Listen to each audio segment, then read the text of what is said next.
We've travelled the length and breadth of the country to find our two finalists, and after 86 games, Kent and Essex are separated by little more than a well-struck 6. That's a big hit. Wowee. Brilliant stuff. Oh, absolutely outstanding.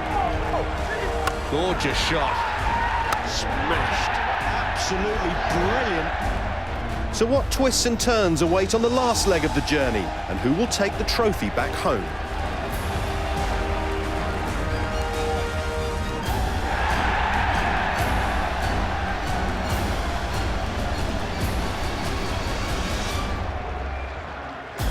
Welcome along to highlights of this season's final of the Friends Provident Trophy, which saw the Kent Spitfires take on the Essex Eagles from Lords.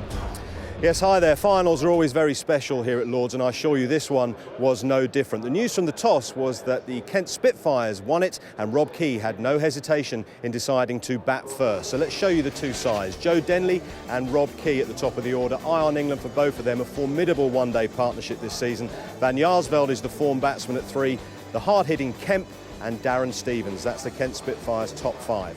Geraint Jones, Azhar Mahmood, what a talent he is. Ryan McLaren, Yasir Arafat fit again. James Treadwell, the off-spinner, and Robbie Joseph, the right-arm fast bowler. Now for the Essex Eagles, they would eventually open up with Jason Gallion and the captain, Mark Pettini, with England's Alistair Cook scheduled to bat at number 3, Ravi Bopara at 4 and Grant Flower at number 5. James Foster has been absolutely outstanding this season with the gloves. Eye on England for him. Ryan Tenduscarter, Graham Napier, him of the 6s, Chris Wright, David Masters, and the dangerous match winner, the leg spinner, Danish Canaria. That rounds off the Essex Eagles lineup. So let's take you to the action. It's a beautiful, beautiful day here at Lords. It's a fabulous occasion. Any game of cricket here at Lords is special, particularly when it's a final and so much is riding on it. The forecasters are wrong, the sun is shining. We're in for some real entertainment today here in London. Let's get up to the commentary box where waiting is Michael Holding and with him Bob Willis. Thanks, Ian. We sure are in for some entertainment today. Kent Spitfires and Essex Eagles, along with the Middlesex Crusaders, are the form one-day sides of 2008.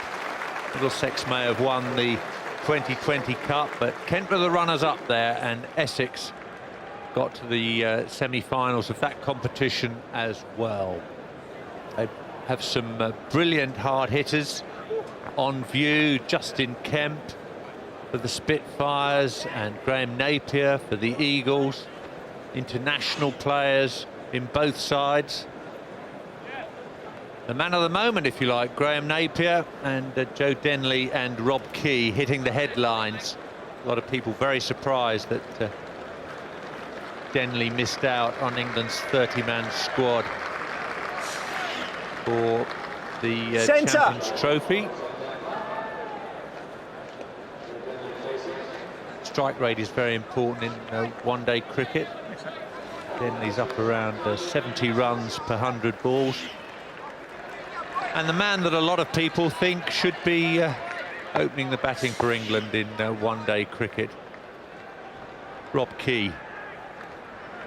His strike rate very similar to Denley's, and they've made a brilliant partnership together. Are they all right? You can see David Masters with the new ball from the nursery end. Not a particularly aggressive field set by Mark Pettini. Here's the first ball of Friends Provident Trophy Final. Well, Rob Key said he was expecting some early movement, but still chose to bat first.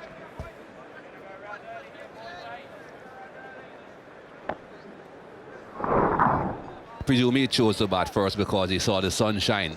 A bit of sunshine that broke through the clouds, but that sunshine hasn't really lasted. There are quite a few clouds around, and with a slight tinge of green, it just might be enough movement out there to encourage the bowlers, as we saw that first delivery just straighten.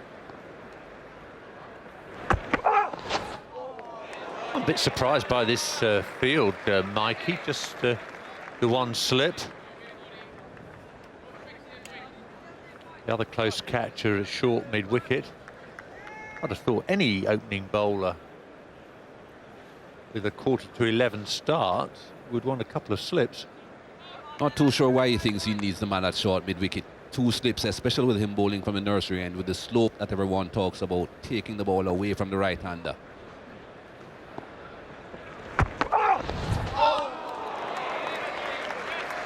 I was mentioning that green tinge that Paul Allott, Rob Key and Mark Pettini were talking about at the toss. Let's have a close look at this pitch. They're usually very good batting pitches.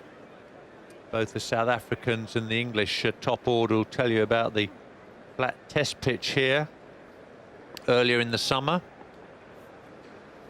But there is a strip of green on this particular Lord's track. Well, we've got our wish, Mikey. We've got a second slip and the ball's gone to him on the bounce there. Alistair Cook. Just fell short. But at least he was there to stop the ball from going down towards the boundary. He has saved some runs because it wasn't enough pace on the delivery to get to him on the full. But he certainly deserves to have 2 slips. No need for a mid-wicket at this stage of the game. Not if you're bowling properly anyway. It's pretty difficult to work the bowler through the mid-wicket region, especially with the slope and with him bowling outside the off stump.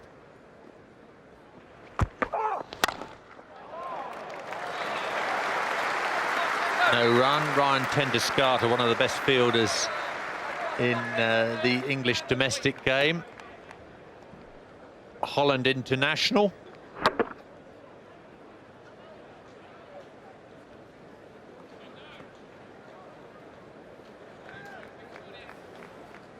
Graham Napier may get most of the headlines about hard hitting for Essex, but when Tenduscarter hits a cricket ball, it stays hit. Well, there's an appeal, but It's over. Nigel Long is saying not out. That's a great start for Masters and Essex. There is something in this pitch. That's a maiden. Any evidence from Snicko and Judge Holding? Bat hitting pad, Bob, that was what it was. I think Nigel Long saw exactly what took place and was spot on there. Wasn't that enthusiastic on appeal from Foster either, but a good opening over from Masters.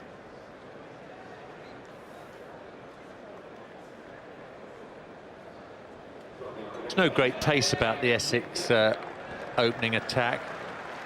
Masters, formerly of Leicestershire and Kent, from the nursery end, and Graham Napier, very handy all-rounder from the pavilion end. Right, how are you? You all right? Napier's got 2 slips.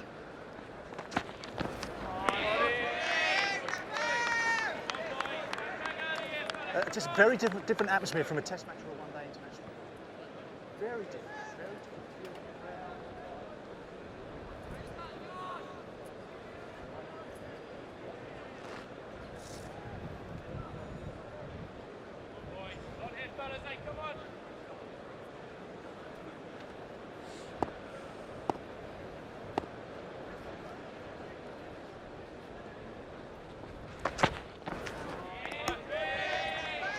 Napier probing that area outside the Keys off stump.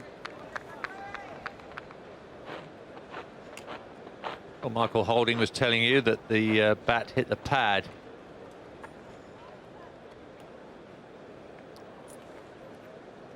Nothing as the ball passes the bat, but Mikey completely correct. Bat hit the pad, that's what the noise was.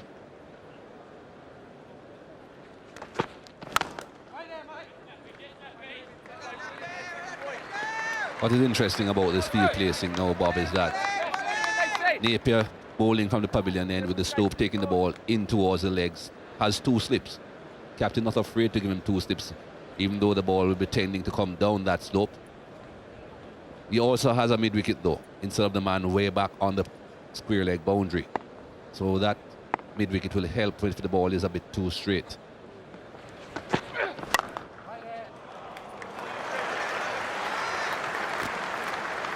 Well, Kent can't get going here. It's not usually a problem for Denley and Key. I think Rob Key would be a bit disappointed with that. It was wide outside the off stump, but perhaps if he wasn't that anxious, if he had stayed back on the back foot, he would have had a better chance of putting that away. Looking for the drive instead of thinking, well, I'll just play each ball on its merit as to where it pitches. Anxious to get 4 because Napier has no pace.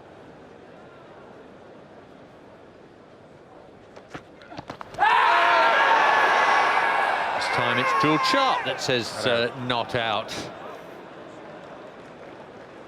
Napier disappointed. I think this appeal from Foster was a bit more genuine. Pitches and continues to go down. That's the problem. It hasn't really straightened. And the slope again, it's difficult to get the ball to straighten and come back up the slope.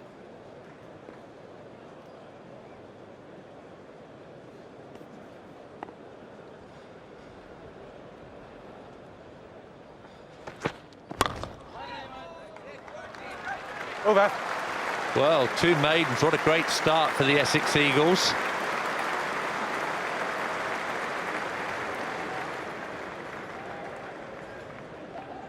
See what our technology thought of the LBW appeal. Wow, grazing the outside leg stump. Perfectly understandable why the former Northamptonshire wicketkeeper George Sharp decided that that was going in favour of the batsman. Nigel Long, former Kent player, but no problem about his neutrality or any of the excellent first-class umpires we see around the county circuit. They all umpire in matches involving their former counties.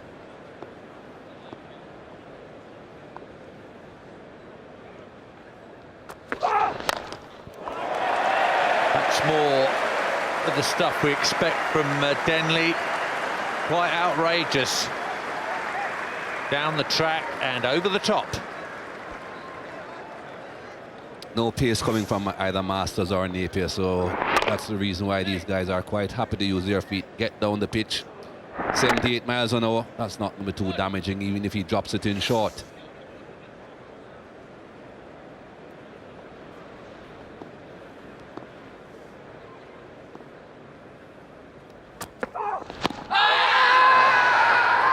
Again, the answer's not out. That one missing leg as well, Mikey? I think so. It's going up the slope, but I think it did enough to miss the leg stump. That way.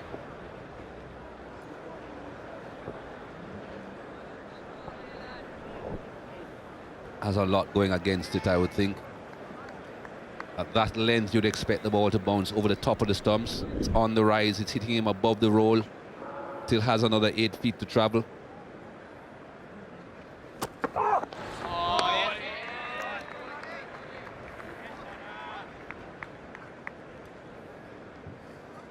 Seems to be the trend these days for the bowler to ask the umpire why he's given an LBW decision not out. Maybe a precursor to the referral idea, which has been trialled in a test series already, in the one between Sri Lanka and India, recently completed in Sri Lanka. Down the track again, smashed the other side of mid-on this time.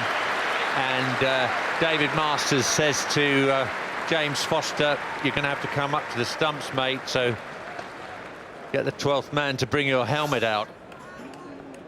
That's a good shot again. Didn't quite get to the pitch on this occasion, but just played through the line. Wicketkeeper is coming up, Bob. But I'm not too sure why they need to make 2 changes. The wicketkeeper coming up and also putting the mid-wicket in place. When the wicketkeeper comes up, you're trying to prevent the batsman from using his feet. So why isn't the outside edge then available? Bring the wicketkeeper up, but keep the second slip. You want to have 2 slips for the outside edge.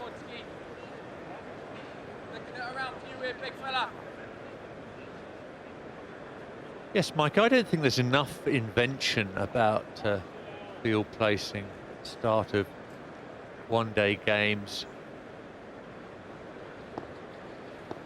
It's all very much according to plan, no real innovation except from the likes of Shane Warne. Yes, Dave Marshall. And the ball. Best captain Australia never had. That's the end of the third over. 8 without loss.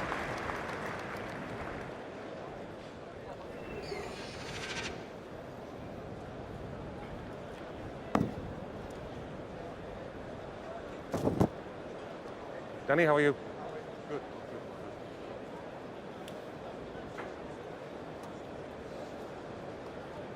Kent Spitfires at full strength.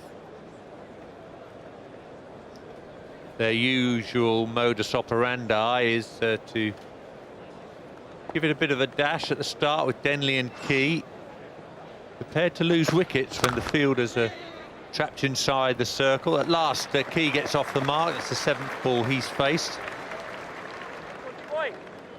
Playing conditions for the Friends Provident Trophy, very similar to international 50-over one-dayers. They started off in 4 groups of 5 teams, the 18 counties plus Ireland and Scotland. Power plays exist. Balls replaced after the 34th over. We have to have 20 overs to constitute a match.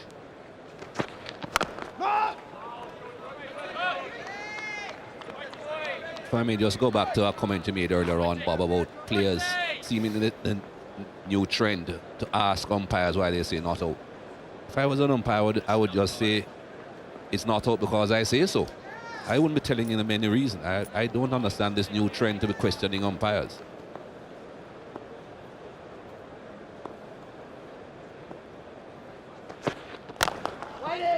We obviously don't qualify for the term modern men, Mikey, but I wouldn't be talking to the players if I was umpiring.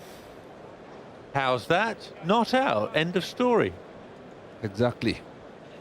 Get yourself muddled sometimes when you try and give reasons for saying not out. You might say, oh, it's going over the top, and Hawkeye shows that it's not going over the top. It's just not out. In my opinion, it's not out.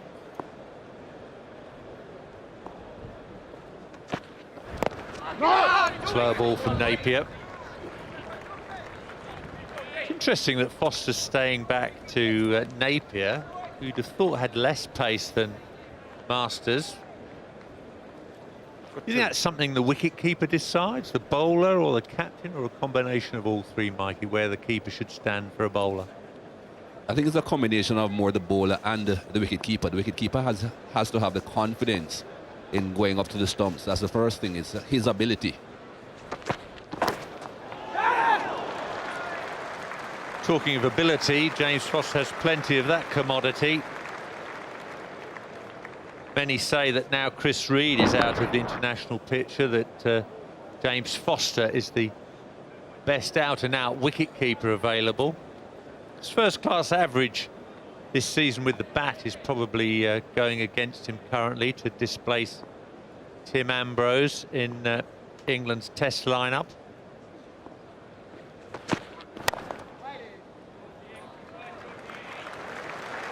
Over.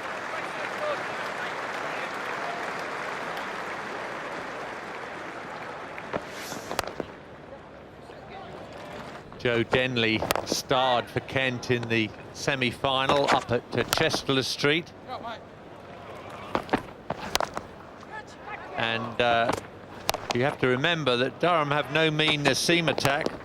England bowlers coming out of their ears, international bowlers. Pollock, Harmison, Plunkett.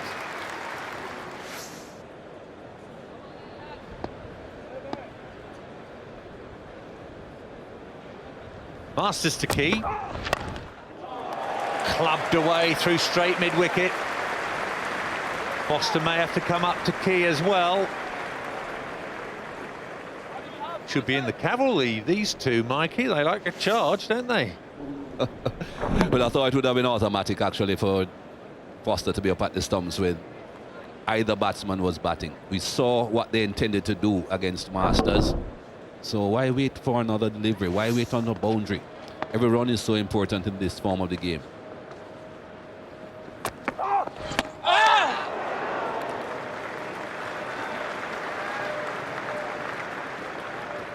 I'll be watching throughout. this innings to see how much work or what that mid-wicket does if any ball goes to him at mid-wicket. That's a wasted position in my opinion right now with the wicketkeeper up to the stumps.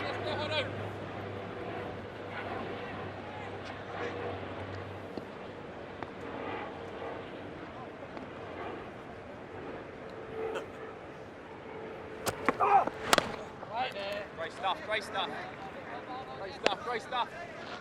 We're nice there, Hodge. Good there, Hodio. We were talking about the neutrality of the umpires earlier, Mikey. You're a neutral. What's your take on the wicket-keeping position for England? Do they need a better glove man or somebody who's going to get some runs at number 7 for them? I'm not so neutral, Bob. I'm a biased bowler. I want a wicketkeeper that will take my catches. I don't care how many centuries he gets. Oh, Hoddy, brilliant, Hoddy. My wicketkeeper makes his runs with his gloves. Takes catches, stumpings, run-outs. That's how he makes his runs. He doesn't drop Ricky Ponting on 10 and then go and make 50 himself. Not after Ricky Ponting has made 120. I don't care about how many runs my wicketkeeper gets. He must take his catches, effect the stumpings and the run-outs. Another dot here, Hod.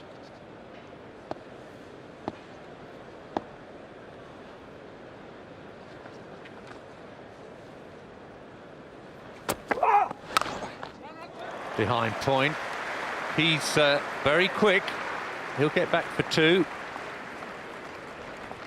So if we can bend your neutrality a bit and make you an England selector temporarily, you would go with 4 bowlers and a specialist wicket-keeper, would you? Definitely. Definitely. Especially if one of my bowlers is Andrew Flintoff, who has the capabilities of getting a lot of runs.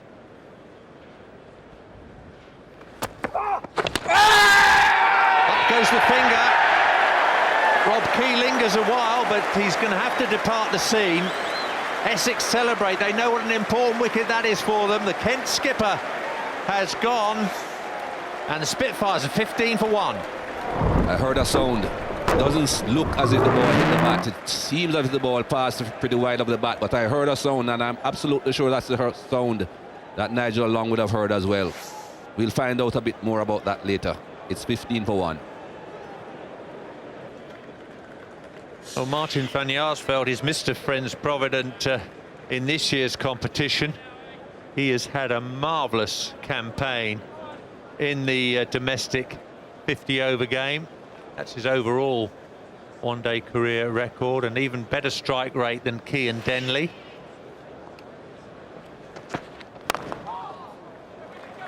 Canaria isn't a great mover, and they'll get 2 comfortably.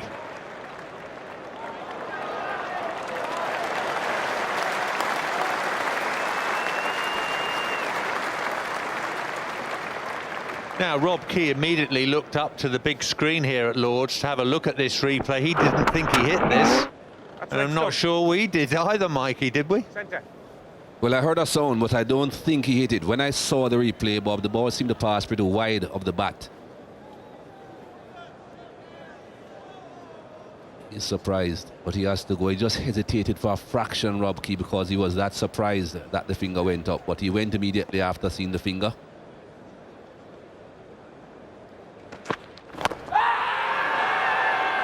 Jules Sharp Not out.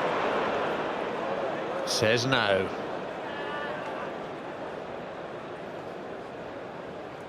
Must be heart-rendering for the batsman when he sees the umpire start to put that left hand up. He's just changing the counters in his hand, whether it's marbles or whatever he has.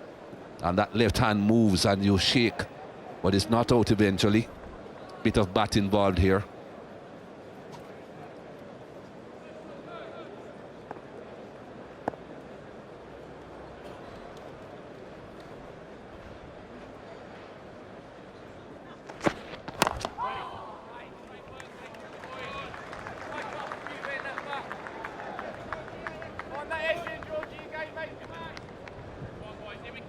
Let's have a look at this appeal again.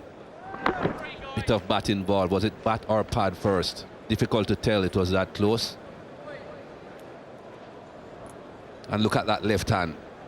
There it goes. It's just going into the pocket.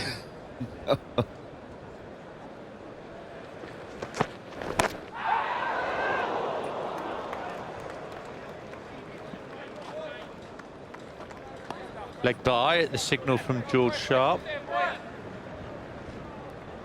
There's a little bit in this pitch for the bowlers.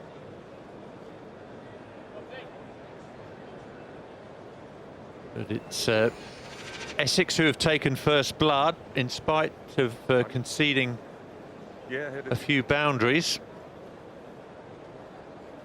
That key scalp is a vital one for them.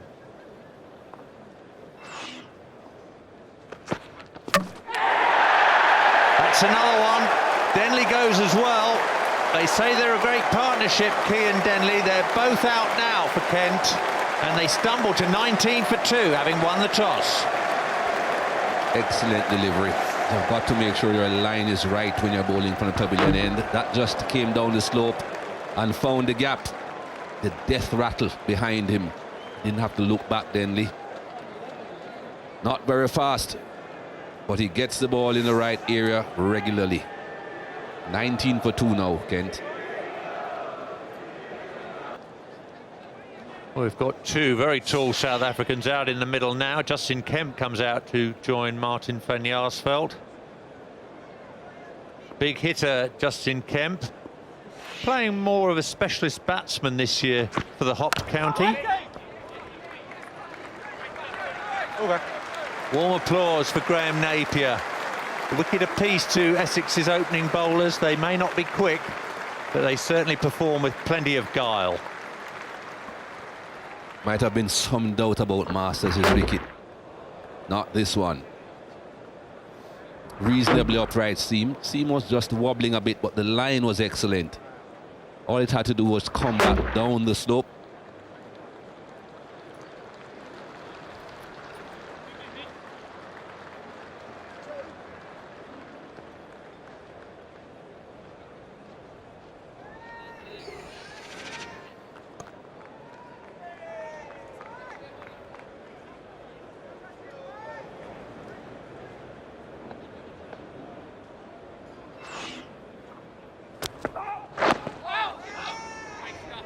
Masters again from the nursery end. Now this is cricket, not baseball we're watching. I can remember a former adversary of yours with a stance a bit like that, Mikey. A.W. Gregg. Used to raise the hairs on the back of your neck a little, didn't it? Interestingly enough, from the same country. Both were born in South Africa. Not too sure if it was invented down there, but that's not the sort of stance that would make me shiver as a bowler. I'll be aiming for those toes every ball.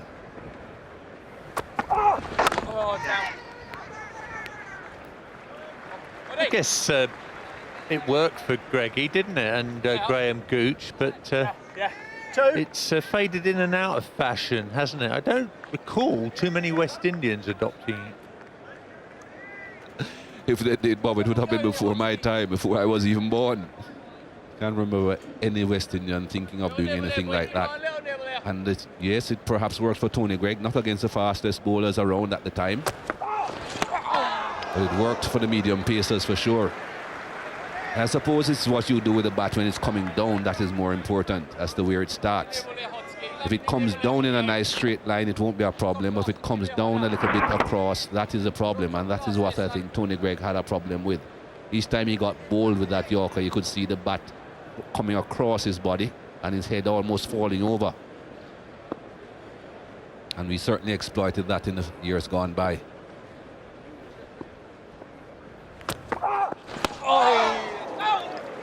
This is fine bowling from Masters and Napier.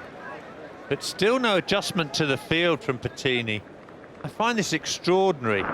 Side wins the toss, chooses to bat, really struggling. Both openers back in the pavilion. And the field remains the same. Essex right on top. Why not get 2 more wickets? Finish the game early. I'm waiting to see how many balls that man at mid-wicket fields, Bob. None has gone in his direction yet. And there are so many opportunities for the slips to be brought into play. Look how many balls have gone past the outside edge. His line has been excellent. Encourage him to keep that line.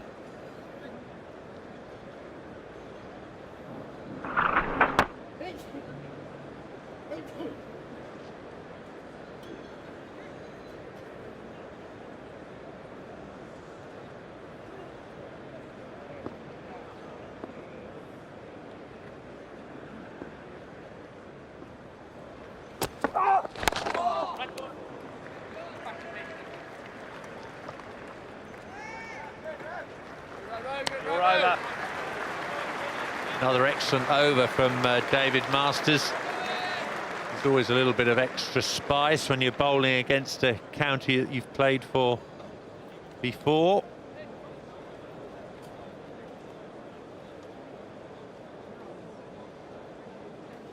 This is the ball that dismissed Joe Denley. It really did come back down the slope, that one.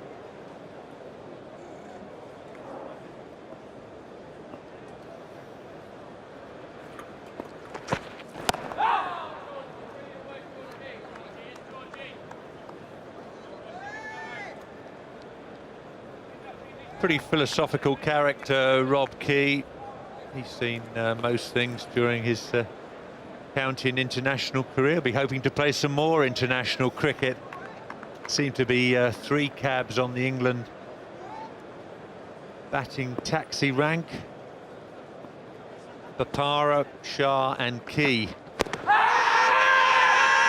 Well, these are tall men, as I was telling you. They get a long way down the track. Umpires much more willing these days to give batsmen out on the front foot. A lot of suspicious prodding from the batsmen. And they'll be beginning to wonder whether their skipper Rob Key made the right choice here. That was fairly straight, and he's not a long way forward. You can see how deep his back foot is in the crease there. He's not a long way forward. He's giving the umpire the impression, though, that he's playing forward.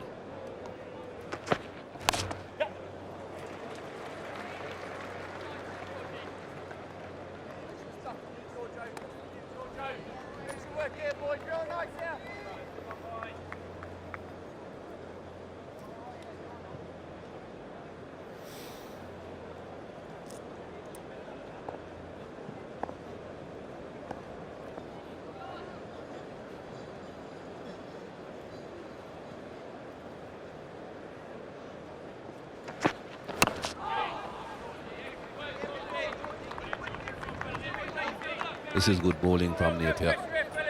Just 5 runs coming from his bowling so far. And of course, he has that wicket. Screens.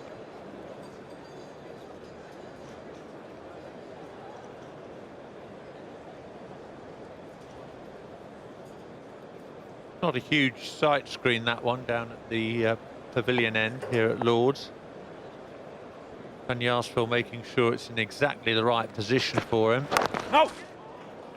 My goodness, Graham, Napier's turned himself into a very handy one-day cricketer. Surely some offers will be coming out of India for him to join up one of the 2020 leagues.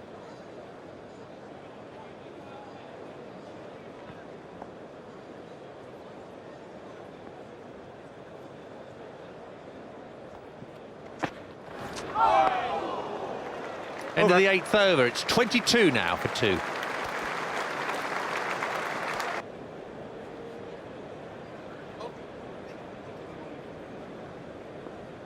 Van Yarsveld on 1, Kemp on 2.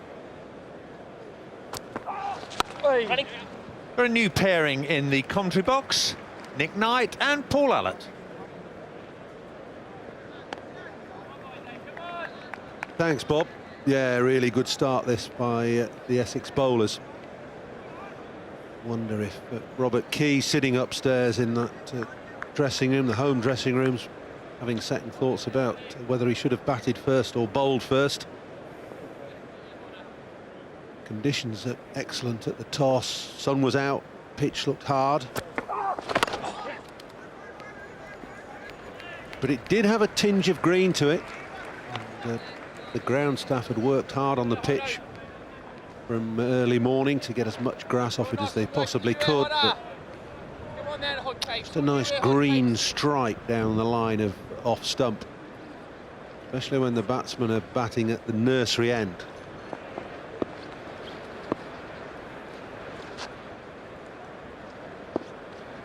So hard work now for Van Yarsveld and Kemp, who's on strike.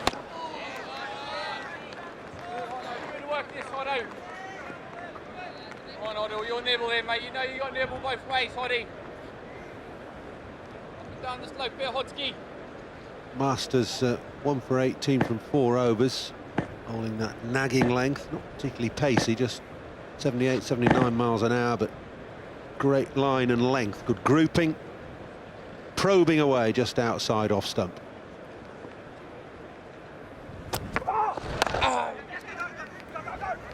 That's good running.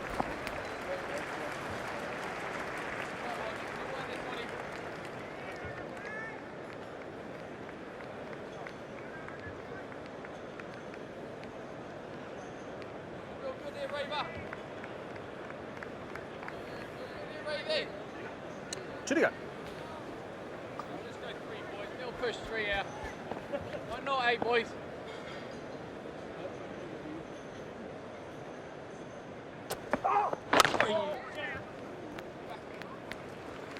Good running again. Good running and good bowling too, Masters. There's not much to him, is there? There's no pace, there's not much swing, but there's accuracy. We've just done the pitch map there. There's so much value in someone who can run up and bowl. You can set a field to him. He's got 2 slips. Well, it's a 2nd slip and a 5th slip, really, but he's got a couple of catches there. He bowls. The captain knows where he's going to put the ball.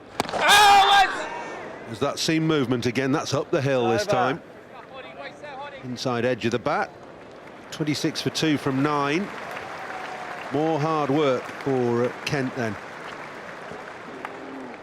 A little bit of nip, but look where he's bowled it again, asking all sorts of questions. Do I come forward? Do I go back? It's good, isn't it? A good honest seamer. Made the move from Leicester to Essex, and what a signing it's been. Look at that. Have a look at the grouping there. It's almost McGrath and Pollock-like, isn't it? It's a sort of accuracy that causes problems. Just about perfect. Look at that. Nothing pitching leg side of off stump. It's all there, just around about outside off stump. Off stump. The length is really good as well. It's an excellent set of deliveries from Masters. 5 overs, 1 maiden, 1 for 20. It's in the air and over the top of square leg, and it'll run away for 4.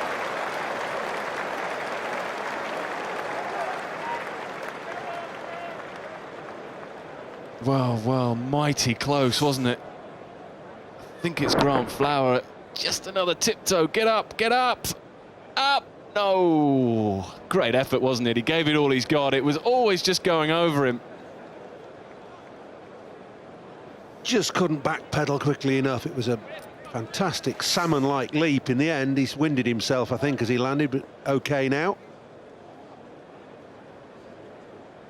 Van Jaarsveld gets his first boundary, slightly fortunately. Well, it was slightly fortunate in the end, but look at his setup. His setup is for the short ball. The bat lift is very high. You have to do that much work to rotate round, swivel on the front foot and hit the ball away confidently. Just doesn't get anything of it, does it? Short enough. No, it's skiddy pace from Napier. On the batsman quickly. These readings have been up around the high 80s, touching 90 mile an hour. Foster's a long way back as well, the keeper. Have to hurry here, and they do. It's good running again.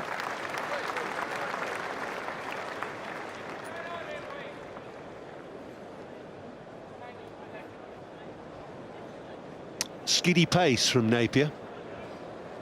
Some debate about exactly how quick he is bowling. Well, pace is one thing, but the accuracy is there as well, isn't it? Long way back, these guys. A long way back. That's telling me, and you'd know, Nick, as an opening batsman, when you slip standing 25 yards back, which he is.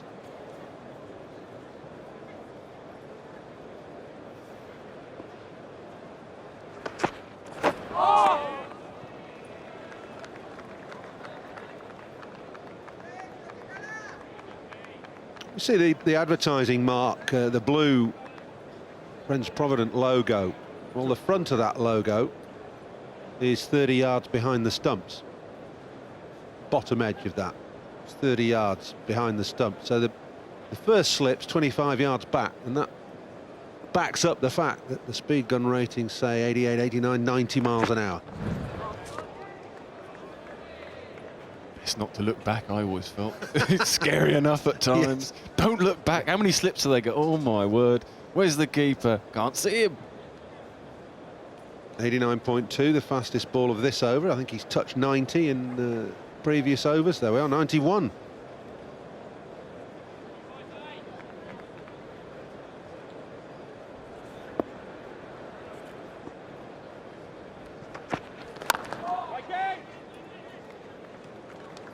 Over. Boundary off the first ball, could have been a wicket. 10 overs gone, that's the end of the first power play. 31 for 2, it's been very much Essex's beginning to this game. A couple of lusty blows from Denley off Masters and another one by Key, but that was about it. Key given out, caught behind. Great catch, neat work from Foster. And a full ball nipping back down the hill to get rid of Denley. Just got lucky there, Van Jos. It's been a great first 10 overs, hasn't it? There's been a bit of incident. There's been a couple of wickets. Odd. Debate about one. Rob Key might have been a little bit unlucky. Power play 2. Signal from Nigel Long. And we can see there the two fingers indicates that the 2 men have to be outside of the circle. He has the option, the captain Mark Pettini, to have 3 if he wants in the second and third power plays. So he will now choose to have the 3 fielders out in the power plays, or the third power play, which is often overs 15 to 20. It doesn't have to be. Power plays when you like. Yeah, all that'll change shortly. The batting captain can nominate one of the power plays. I think that comes in this winter, October and November. It's interesting, isn't it? Yeah, do you gamble and wait till the last 5 overs of the innings? Yes. It's found the gap between cover point and extra. Van Jaarsveld will pick up just a couple.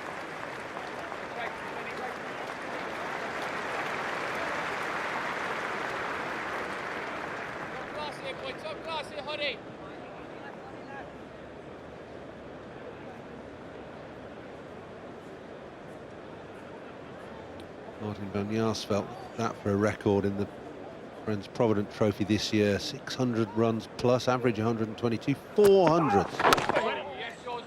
Can he continue that form in the final? Surprisingly top of the tree by 100 runs plus from Ravi Bopara, who we'll see batting later for Essex. 200 for Bopara in the quarter-final. 201 not out. Staggering performance in a 50-over game.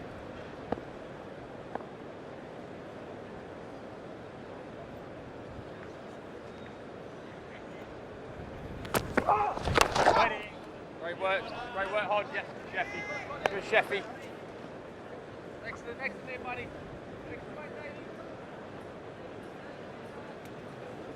Essex dominating proceedings with the ball. Options have they got? Chris Wright's playing today. No James Middlebrook. So there's a seamer for a spinner. So they've got plenty of seam options, haven't they? Masters at the moment. Wright, Napier we're seeing. Ravi Bopara. Ryan Tenderscarter. Oh, plenty. A tough choice that to leave out James Middlebrook. I feel a bit sorry for Middlebrook, Nick. He's a quality cricketer. Off spin and decent batsman down the order. You will feel mighty aggrieved to have been left out. Well, it's a difficult one for them. They've got Grant Flower, who bowls a bit of left arm spin. Of course, they've got Danish Canaria. They've got a 2-spin option. Do they go in with 3 spinners? Do they go in with the extra seamer? Well, they've gone for the seamer. Yeah. Ready. Over. So 11 gone. 34 for 2. Cautious progress from Kent, 34 for 2. They won the toss, elected to bat first, not having things their own way in the face of some quality bowling. 20.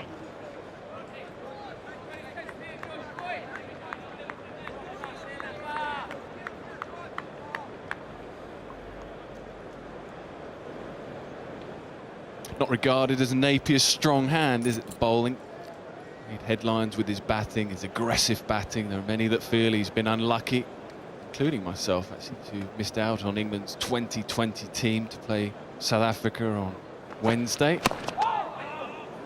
I suppose, Paul, the problem he has is we're seeing some excellent bowling, aren't we? What is he, 5 into his 6th over, 1 for 10. But he wouldn't have this role if he was to play for England with the new ball. Well, no, he wouldn't. He wouldn't, but he's showing that he's more than useful with the ball in his hand. Everybody has focused on his batting in 2020, but taking the new ball with figures like this, it's been a good, accurate spell as well.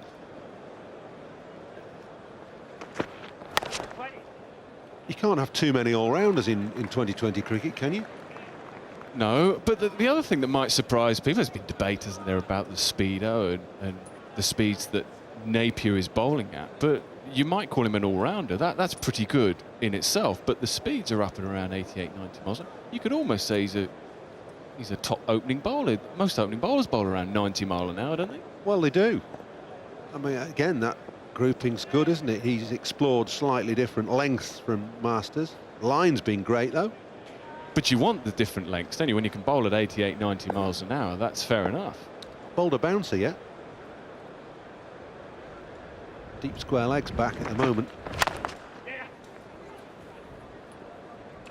He's definitely got quicker. I mean, we did a piece with him, didn't we, in the 2020 finals day in the gym there. It was great fun, but he pumps the weights. Look at him. I mean, he's a strong lad now, a lot stronger than he's ever been, and people attribute that a little bit to the way he hits them out of the park. There's a bit more to it. It must be unquestionable that there's extra strength now in the body.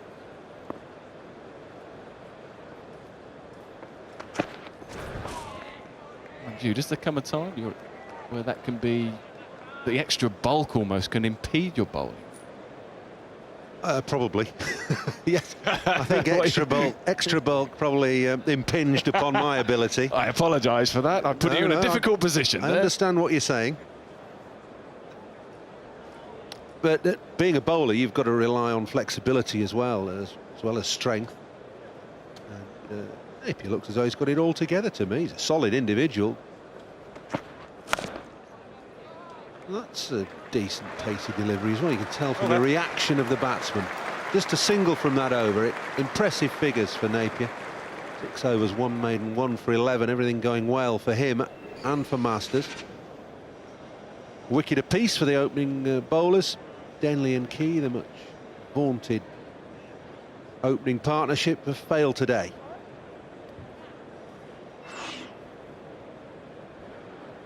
What's he going to give us today? You were playing him well at the start of the programme. Did you like that right-handed stuff? Right-handed, very good. Yeah. I just thought it'd be better right-handed than left. Hoddy, brilliant, Hoddy. Top class here, Hoddy.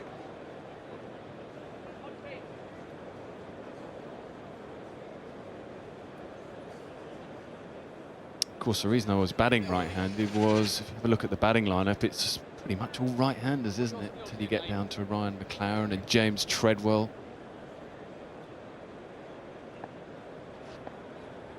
Very interesting to see how that contest plays out. Of course, they've seen quite a bit of each other, these two teams. They play in the southern group of this competition. Hey, Davey boy. Yeah. Who's picking him? Who's going to pick him? Who's not?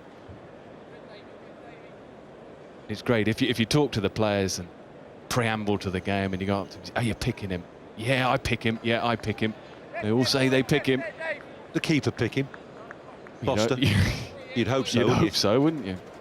But he's got a bag of tricks, hasn't he? I was interested in just talking to him about the flipper and the top spinner and the googly bowls. That with the same action, he thinks that causes problems when they're sweeping. It's flirted away past the right-hander first slip. Don't need your 2 catches in this second power play. And I've been tempted to keep 2 slips in, though. The ball nipping around a bit. Maybe that was even wider than the second slip.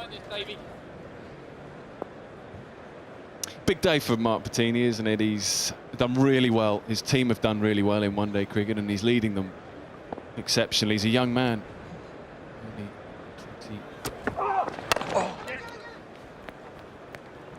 25 years of age. It's a young time to be a captain. So you're still learning about your own game.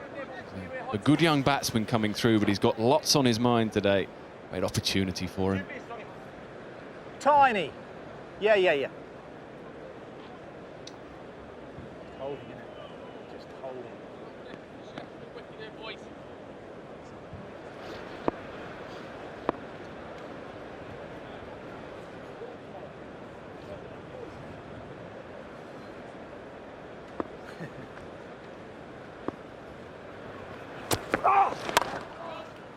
Well bowled again. You'll have noticed probably already that you can hear the umpires. They've all got microphones on today, or both of them have got microphones on. You'll hear them giving batsmen their guard and talking to the bowlers and talking to each other at times. Give you a further insight into the goings-on out in the middle.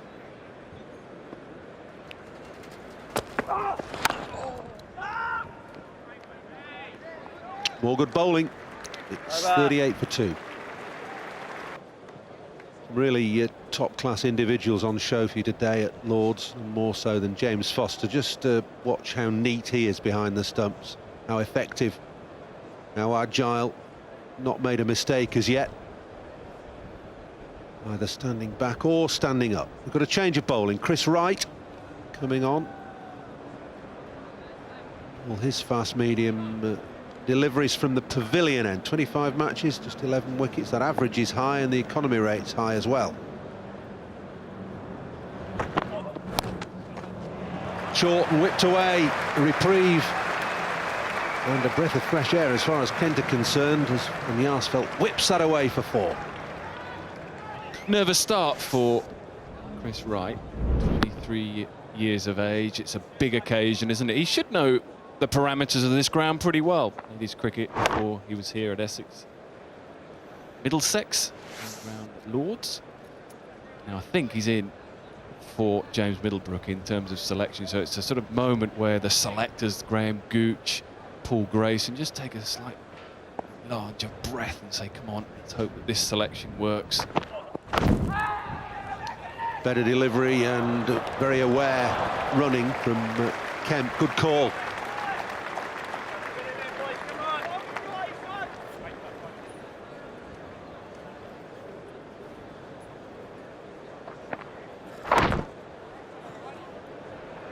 Good understanding, both South Africans, and both bat 3 and 4 regularly for Kent, so you'd expect a good understanding.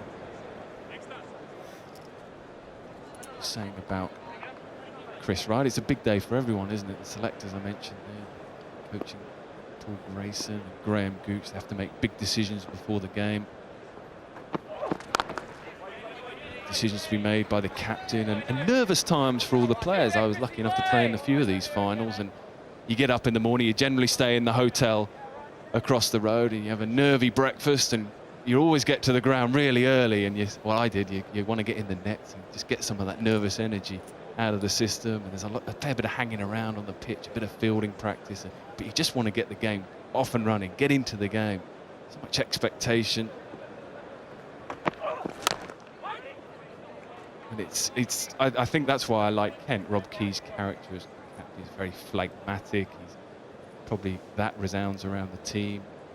Played in finals where there's a real tension around the dressing room. You almost feel like, come on, lads, just relax. It's just another game. And it's trying to get that just another game thought into your head, which is so tricky, isn't it, when there's so much at stake. Yeah, what about him at the toss when he said, it's a shame we didn't win the 2020 because then we could have just played some champagne cricket here today, relaxed and really enjoyed ourselves. Yeah, I think they'll probably do that anyway. I think they will. I think they will. But that in itself, Paul, begs the question of what is the big competition now in one-day cricket for these players? Is it now the 2020? There's so much at stake, isn't there? There's so much rewards, if you like, financially for the players and the teams.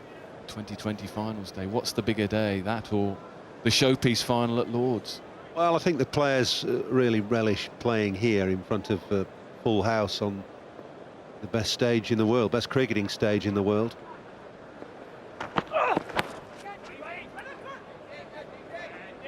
And Rob Key mentioned that, of course, at the toss as well, how good a day and how big a day it is. So they'll relish the occasion. The monetary awards obviously are much bigger in 2020, or prospectively anyway. He's kidding. He's just kidding, Canary. He's just standing there, twirling away. He's not coming on yet, Nick. I was getting all excited there. I see how the lads play him. It's great, isn't it, to see someone of such skill, such an art, how he goes about it, particularly bowling in the power play overs. I really do feel that if he bowls in the power play overs, then Kent may just have a go at him. But of course, I think, well, will they now? They're 2 down. Just a couple of early wickets. Does that reassess? Do they have to reassess their position?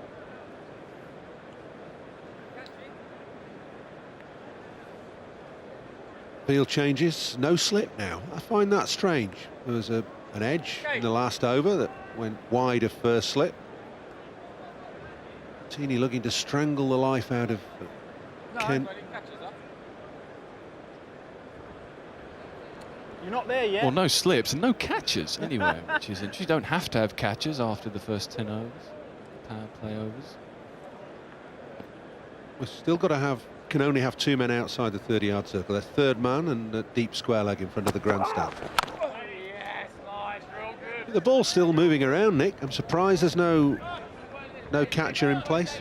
Yeah, I mean, I generally find myself in this position on commentary. I always think, another slip, go on, put another one in. We're up here not accountable for the outcome, if you like. But yeah, I think I agree with you. I think in this instance, what are they, 43 for 2, dominating the game. Bit of overcast conditions. The sun has just popped out as I say that, but there's a little bit of nip off the surface. And there we go. In the air and would have been wide of first slip. Great work, Roy. Good stuff, Friday.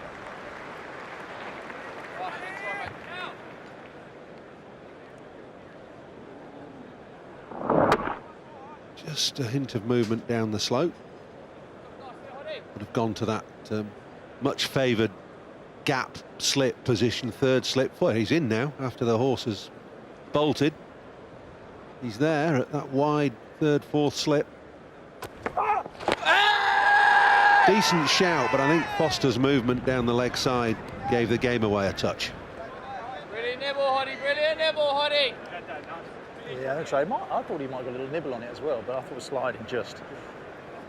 There you go. I thought it was sliding just, says Nigel Long. That means sliding down the leg side. It might not have been. No, I think it's a good decision. If you look where he's delivered from, look where he is right now, Masters, the bowler. He's very wide of the crease. Ball's travelling in that angle that's going to send it down. So I think a fair decision.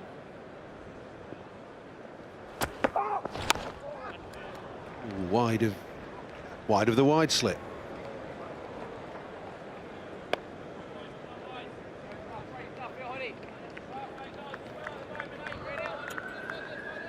Have a look at the LBW shout. Ball from wide, as Nick Knight said, angling in.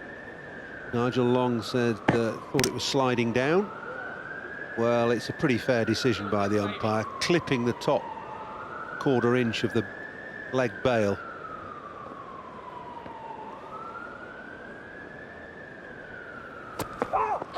Down. Go with him, Swamp. Go with him, Swamp. It's all they can manage off Masters, isn't it? Just, well, it's so much to enjoy about Masters' bowling, just making it so difficult for batsmen to do anything. The keeper, of course, is up. Foster can't really go down the wicket. If you miss it, you're out. What do? He's giving you nothing to work with. No pace, really, to work with either, to use to manoeuvre the ball around.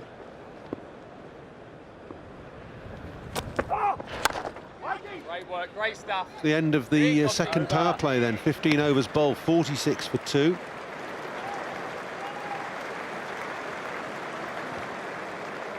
Essex still piling on the pressure. Yeah, give a signal. Projected score, run a ball, 256. Suppose that'll be an aim, a target. Yeah, I think anything around 250, 260 in a final is always good. Here's the signal from George Sharp, the third power play. Be 3 men out on the assumption that, yeah, 3 now. You just heard George say 3 now. You can have 3 fielders outside the circle. Well, do they put the 3 men out? They're on top, aren't they? They're doing well. Let's see what they do. Got a man at deep square, we've got a man at long leg, and we've got a man at third man. So they have got the 3 players that they can have out. And there's one of those players that there might be those of you at home thinking, well, does he need to be out there? He's just given away a single. It is a tricky one for a captain, isn't it, to quite work out. You're in a position of dominance, I suppose. Just how do you restrict boundaries at this stage? Well, he's got perhaps his weakest bowler bowling at the moment. I mean, detrimentally, but he probably is. That's a really good shot. Just stood tall and whipped it back past the bowler off the back foot. Really fine stroke from Kemp. His first boundary. Well, I don't think he quite meant to hit it here, did he? Let's have another look. Oh, maybe he was going leg side. I think he just got it so early. Let's have a look. He was going, I think he was going through sort of wide mid-on, mid-wicket area, but who cares? It's 4 down the ground.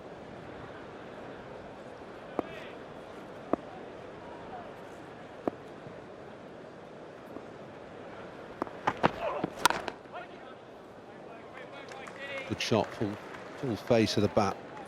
James Foster, mentioned him a few overs ago. Keep an eye on him. This is some of the work he's done so far. Diving away down the leg side, but standing up, that's so impressive. Everything cleanly taken, that was the catch. Smart, neat and tidy. Sorry. Yeah, of course you can.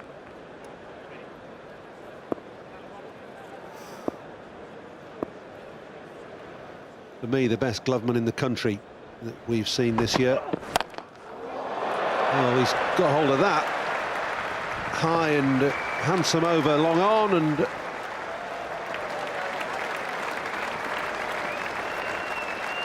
I don't know whether it's gone up. There's a little slope in front of the pavilion there. Has it gone in the duct? I think the ball's got to go up the slope. It's quite a steep slope of a bank of grass, and it's got to go into the gutter to be 4, I think. It's rested against the rope, hasn't it?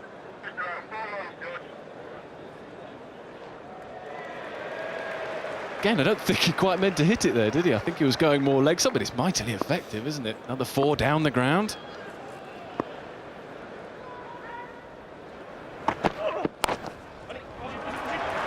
The 2 here at least.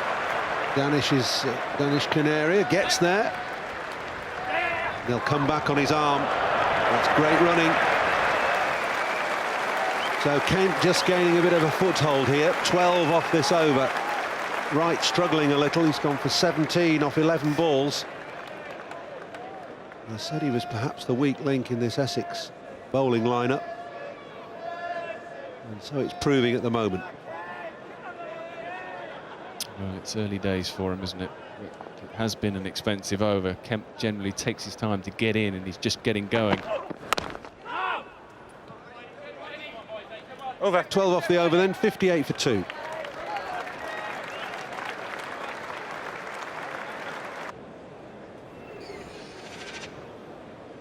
.58 for 2, that's that last over. Just injected a bit of pace into this Kent innings. Michael Holding and Ian Warder here now. Paul, thank you.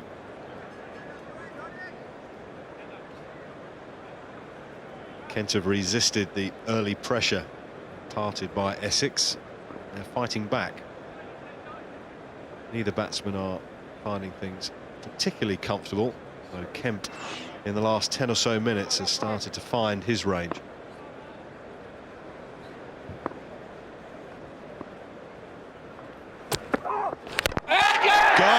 Going for the big heave across onto the leg side. Kemp had looked to up the ante in the last 10 or 15 minutes, but Masters has struck, and just as Kent were recovering, they're on the back foot again.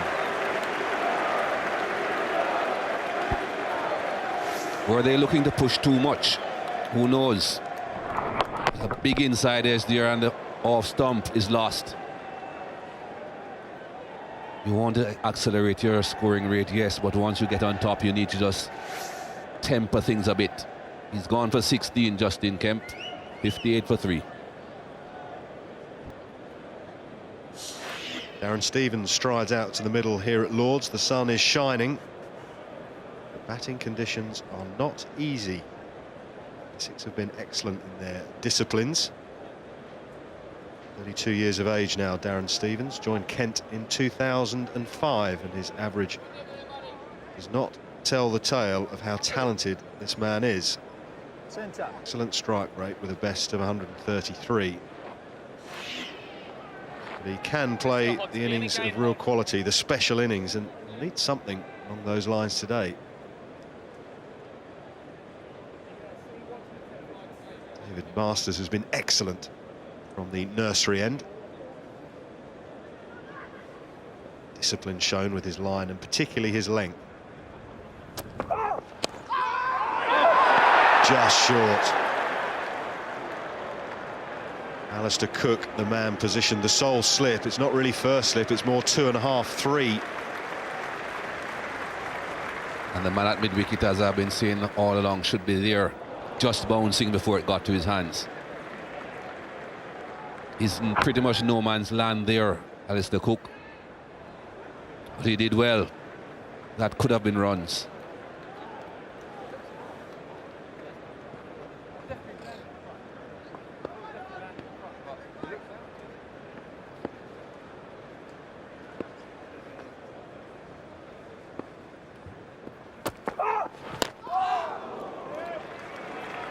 Masters has been outstanding. The line he has bowled has been tremendous, but the length, really has found the correct length to bowl here today, Mikey. Fantastic. Has the batsmen coming forward, but at the same time they can't drive. It's not full enough for them to be driving. That's the ideal length. You want the batsman on the front foot, but you don't want to be bowling drives, and he has found that perfect length.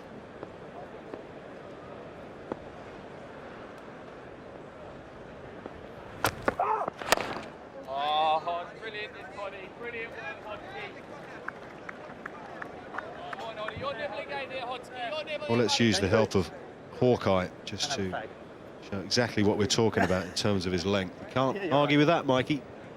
Line is perfect as well.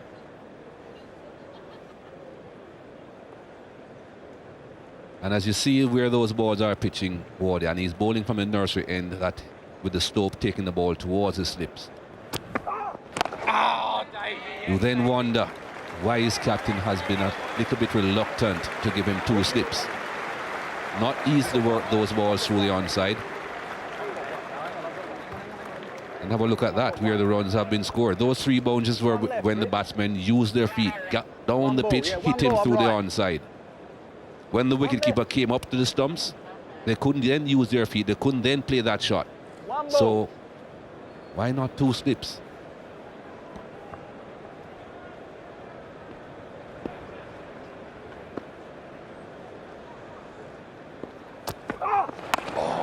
Brilliant work, Hoddy. Brilliant work is the shout from behind the stumps from James Foster. A pat on the back as well for the bowler. 9 overs, 2 maidens, 2 for 29 for David Masters. That was his second wicket. A big heave-ho, you'd have to call that. He was nowhere near to the pitch to think about hitting that. Tried to hit it on the rise. All it had to do was just enough off the seam, and he hits that seam regularly.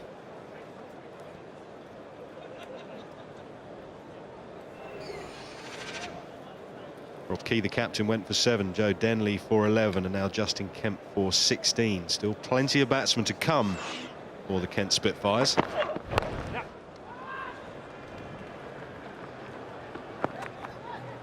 Gogsy, great work, Gogsy.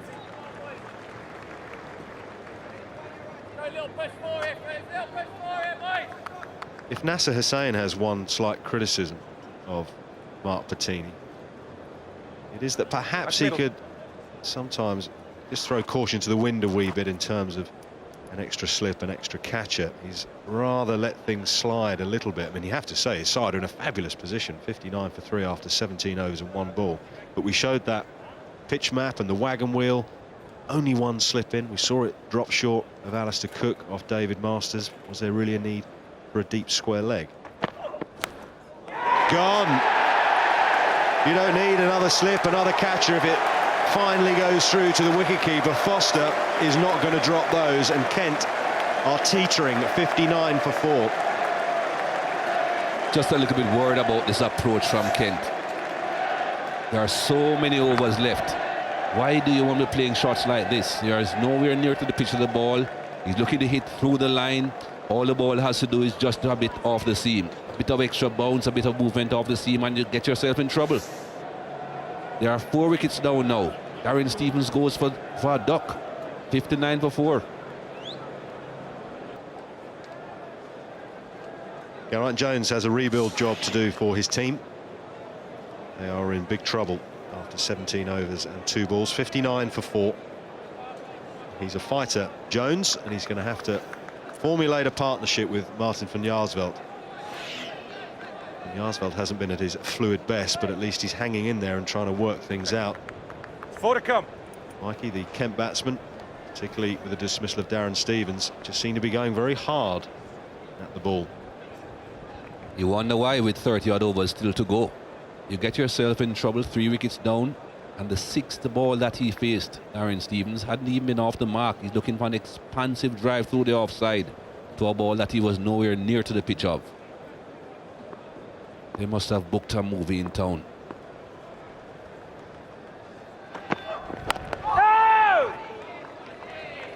Well, 2 slips posted now by Mark Pettini. It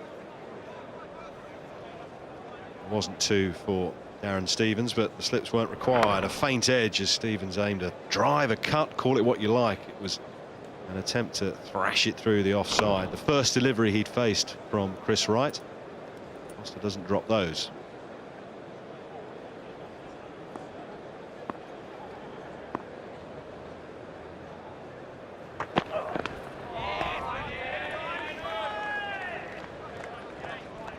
Two overs for 17 runs, right?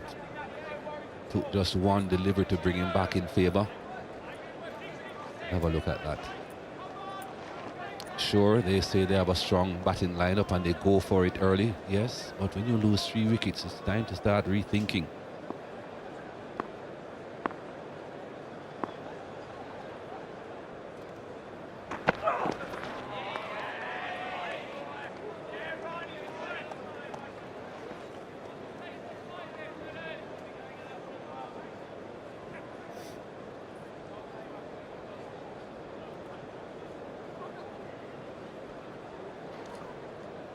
Danish Canaria is off the field momentarily. So we have a substitute fielder for the Kent Spitfires. Tim Phillips. No! Over.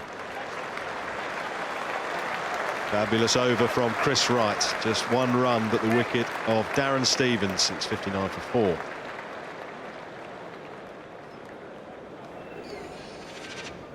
Azhar Mahmood is the man scheduled to come in next. McLaren, Arafat, Treadwell, they can all bat, make no mistake of that.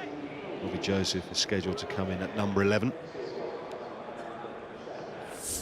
So there is batting to come, but the dangerous man, who's off the field at the moment, Danish Canaria, has yet to bowl. Masters, Napier and Wright. 2 for Masters, 1 for Napier, who's bowled quickly. And Chris Wright, 1 for 18. David Masters is going to finish his allocation of 10 overs. He's into his final over. Foster up to the stumps. Hey! Good, Sheffy. Good work, Sheffer. Excellent work from you, Dave Masters. Excellent work here, boy.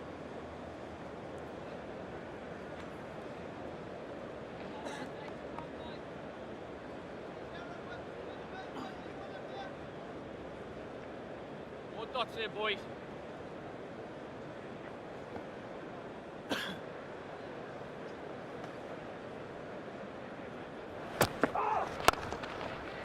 Beautiful shot.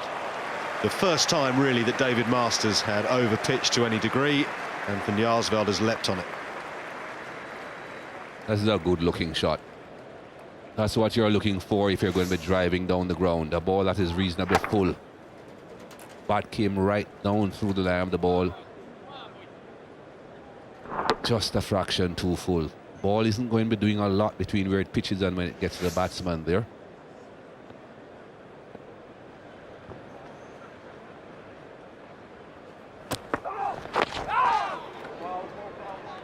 Straight back onto his length. And he's been bowling all morning here at Lord's, David Masters. With those full balls as a bowler, was he trying something different? Was he trying to bowl him out? Was he trying to take a wicket? Because he's been exemplary in his disciplines. And one was just a little bit floaty. Not necessarily. You know, it's not that easy to bowl every ball exactly where you would like it. And occasionally, you know, you will get one a bit too full. Or perhaps even a bit too short. Not every time that a bowler bowls a bad delivery that he has deliberately tried to do something different.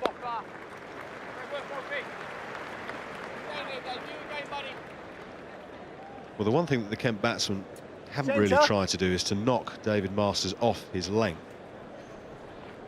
The wickets were falling and have fallen at fairly regular intervals. Justin Kemp was, I suppose, the one that tried to have a real whack across the line and take it off almost a predicted length, a predicted delivery. Masters, by and large, has been able to run up, just go about his business as he wants. No real pressure being put back on him. Oi, that's real good, Hod. It's been an excellent spell. Talk about your opening bowlers setting the tone. Tone for a game, tone for a final. He's done a sterling job for his side. Has just one ball left. Initially, they did try to hit him off his length when both opening batsmen Denley and the Key came down the pitch at him. But immediately the wicketkeeper came to the stumps. They had to change that tactic, and he just went back to his nice line and length again. And he has been very effective.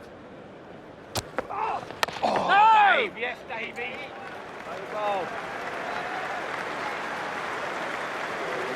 19 gone, 64 for 4. Masters is finished with his bowling today. Gets congratulations and appreciation from all of his teammates. 10 overs, 2 maidens, 2 for 34. He dismissed rather fortuitously the Kent captain Rob Key, but no doubt about his dismissal of Justin Kemp, who was aiming something aggressive across the line. Excellent figures.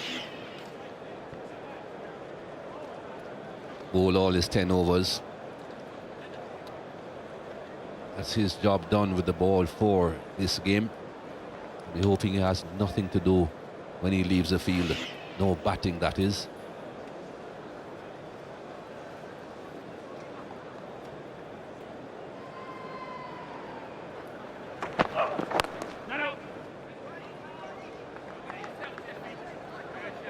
Chris Wright taking that wicket in the last over will certainly have boosted his confidence. His opening 2 overs weren't on target.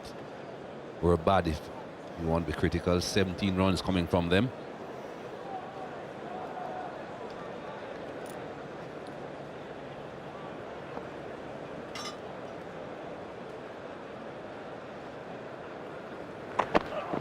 Ready? Oh, yeah.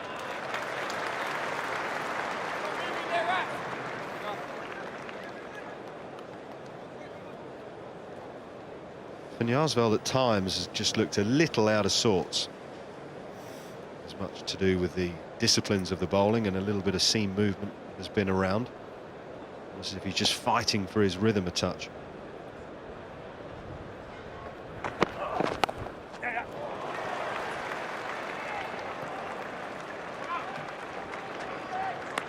One thing he has done, though, Martin Van Jaarsveld, is he's stuck at it. He hasn't done anything silly. He's backed himself to come through it.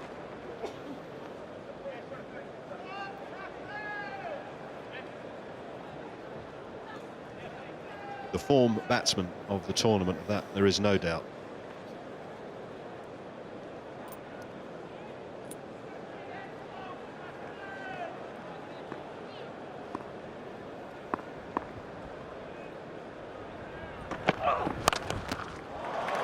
Leapt onto that, Geraint Jones, and timed it beautifully down the hill. Nothing that Grant Flower could do about that. That was a super shot. His captain had just given him 2 slips for the new batsman, Geraint Jones. and he bangs it in short. Don't quite understand that sort of thinking. Got what it deserved. Not the quickest bowler in the world, not the quickest pitch in the world.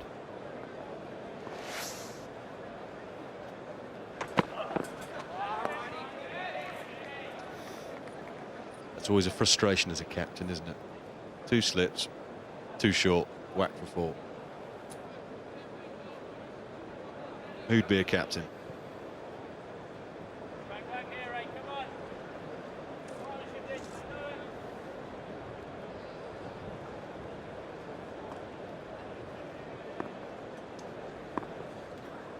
Last delivery of the power play is coming up. No! Over. 20 gone, 69 for 4.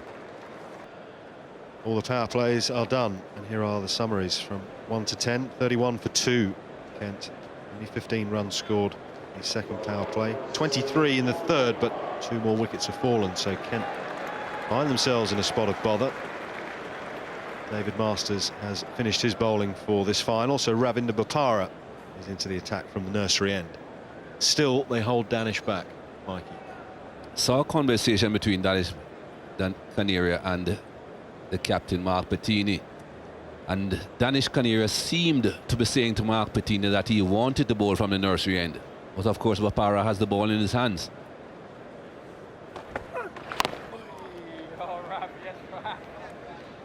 Of course, if he bowls from the nursery end, that will certainly help him with the slope, taking the ball to the slip cordon. He can drift it into the legs and then turn it back down the slope. That would certainly make things difficult for the batsmen.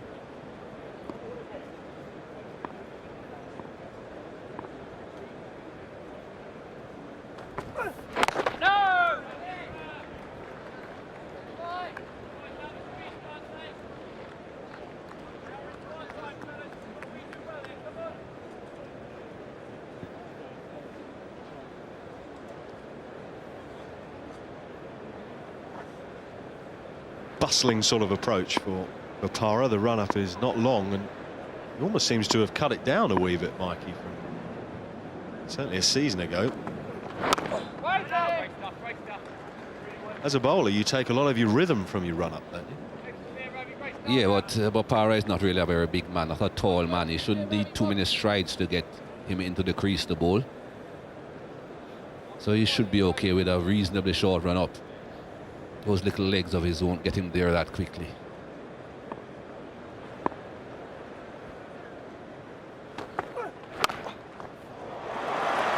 Nicely played by Geraint Jones. His second boundary. The length hasn't been right. He was very fortunate to get away with his very first delivery. It was banged in short. It wasn't that well timed when it was pulled onto the onside, and again here he's short again. 2 balls. When we're bowling the length, where the wicketkeeper has to be jumping with the ball that short.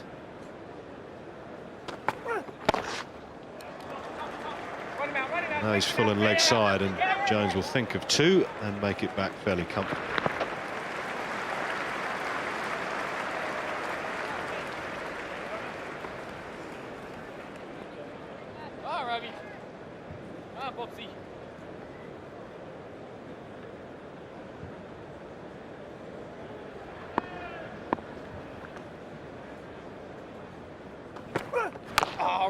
Great stuff from you, Rav. Finish, boy. Good finish. That's a better length. That's what you want the batsman to be doing, coming forward but at the same time unable to drive.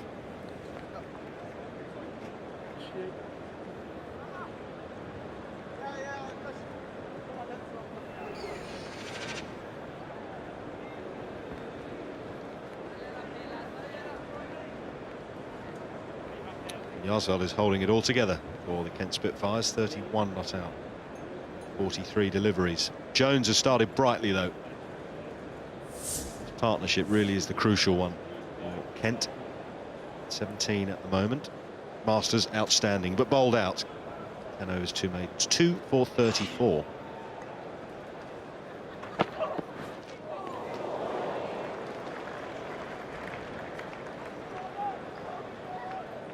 Have we all misread the pitch here a bit, Mikey? Because when we were out this morning, the sun was shining. Rob Key certainly thought it'd be a good surface to bat on. Looks the right colour, feels the right texture, firmness. But it's just done a bit, isn't it? Well, the ball is still only 21 overs and a bit old. Wardy, I'm not too sure why they wouldn't expect the ball to do a bit off the surface.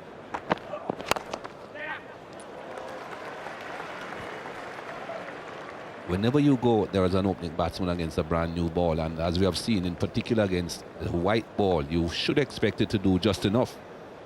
You've got to battle through those periods, pick your runs up by pushing the ball around, and when you get a bad delivery, put it away. I think the Kent batsmen were a bit too anxious. They perhaps were trying to get a score well past 300 runs.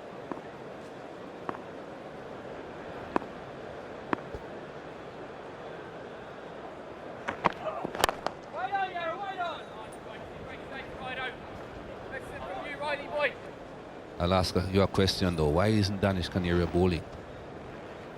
I don't know. He spent a bit of time off the field. I don't know if he's got some sort of physical ailment.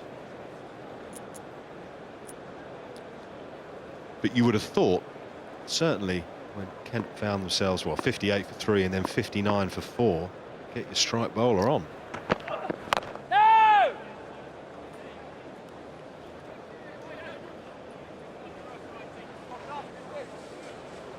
He may have just hurt himself a touch a little earlier today when he was fielding. He's not the most mobile. He's a hugely talented bowler, of that there is no doubt, but wrist injury perhaps? Looks like if it is, it's his left wrist, which won't give him a problem when he bowls. I'm sure he'll want to bowl and operate from the nursery end. But Bopara's just popped up. I've got one to go. Bowled one over, so Bopara won't get the pick of ends over Canary, will he? I would certainly hope not. Perhaps they're waiting on the last 20 overs for him to bowl 10 of the last 20.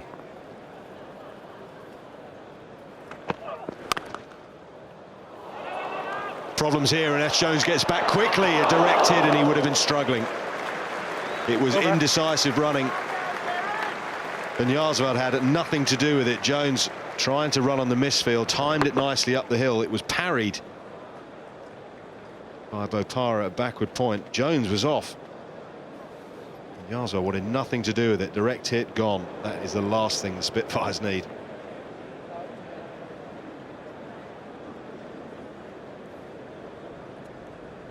Good over though, just one from it. 22 gone. Ravi Bopara's first over went for 7 runs, and we've been highlighting the David Masters pitch map and the disciplines he showed, completely contrasting with Ravi. One good delivery, one delivery in that good region on the length.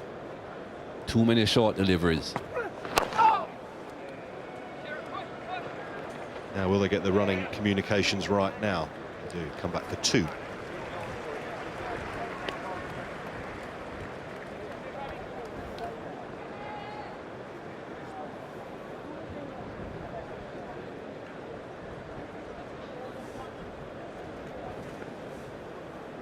Are you happy with this field for Ravi, Mike?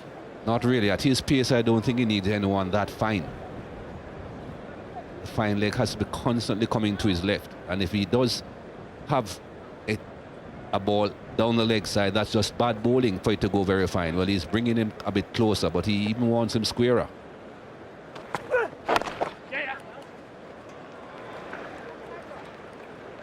Ravi Bopara could bowl almost with a mid-wicket and a deep backward square instead of a fine leg and a square leg.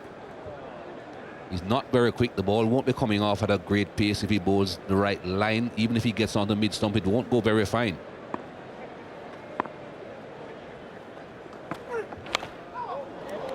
That'll be 4.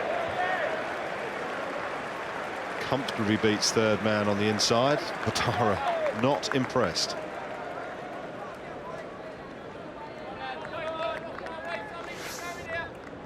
I think the Essex Eagles are allowing the Kent Spitfires to come back into this game.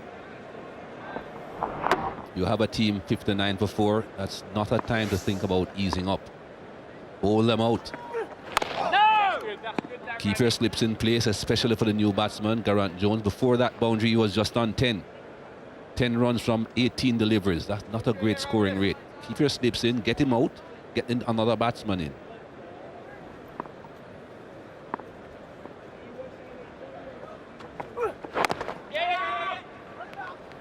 More confusion. Jones wanting another single, and Yarsveld not interested.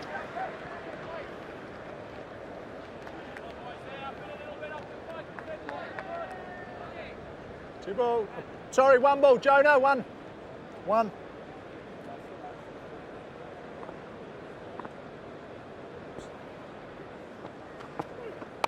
Yeah. Hit him, Cobbs. Over ball. 23 gone, 85 for 4. The Paro has been expensive, 2 overs for 15 in the context of the game. Brought the hops. Kent boys. They might be drinking beer instead of champagne afterwards, so maybe that's why they brought the hops. They need to be batting a lot better.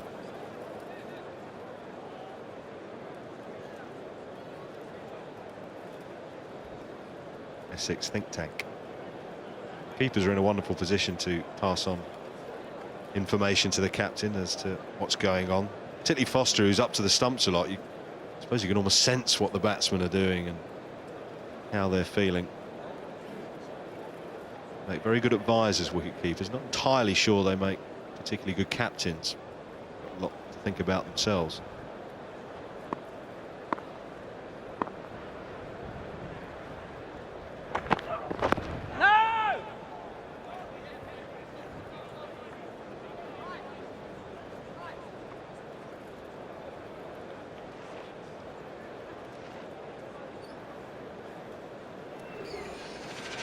Four bowlers used, still no Danish.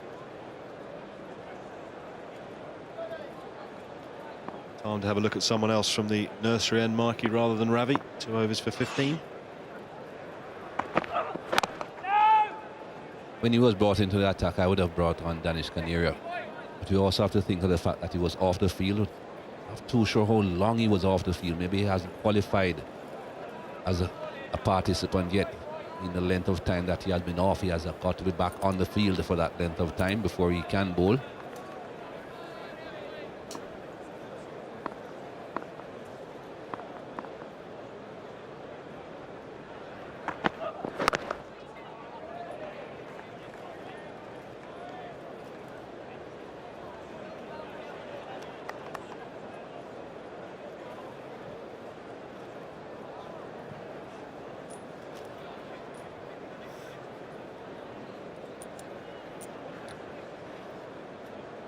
Plenty in here at Lord's today, enjoying some very good weather considering the forecast 3 or 4 days ago was for torrential rain. Very nice to see the sun out. There'll be an appeal, but Jones just a little skip down the pitch.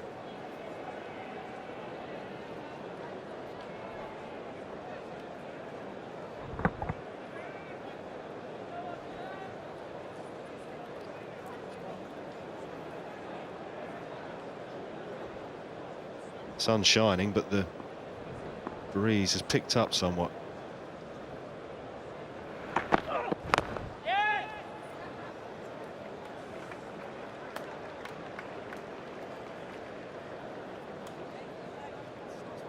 Yeah. As breezy as it was down Canterbury. Oh Lord. Good luck, Mike, up there. All the best, mate. Has a famous surname, Hutton. Always up there, Mike, irrespective of where we are, whether it's raining, whether it's sunny.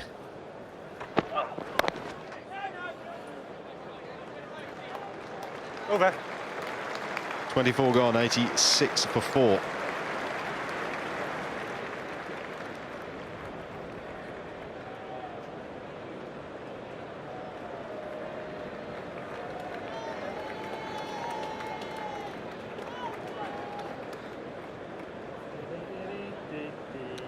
Still plenty of time for Kent to improve their run rate, which is currently just over 3.5 and over. Now they're going to have to deal with a different problem, a different threat, and it comes from the leg spin of Danish Canaria.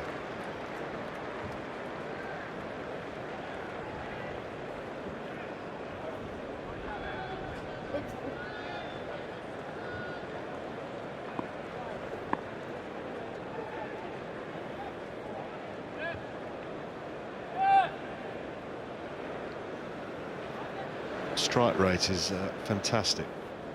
In fact, the figures themselves are brilliant. 27 strike rate.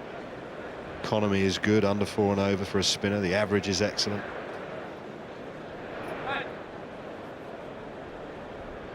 Wicket every 27 balls, Mikey. That is fantastic. That is brilliant. If you have a bowler that every time you give him a 10-over spell, you're almost guaranteed of getting 2 wickets, that is great.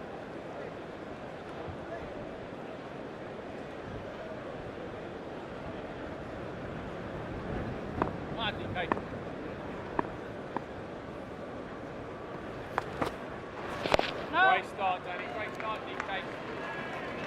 Give me Danny, boy.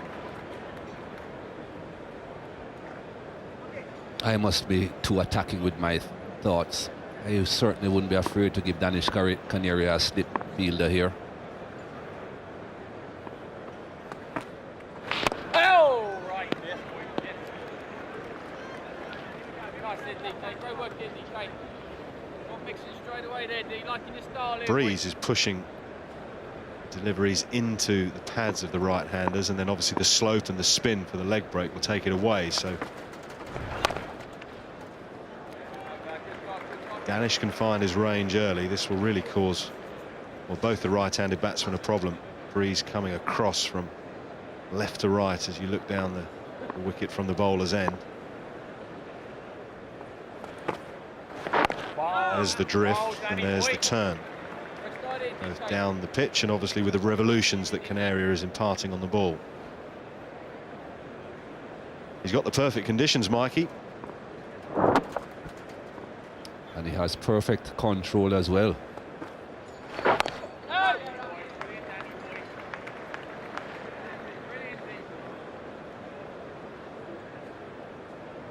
Ten overs from Danish Canaria. That will make things very difficult for the Kent Spitfire batsmen.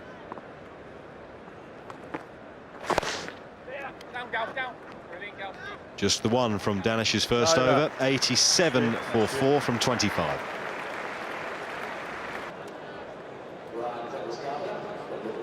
Halfway through the Kent innings, they're 87 for 4. Talk you through the next half an hour or so. Paul Allott is with Bob Willis. Thanks a lot, Ian. Well, the Spitfires won't be panicking. They won't be happy. But they do back themselves to bat a long way down their illustrious order.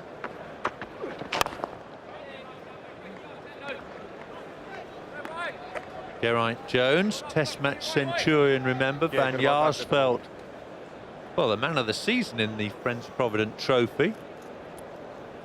They've put on 28 very carefully in 47 balls. Be glad to see that the sun's out again. I think, Paul, you pointed out before you did the toss that it was a green strip down the middle of this Lord's track. Were you surprised Robert Key decided to bat first? Yeah, I was a little. I think I don't know what time he got to the ground. I would assume he got to the ground pretty early, but the ground staff were down there on their hands and knees giving the pitch a good scrub. That's one leg. And then it was cut, but there was still some juicy green grass on the surface of this pitch when the toss was made at 10:15. And an inviting little green strip down the line of just outside off stump, really, at both ends where Masters has exploited the movement. There we are, look at that.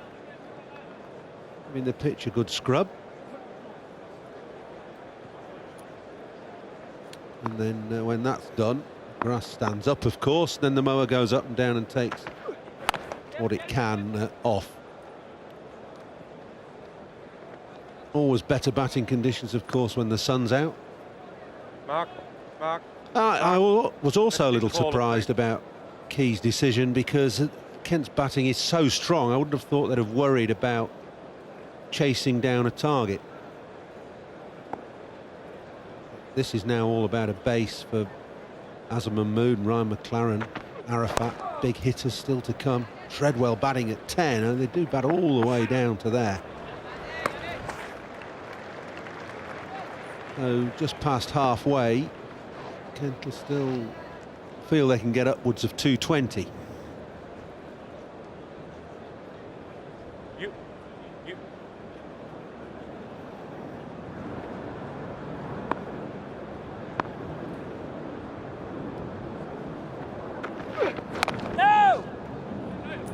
Over.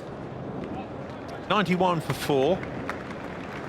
Canary has just bowled the 1 over quite late into the attack. That's understandable. The ball has been moving around. Masters bowled beautifully. 2 for 34. He's completed his spell. Napier 1 for 11, 6 overs. Mark Pettini be very happy with that performance. Yeah, I think people tend to forget about Napier's bowling, Bob. I mean, his batting this season has overshadowed that. His brilliant performance in 2020, of course, was the talking point of the cricket world for a month in the middle of the summer. But don't forget, the guy can bowl as well, and he's shown just how well he can bowl today at decent pace. Yeah, go, Sheffy. Great start, Danny, boy. Great start, Danny. I was saying before the match began, Paul, that I thought Canaria's 10 overs might be the deciding factor in this match. I have to have a rethink about that after the performance of Napier and Masters with the new ball, because the Kent Spitfires can't really afford to take Canaria on, can they, and loft him into the stands? No, they can't. They've got to play him carefully and just accumulate against him, basically. There's no need for them to take any risk against him. Plenty of gaps on the leg side. It's I wouldn't say a peculiar field, but inviting the batsman to hit away on the leg side and pick up ones. Here, big gaps from short fine leg right the way around to mid-on. He's gone. Canaria's done the job. Geraint Jones is the latest victim. He goes for 19. And the Kent Spitfires may have chosen to bat, but they're now 94 for 5. A little bit quicker, a little bit flatter. Push through and rushing on to Geraint Jones. Top of the pad, but I think that's going to go on and hit the top of middle stump. Flatter ball, top spinner. Jones didn't pick it, and Canaria is delighted, and well he might be. A wicket in his second over. Geraint Jones has gone for 19. 94 for 5. Well, Kent might just be in a spot of bother here. They've got batting to come though. Azam Mahmood due in next. Ryan McLaren, Yasser Arafat, James Treadwell all can bat, and they're going to need to. And it is Azam Mahmood coming in at number 7, but hardly the platform that he would have expected or liked for his free scoring antics. Going to have to play sensibly. Look at that strike rate, 112 runs per 100 balls, averaging 25. Ignore that, I think that's a bit of a false reflection. He's a fine one-day player.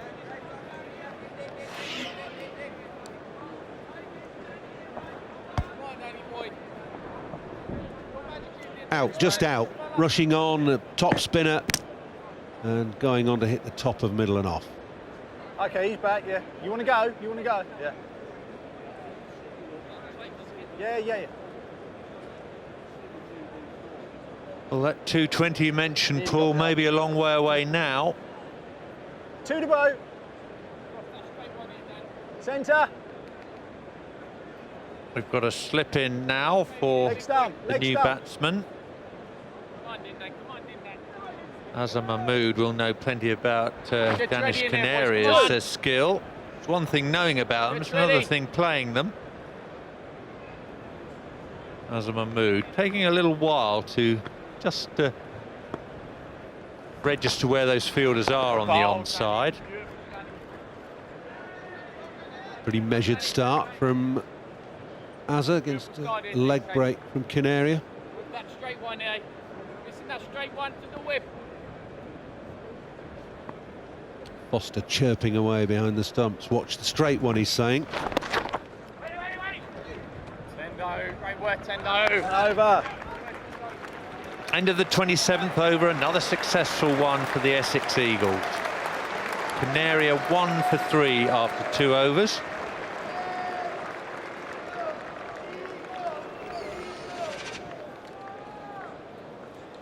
Denley and Key went early, 11 and 7. Van Jaarsveld still there. He's the batsman of the tournament. 400s to his name so far. He's 39 from 52 and the only Kemp batsman that's looking in anything like form at the moment. Kemp 16 off 31. Stevens didn't hang around long.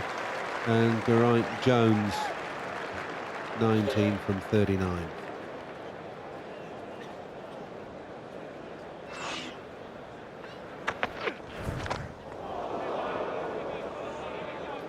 Well, Van Jaarsveld still prepared to play his shots. Wasn't a great delivery from 10 Descartes, but it certainly deceived Van Jaarsveld.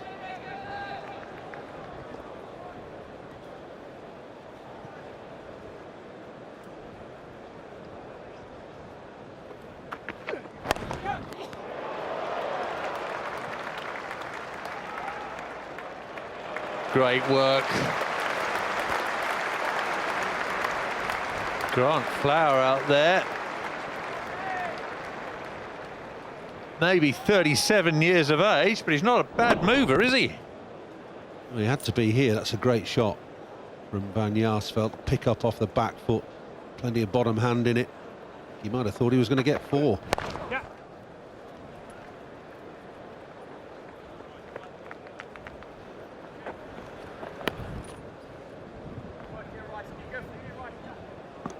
There were a few raised eyebrows when Essex went for both Andy and Grant Flower when their days as Zimbabwean internationals finished. It's 3 to come. He's made his presence felt at the southeastern county. We're certainly in the middle of a revival.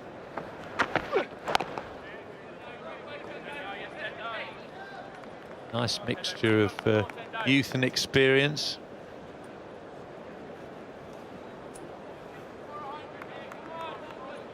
Mark Pettini had a difficult start to his captaincy reign at Essex, had to take over mid-season when Ronnie Irani retired unexpectedly.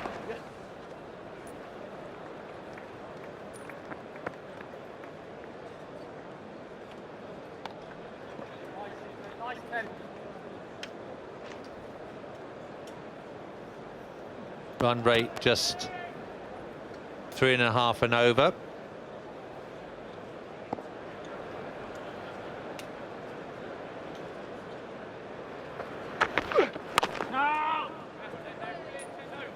Over. End of the 28th, 4 runs from that over. 10 Descartes, 2 overs, 4-8. But the main focus of attention is on Danish Canaria coming in from the nursery end.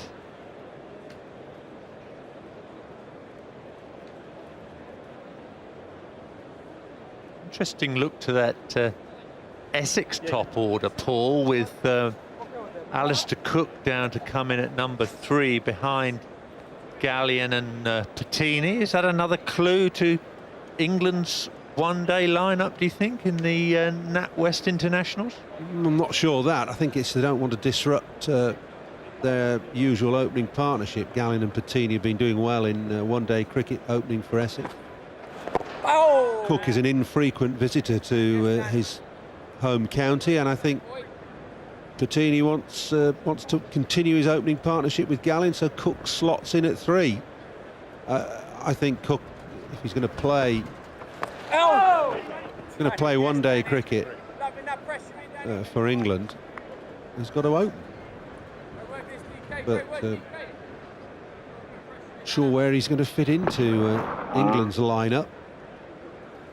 Word is that O.A. Shah will open for England in the upcoming one-day internationals. Who's going to open with him though, Paul? Is it going to be Bell? Is it going to be Cook? Bell was given the chance earlier on in the summer. Maybe Bell. Bell and Shah, and where does Cook figure then? I don't know. Not even sure the selectors know, to be honest. Well, he won't figure, will he, if he's not going in first for England in 50-over cricket? No, but you can also understand Essex's point of view in this game, that they've got a confirmed opening partnership as the 100 comes up for Kent. And the Arsfeld 43, just picking off a single into the leg side. Kent's hopes very firmly on his shoulders now. One mistake here, boys.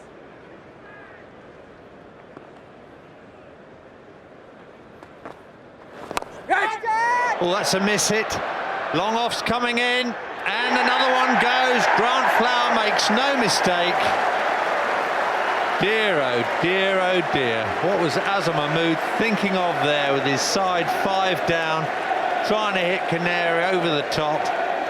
They played one-day international cricket together for Pakistan. Only one winner so far, Danish Canaria. Yeah, it's a horror shot, a horror moment for Azam Mahmood.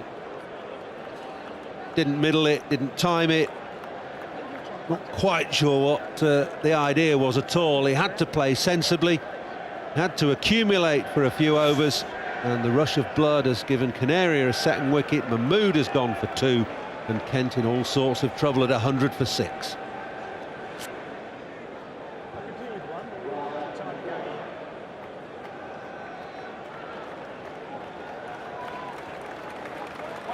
How good a delivery was this from Canaria?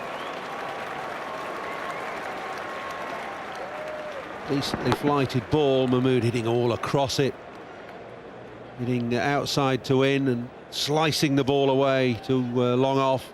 Pretty simple catch as they come for Grant Flower, who made no mistake. Friends here, boys.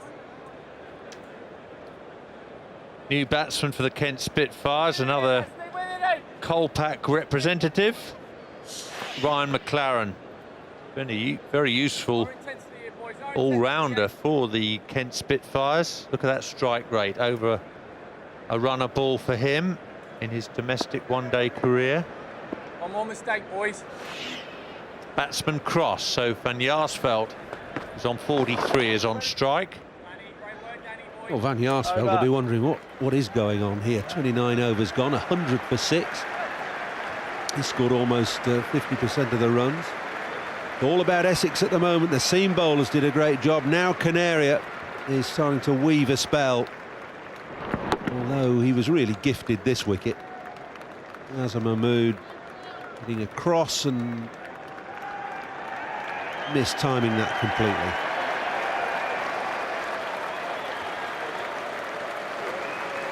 Aiming over mid-on for the wide open spaces behind that fielder, but miscuing straight to the long off. Just Arafat, Treadwell and Joseph to come for the Kent Spitfires. McLaren, another tall man, left-hander.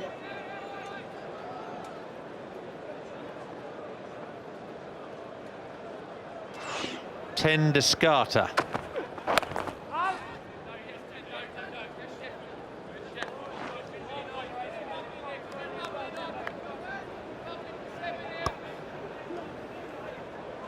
Well, Van Jaarsveld's the only batsman to reach 20 for the Hop County. Hops are on the balcony. Yeah, and Kent are on the hop. Ryan McLaren's record this summer in Friends Provident is nothing particularly startling. He's not had an awful lot of opportunity. His team scores in the teens, 3 not outs. Been out once. Average of 54. The strike rate's good.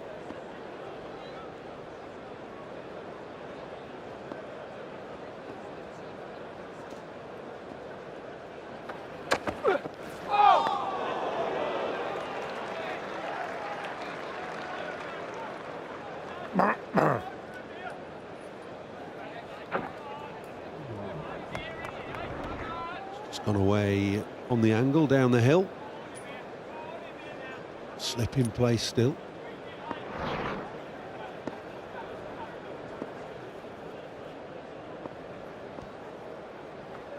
Well, that's gone straight between keeper and slip.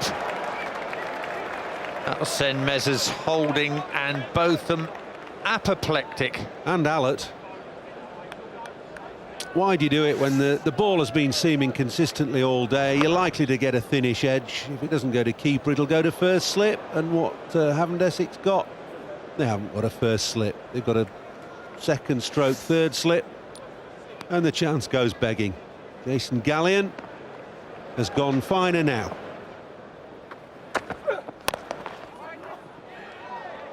I don't mind it, Bob, when not much is happening and you've got a left-hander in and the bowler's bowling across the left-hander. But on a pitch which is offering help and seam movement, the ball's gone past the bat on numerous occasions, you're reckoning that you're going to get an edge, a thin edge. And obviously the thin edge will go to the keeper, slightly thicker edge goes to first slip. It's common sense. Over. 30 overs gone, 104 for 6. Area about to start his 4th over. 2 for 5 his figures. Well, can Kent bat out these 20 overs to register some sort of target for Essex to chase? We're rolling back the years here a bit, Paul, where we had too many one-day finals finishing too early. But that was usually sides winning the toss, putting the opposition into bat. Kent won the toss here. And they were September finals, weren't they? Historically, Bob, they were second week of September, a little bit later on in the year, a bit more dew about, a bit more moisture around in the morning.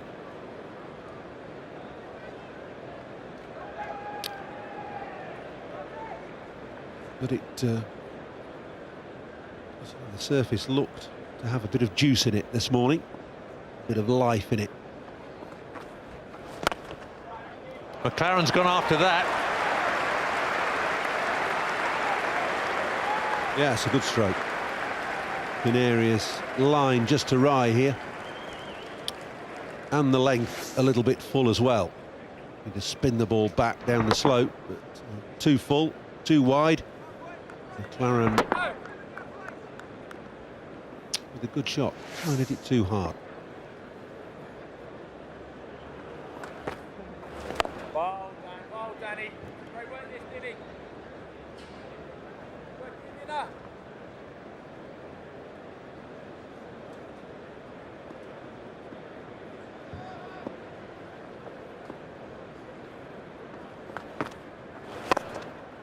Ryan McLaren, born in Kimberley.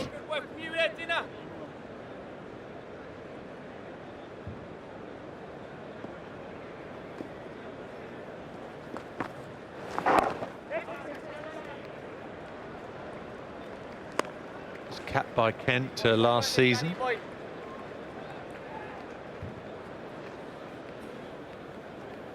Played for South Africa at under 19 level.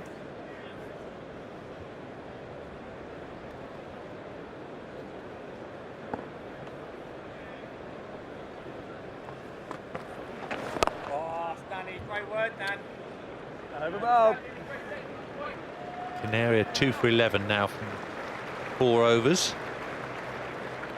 Pettini seems happy with this combination at the moment. Those are the 6 bowlers used by the Essex skipper. Wright and Bapara's overs have been expensive, but the others have had an absolute field day. Look at Napier's economy rate and Canaria's.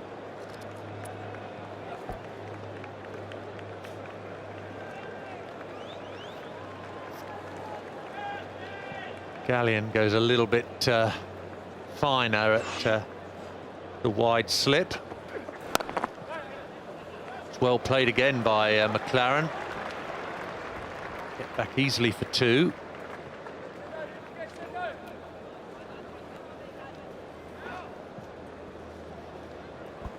Just wonder whether the amount of batting in this Kent lineup has brought about their downfall so far. That collective lack of responsibility, if you like, from the upper order, batting right the way down to number 10. Maybe a feeling that, well, if I don't get some, somebody else will.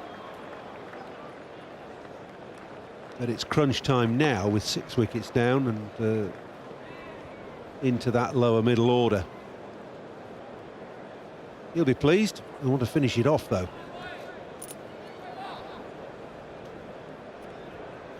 Well, Rob Key's a pretty phlegmatic character, but he'd be disappointed by the position in which he finds his side at the moment. Great work again by Foster, backing up there. Paul and I were up at Northampton on Thursday and Friday watching England's under-19 side as well. Saw a great young wicket-keeper there for the home team, Ben Brown, who's registered down at Sussex. It really is great to see top keepers in action.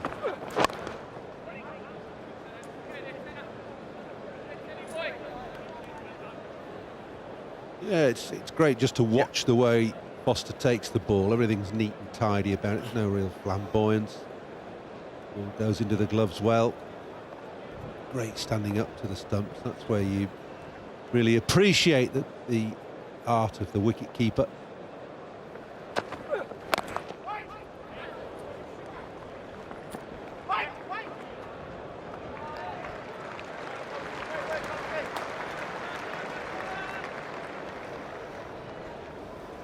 Grant Fowler again.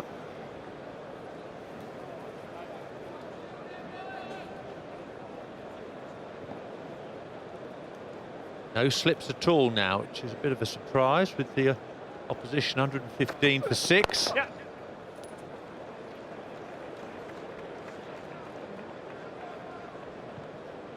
Yarsfeld goes to 46. Over. Got a stunning record in the competition this year, 400s. He can bat through to the end. He's got a chance of making it 5. Only man to get to 20 or beyond, though, Paul. Been the problem for the Spitfires. Clarence got off to a brisk start, very nearly a runner ball. So defence doesn't seem to have any role in Kent's one-day philosophy at all.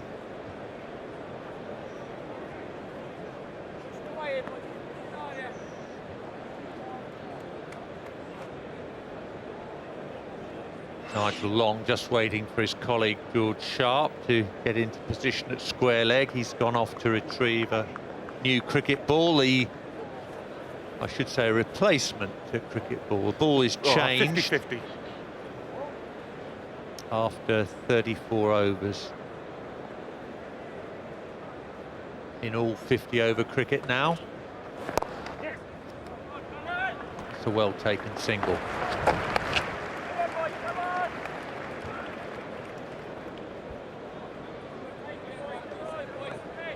The idea behind the change of ball is that the white ball gets discoloured and dark and loses its white colouring, but it doesn't look too bad, this one. They'll still change it anyway, regardless. Great stuff, great stuff, great stuff.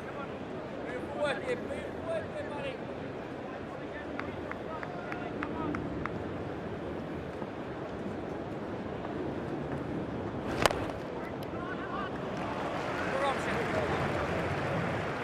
Alistair Take Cook. him, take him, take him.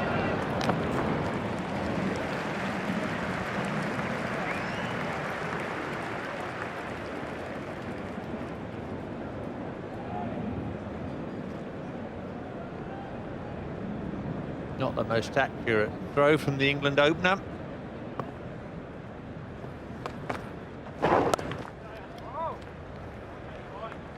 I have no from Canary. It was googly, but it was too short. Stuff, Danny, great stuff. Easily Danny. played by McLaren, even if he didn't pick it. Enough. He'll turn from leg to off, just up the slope a touch.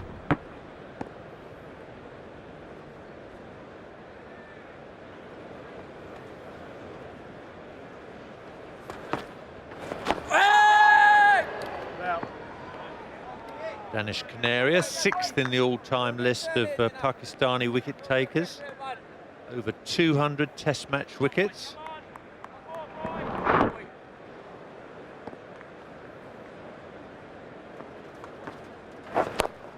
Danny boy. Sure over.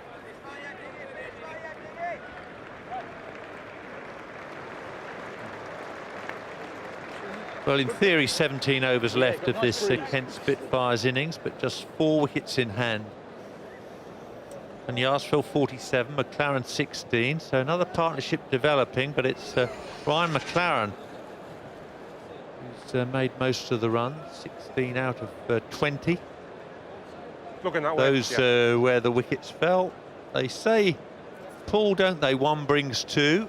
15 for 1, 19 for 2, 58 for 3, 59 for 4, 94 for 5, and 100 for 6. Now 120 for 6.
McLaren back easily for 2.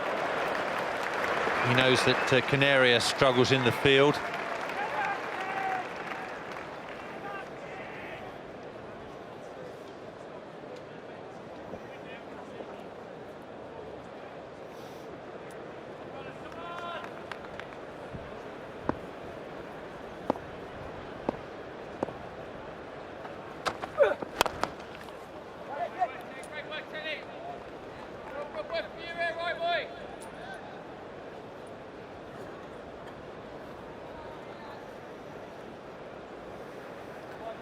Kent runners-up in the 2020 Domestic Cup to the Middlesex Crusaders. They don't want to be bridesmaids again here today.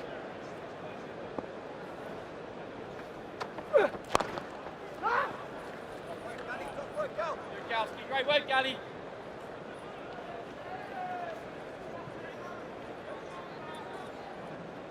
Yeah.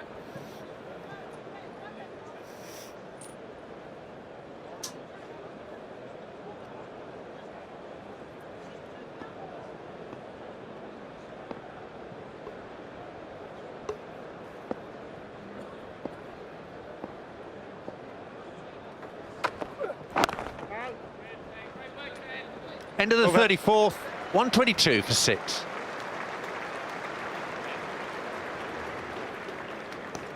Well, we'll have a change of ball now, and we'll have a change of commentary team as well. Nick Knight is alongside Now, don't we? Ian Ward. Hey? Thank you, Bob. Yeah, we'll change it now, yeah. Different ball out the box, and it's into play. the obligatory change of ball. It's not like the batsmen or the fielders have complained. It's in the regulations. Change your ball. Centre. So Chris Wright, who is coming back on to bowl, is going to have to come to terms with a new ball or different ball and any different characteristics that one may have. Must be quite hard for a bowler, Nick, to you start with one ball and then you've got to, in the middle of a game, middle of an innings, try and come to terms with what this one might do. Might get your line and length wrong to start with. Yeah, I mean, you wouldn't expect much natural swing from a ball that's supposedly 34 overs old. If the ball was reversing before and it's now not reversing, then there's an issue there. This one may reverse, the other one may not have done. So yeah, there's probably an over or two or a couple of balls just to see what's happening. But generally, they're the same type of ball, aren't they? That's the expectation anyway.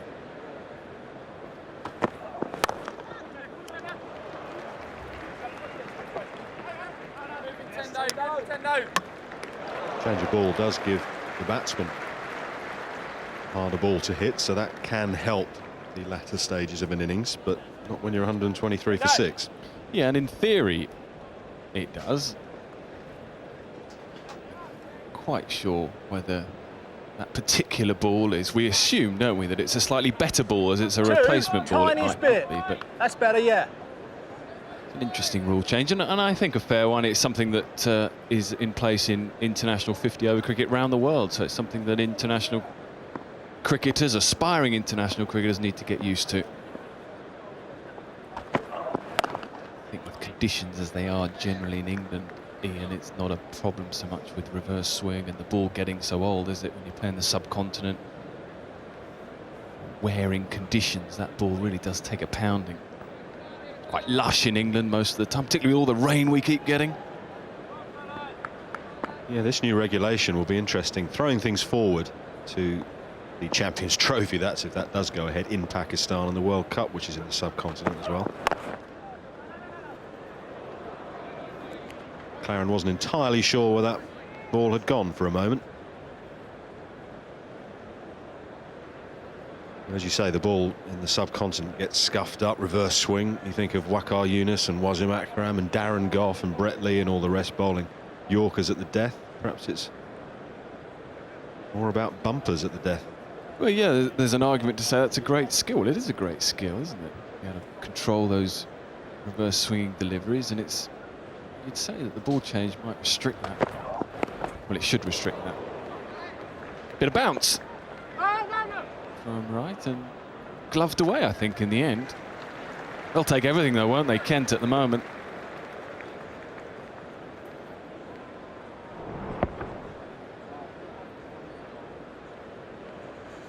Straight off the boxing gloves.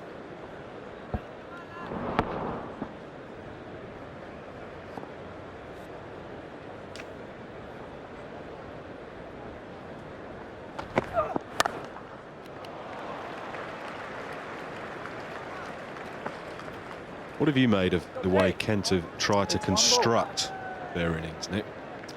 It must be a mind reader. I was just thinking to myself, what have I thought? What have I made of what I've seen? And, well, I think Rob Key was a bit unlucky up front. And then you look at the remainder of the dismissals, and sometimes when you get a team, say, 125 for 6 on a big day like this, you think, have they been overly aggressive? Have they got the game plan wrong? Great shot. And Danish, well, restricts it to 2, let's put it that way. Over. So 35 gone, 127 for 6. Martin van Jaarsveld is 49 not out. A lot rides on his shoulders. 27 for 6 for the Spitfires at the moment. Heading for a total below 200 as they can get their skates on, and Graham Napier is back into the attack. His opening 6 overs were very, very impressive and quick. To finish off, Ian, on your question to me about how they've done, I think you have to give a lot of credit to Essex's bowling. Napier, Masters up front, excellent. You expect it from Canaria. Wright's chipped in as well. bowled well, haven't they? And they fielded well. I suppose you'd have to cite Kemp and Mahmood's dismissal as being of concern, particularly with the match situation. Perilously placed their team. Well, what a 50 that has been. What an innings it's been for his team. He's been in fantastic form, of course. Hundreds galore. He's got 4 so far. But all those hundreds, us Kent supporters and those Kent players probably value that 50 right up there as the most important innings he's played of the season. We always say it, don't we? He's only halfway there. He's got best part of 15, 14 overs to add considerably to that. He's got to marshal, well, not the tail, because McLaren is a decent player, as is Arafat, as is Treadwell. Late order runs are a necessity now.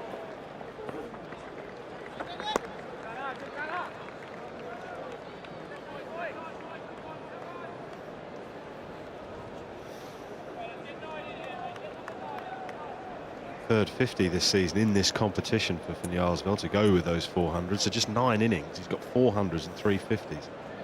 How's that for a run? Useful.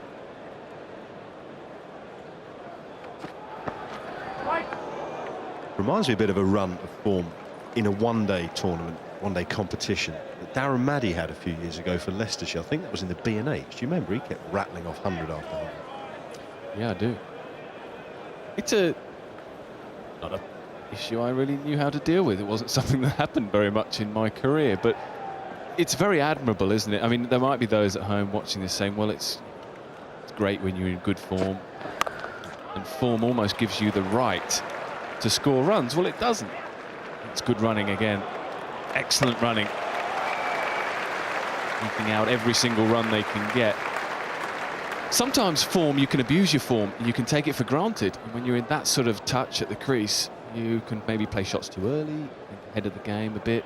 But he's set himself again, hasn't he, for another big innings. It suggests that his mind is in good order.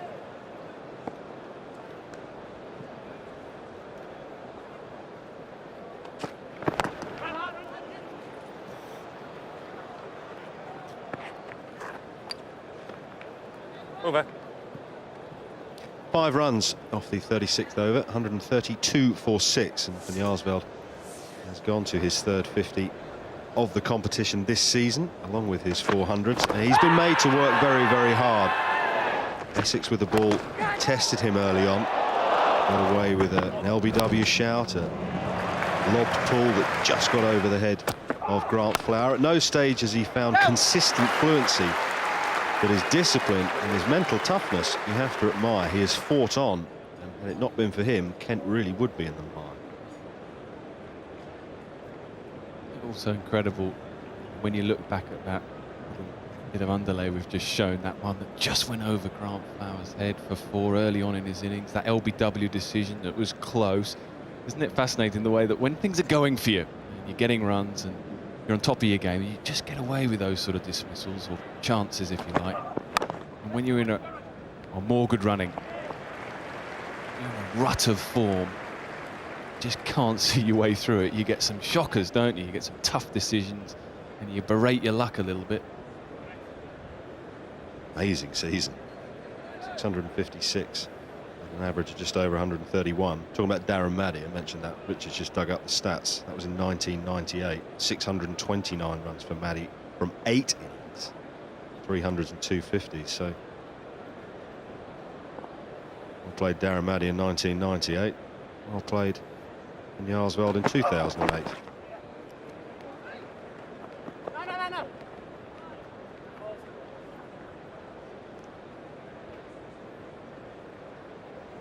Right into the attack. It's interesting, isn't it? With no Canaria now. He's bowled 5 overs, I think. It's difficult for a captain. What does he do? Has he made the right decision? Do you continue with Canaria for an over or 2 more? Of course, 10 overs you can bowl as a bowler in this competition. So he's got another 5.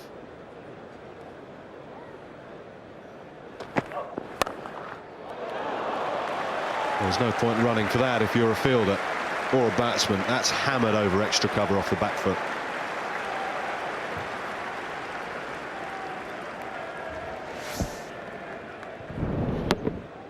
Cool, he's climbed into that, hasn't he? It wasn't that wide, actually. It was a bit short, but he's almost...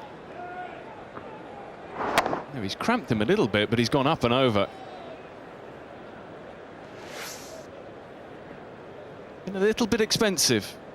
This right, he's...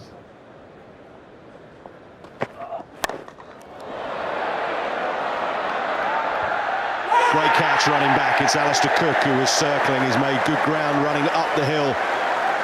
Van Jaarsveld's innings ends. And that is a huge wicket for Essex, and don't they know it?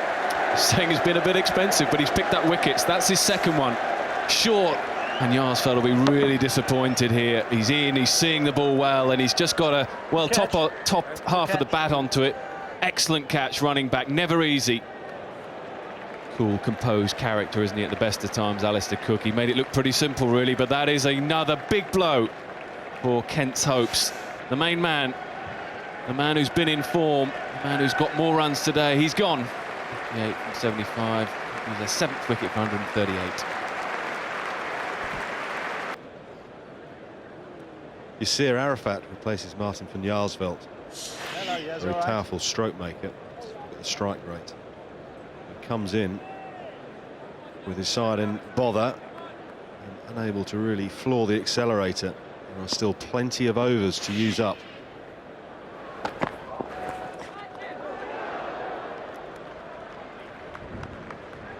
I suppose you shouldn't judge a pitch too harshly or a batting performance too harshly till both sides have had a crack on it.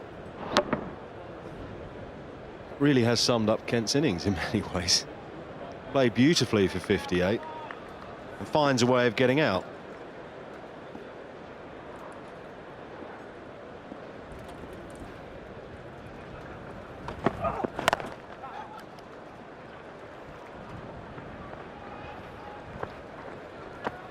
Over.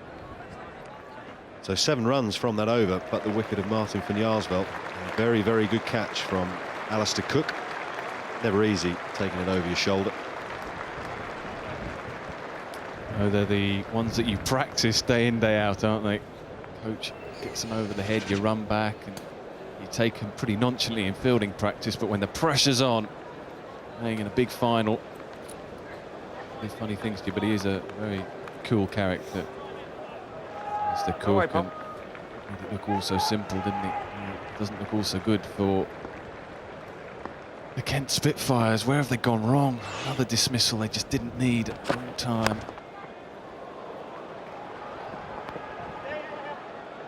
Spewed away off the outside edge, but he'll come back for a couple.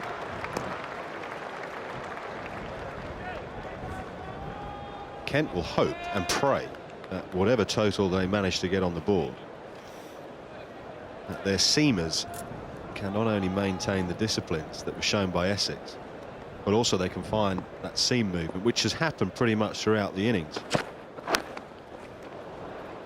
Yeah, I mean, there's been a bit of seam movement, but I don't think it's... I think from the wicket, I think it's been poor batting. I don't think it hasn't swung, has it? The odd ball's nipped, but the odd ball will nip in with a new white ball whenever you're playing, whatever conditions you're in. No, my point is not that it's been lavish. My point is there has been consistent seam movement throughout, and the reason that has caused so many problems for the Kent batsmen, perhaps they've been a wee bit off their game, but the bowlers, the Essex bowlers, have been spot on. So, I mean, Kent goes without saying, their bowlers will have to match the intensity and the disciplines of the bowlers, but they will hope that little seam movement remains.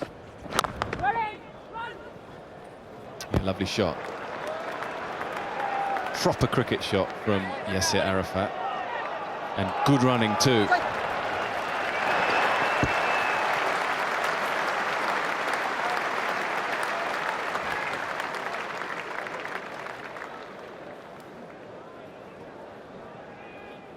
He's a strong boy, Graham Napier, spends a lot of time in the gym, shown in his batting and in his bowling very quickly here today. It's the modern way, isn't it, Nick? Look at the weights that Graham Napier and the Gladiators have to lift.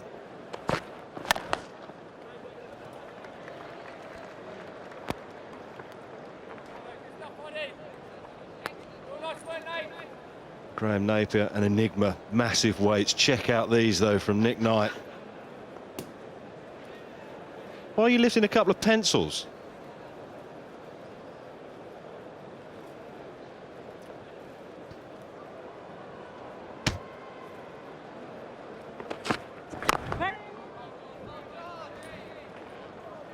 Oh dear. How would you go in the modern game? From?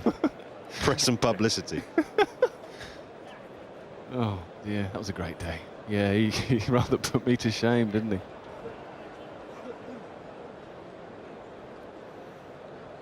Didn't you drop the bench press bar and have to be rescued by the Lady Enigma?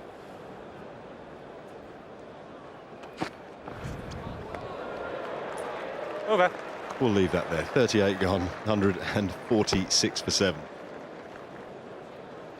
12 overs remaining in the Kent innings. They're 146 for 7.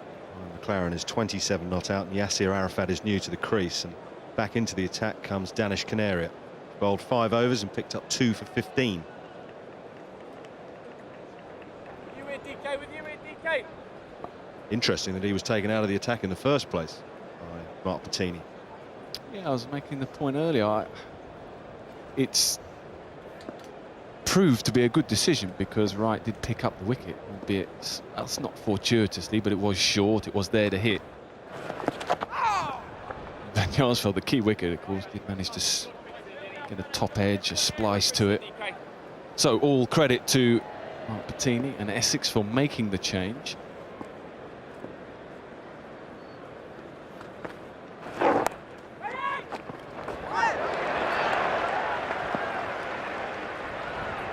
Be a long chase. Will be pulled in. Will they run for? No, the relay throw is there. Good teamwork in the field from Essex.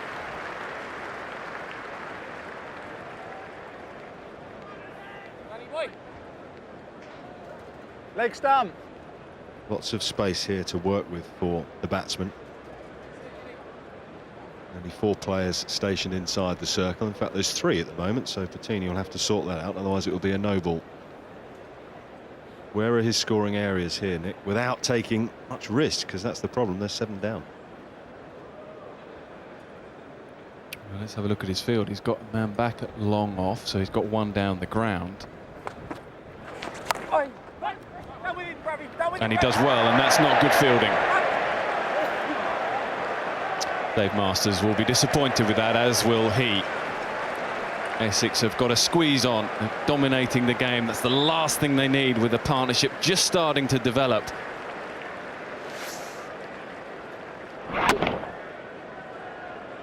Lots of teapots out there. Oh dear. Danny boy. Skills in, DK. Come on, boys, here.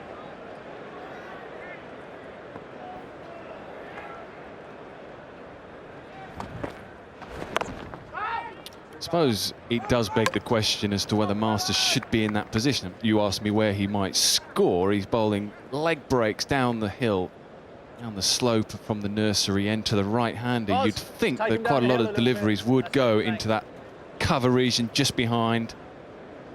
He's got Masters in that all-important position.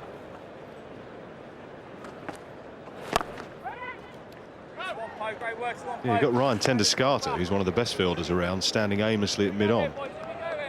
Yeah, I mean, mid-on should be. Well, I suppose it's the googly, isn't it? If he gets it wrong and top edge is the googly. Wow, Danny boy, great work, Danny. You can't have them everywhere, can you? 39 gone, 153 for 7. But I still think we've got an interesting game on here. We've got 11 overs. If Kent bat, well, part of the encouragement and the excitement about this Kent side is their batting lineup. They bat all the way down. James Treadwell opens the batting sometimes for Kent in Championship cricket. Bats in the top order. He's to come. B. Joseph's, well, not so hot with the bat, but he might be able to support one of the strikers that are in. So they've got a chance to eke out a few more runs here. And who knows, Ian, it's a big final, isn't it? Pressure tells. What will Essex give us with the bat? We've seen an under-par performance from Kent with the bat. We've expected more, haven't we? Big occasion, does funny things. Opara's 2 overs were bowled from the nursery end. He's going to have a crack from the pavilion end. Short, bustling run-up, keeper up to the stumps.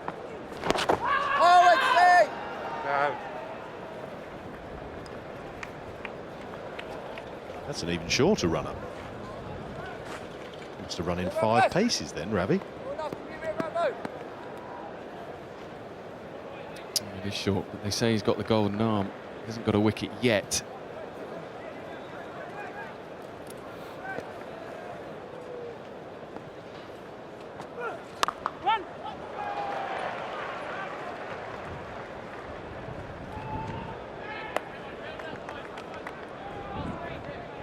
Good here, Robbo. Looking good here, Ravi boy. Have a look how many paces he takes once he's into it. 1, 2, 3, 4, and into it.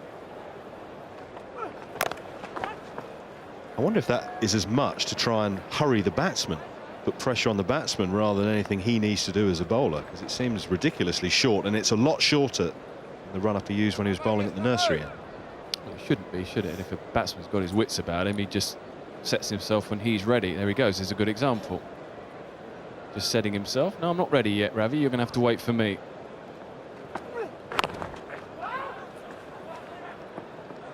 It's a reason to have a run-up like that. I imagine it's a run-up that suits him. But he is getting round pretty quickly.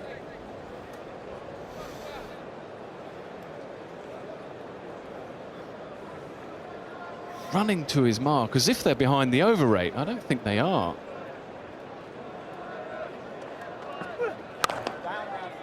My personal view on this is it's a tactic just to keep the pressure on the batsman. No time for Yasir Arafat and Ryan McLaren to think, to compose themselves. It's a bit like when 2 spinners bowl in tandem. All of a sudden, 3, 4, 5, 6, 7 overs can disappear in the blink of an eye. Yeah, but only if he's composed himself. It's one thing if it's good for the team, but he has to be confident himself. Well, there's a field change.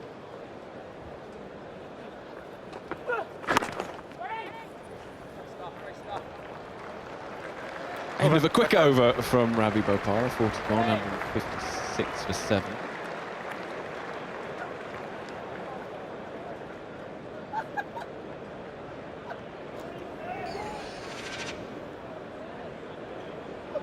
Kent losing wickets together. Both at the start, sort of halfway through. I do say the old adage is 1 brings 2. It's been pretty much proved right here today, though this partnership is now worth 18.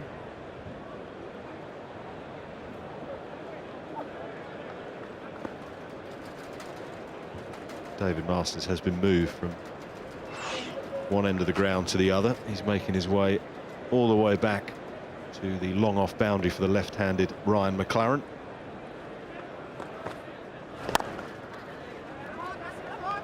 Thank you, yes, nice, nice. Good chef, great work. Danish wasn't very happy with David Masters. Will he be happy with his effort there?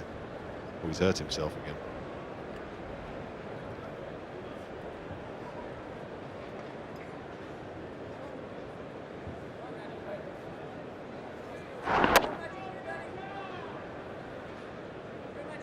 Yes, not of the highest quality, that.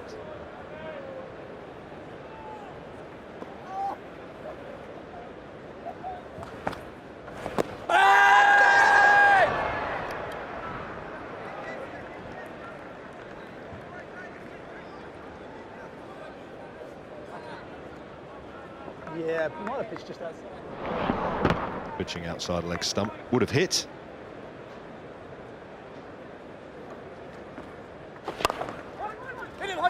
And now they've picked him out at mid-on. Masters. The ball is following him. Doesn't it happen? Isn't it incredible? Well done, Mark Pettini, for moving the field. He's done the right thing, although it is following Masters, but he's got a tender Scarter now in the right position.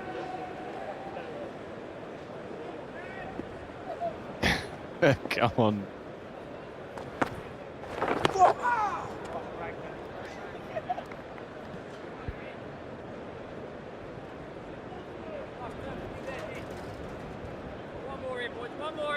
Bit of spin and some bounce as well. Hitting McLaren, who's not a short man, well above the pad. Sweeps and sweeps hard, but will just pick up 1. Okay.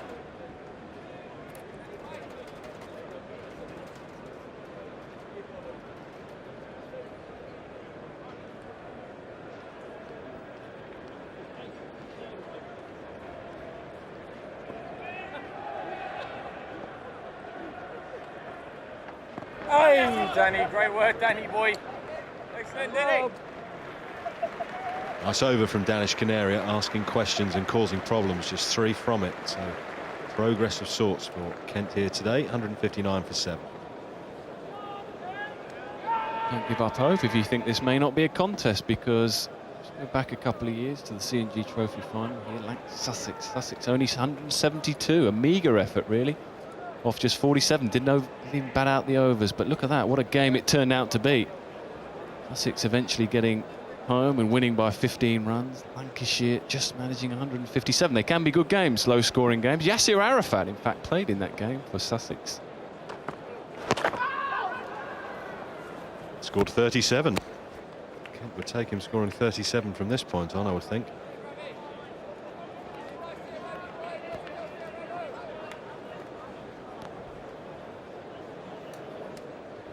Strength here, Rav.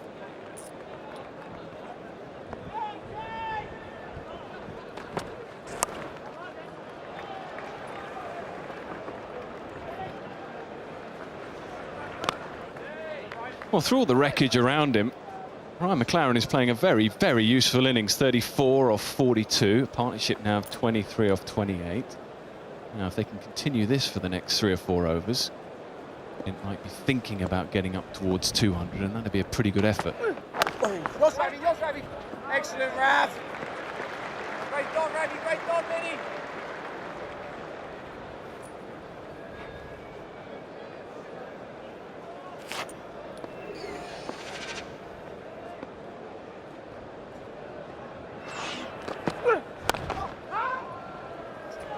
Look out, problems if he hits direct, he doesn't. Tenderscott holds his head in his hands. He only had 1 stump to aim at, throwing down the hill from his knees, made sure he got a solid base, and that's missed by a whisker, with Yasser Arafat completely struggling. Maybe a moment of luck for Kent.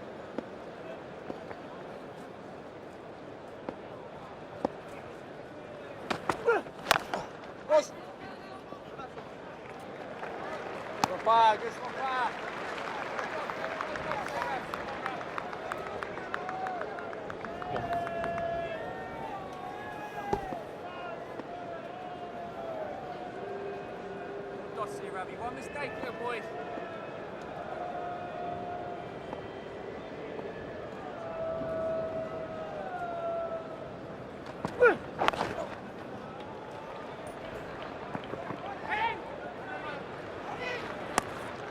.42 gone, 162 for 7.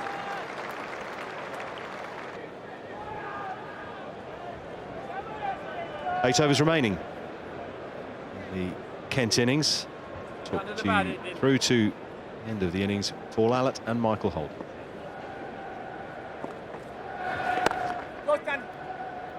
Thank you, Wardy. Danish Canaria at times was getting a bit of pressure from some of these batsmen, but overall an economy rate of less than 4 runs per over is absolutely where he'd want to be. 2 wickets as well.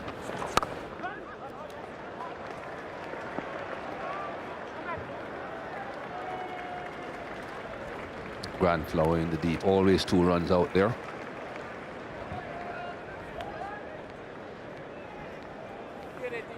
Well, primary concern for Kent here is for them to use up these remaining overs. McLaren 36, Arafat, the overseas player, will have to show his worth here. Primarily picked for his bowling, but a useful batter as well.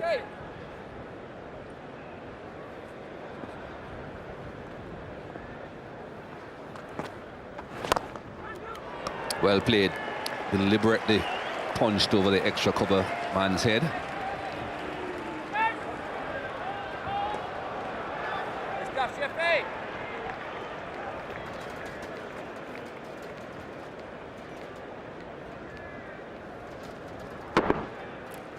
Nothing wrong with that shot, staying leg side and hitting over the top of extra cover with the spin. Way down the hill.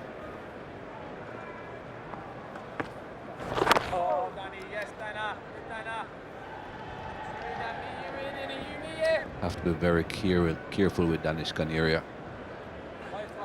Very good action. Not easy to detect different deliveries from the action. No run there. Over.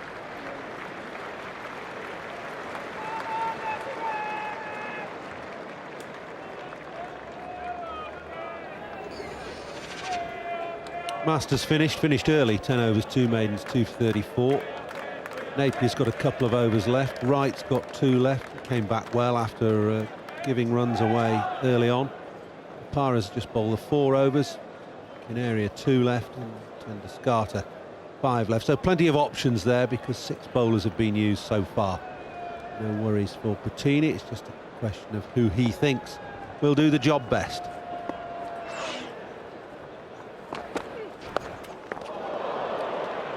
Well, you see quite a bit of that in the limited over form of the game. Bit of innovation. Do whatever you can to get the ball into the gaps, get some runs on the board. Predetermined and innovative, but I'm not quite sure he meant to get it off the top edge. It worked for a couple of runs anyway from McLaren.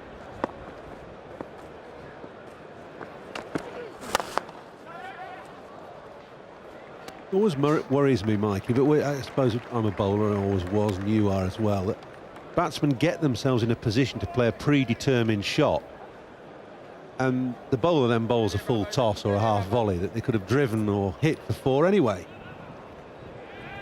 Yeah, it's not all the time that it works, really. Hate to see powerful men also playing that sort of cricket. Powerful men who can hit the ball out of the ground, still looking to reverse sweep, still looking to get down on their knees, hit the ball over the head, over the wicket-keeper's head. Hit straight back over the bowler's head, hit it into the stands. Don't have any fielders up there. Good, Chef. Great work, Chef. Yeah. Good, good, good.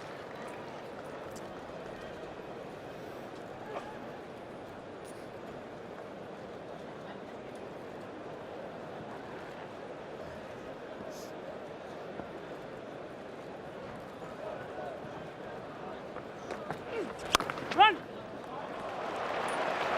Not a very big boundary in that direction, but still managing to cut it off. That's right. Hasn't had a bad day. His first 2 overs weren't that promising. 17 runs came off them. Good recovery though. Bowled 8 overs for 36 runs, and is doing a bit of good fielding as well in the outfield.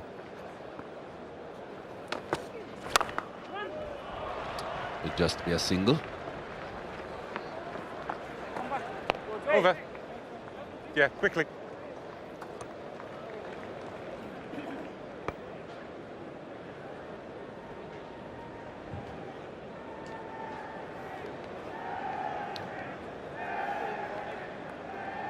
So Bapara 5 overs for 26. Reasonably effective. Just worry about the shortness of his run. He might put just a bit too much strain on his body at the moment of delivery. The fact that he's running such a short distance up to the stumps. No such worries for Canaria. And a couple of overs left, 2 wickets already. Batsman just changing gloves, having a quick drink.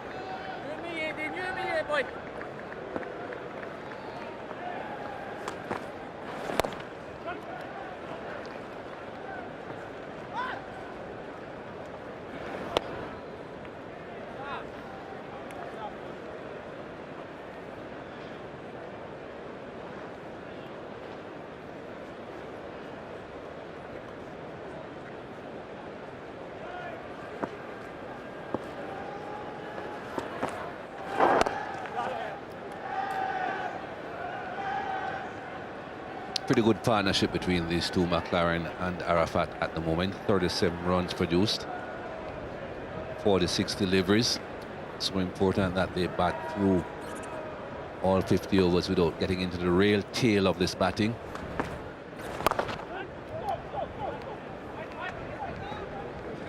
Arafat and McLaren, as we can see, are quite capable with the bat.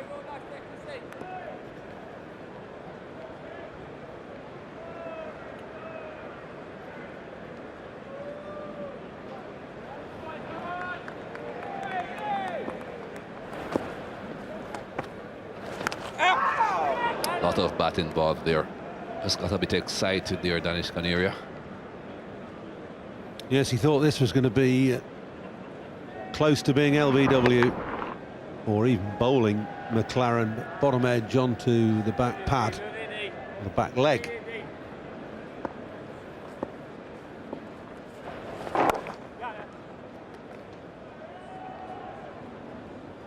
McLaren picks Canaria pretty well. Your contact lens. Oh, sugar. You can get another one. I don't know whether you picked that up from our umpire microphone.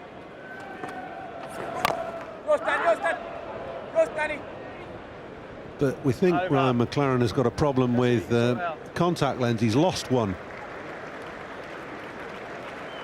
Been a game of charades now out in the middle. George, he's lost the contact. He's lost his contact lens. Lost the contact lens. He's looking for it now. How can you see it with no lenses in?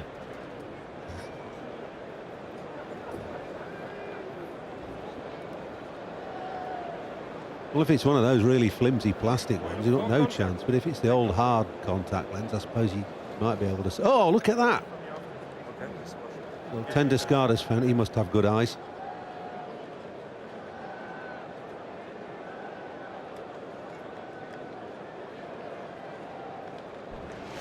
Well, 7 wickets have gone down so far. Not absolutely sure about that one, but it was given out, Rob Key. No doubt about that, though. Bowled by Napier. And another one loses his off stump. Big inside edge on that occasion. He helped him out. And some horror shots played, haven't they? Stevens out for naught. Jones not picking the quicker, flatter ball from Canaria. Close your eyes now. Azam Mahmood with a hoik. Straight down to long off. And Van Jaarsveld got a top edge. At least he got some runs.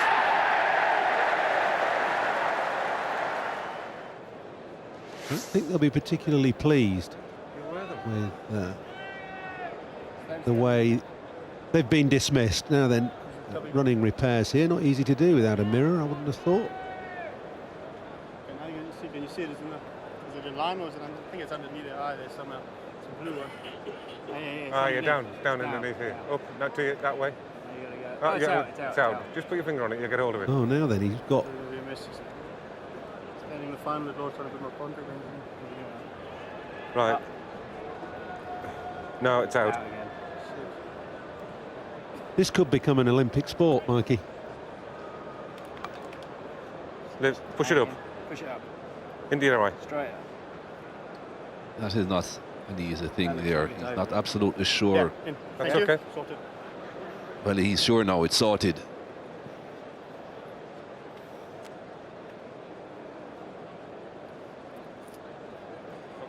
Interesting little interlude. Had to replace a contact lens in the middle of Lords.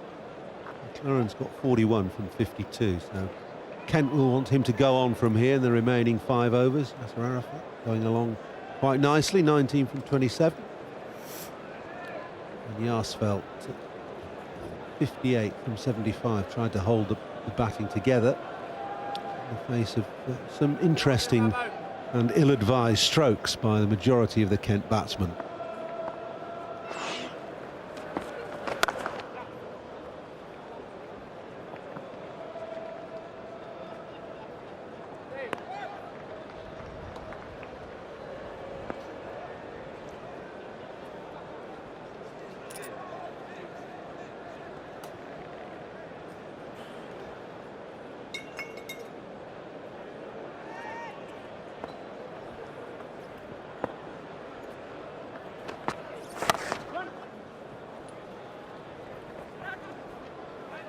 Don't think it's easy to get 2 runs when the fielder has to run straight in towards the ball.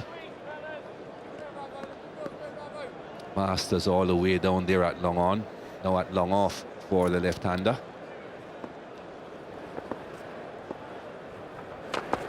Oh, no ball. No ball is a call. Don't think it's a front foot no ball. I think George Sharp is saying that it was a bit too high. First and final, Ravi. Yeah. First and final. Okay. High pitch ball. First and final, he's saying. High pitch delivery. It was a slower ball. George Sharp called it very quickly. Bales came off then. What was all that about?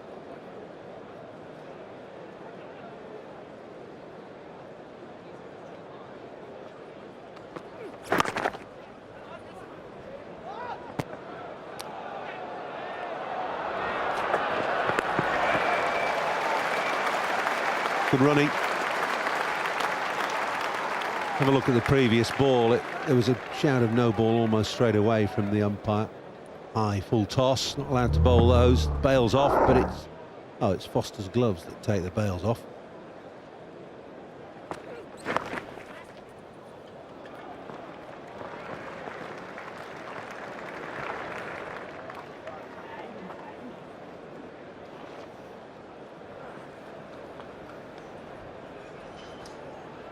Not very easy to control those snowballs at times, and that's what Bopara had a problem with, the flight of the ball. Got it through. Should be 2 runs here quite comfortably. Heading towards a 200-run score here at the Kent Spitfires, and they certainly have a chance of that.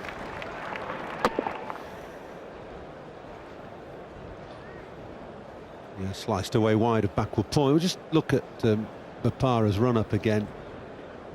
Only 5 or 6 paces, if that.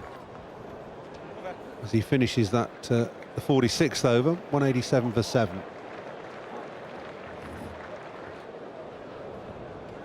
So we're into the last 4 overs of this innings. Arafat on strike again. 23 from 30 deliveries. Just out of his reach. That's a good boundary. Spitfires will welcome those.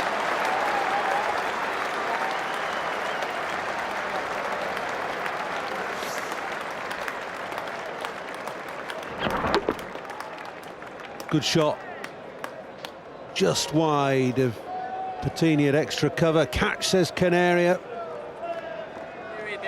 A pretty good strike, nonetheless.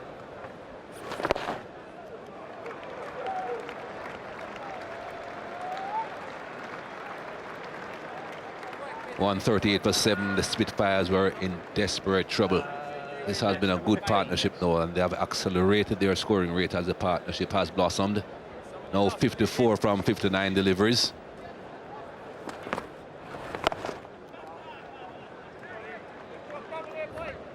Sir Arafat doesn't get much opportunity to bat, but he's played 1 or 2 sparkling innings for Kent this year. 42 off 23 balls in the 2020 against Sussex.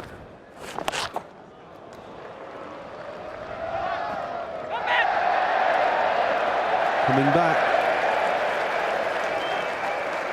The fumble allows the extra run. That's not something you see from this man too regularly. Penduscott is usually very good in the field.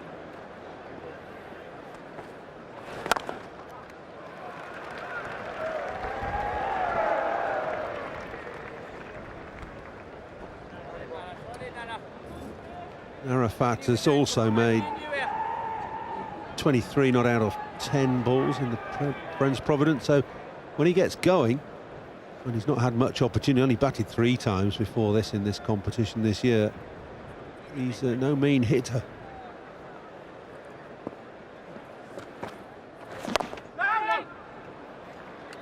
Over, Bob. Kent getting up towards 200. That projected score of 8 and over from here gets them to 220. They'll be looking at that now, and 220 gives them something to bowl at.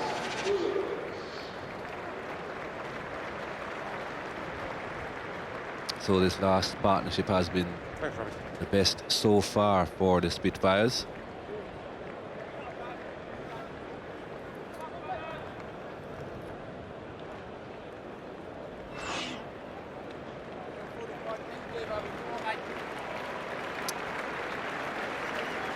over number 7 for Ravi Bopara. Just over his head. Boundary. Brings up his half century, McLaren.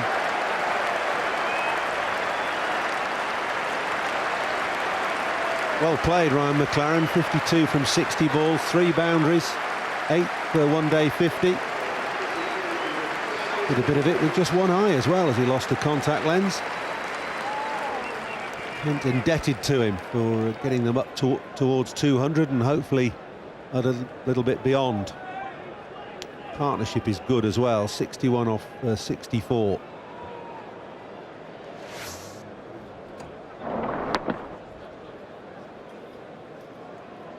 Has to make sure that he has mid-off and mid-on right back, I would think, Ravi Bopara. At his pace, those are the men he should have in the deep. Look to bowl full and straight, get the batsman driving straight down the ground.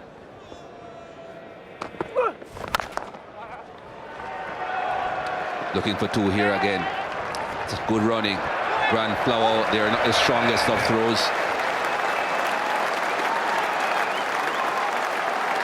.200 up then for Kent. There's a resurgence from the hot county, giving themselves a chance here.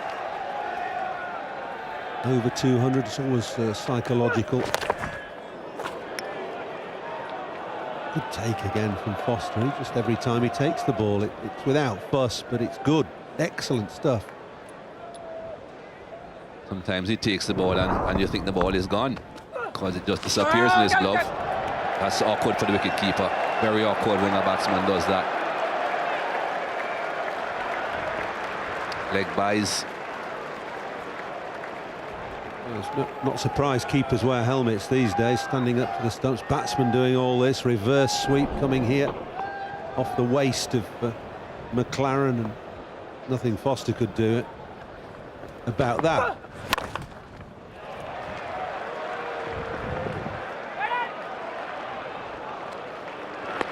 Good call. Napier is a strong man, gets the ball in quickly.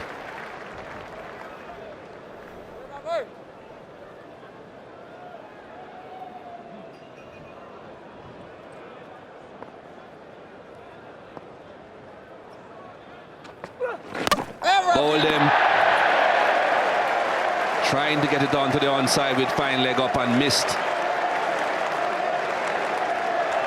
Well, this stage of the innings, you've really, as a bowler, got to try and hit the stumps. If the batsman miss, then he's gone, and that's exactly what Bopara's done, with batsmen moving all the way around the crease, looking to engineer strokes. Arafat just getting a little bit too clever and being clean bowled for 27, 204 for 8.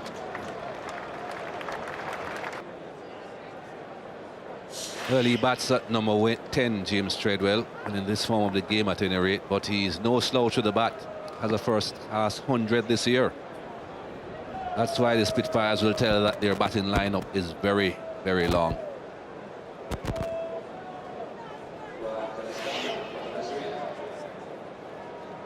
Two overs to go. Ryan Tendus Carter coming into the attack. He has 5 overs to 20 runs previously. He'll have just 1 more over in this innings.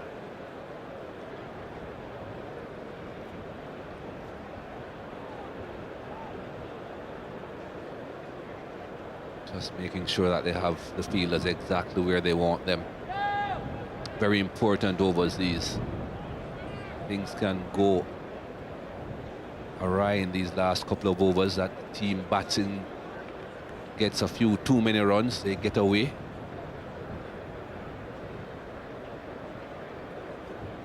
Of course, with just 2 wickets in hand, Kent will certainly not just throw caution to the wind, but they'll be looking to score quickly. Over his head. That's another boundary.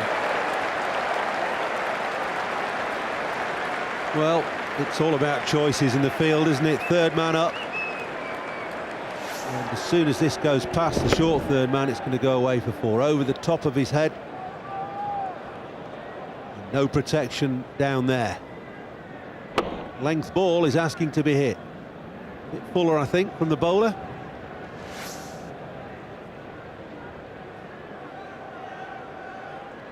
If you set the field, you have got to bowl to the field. Can't bowl that length with a third man up. That's better. You have long on and long off. Get them driving down the ground. Well, this is interesting. He's gone. Definitely gone.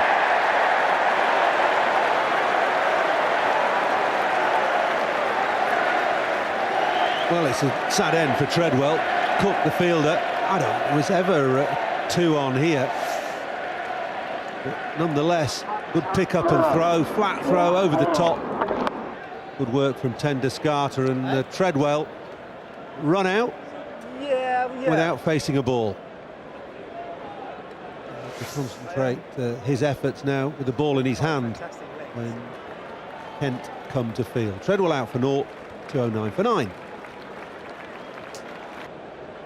Well, Robbie Joseph is the last man in. 9 wickets down now for the Spitfires.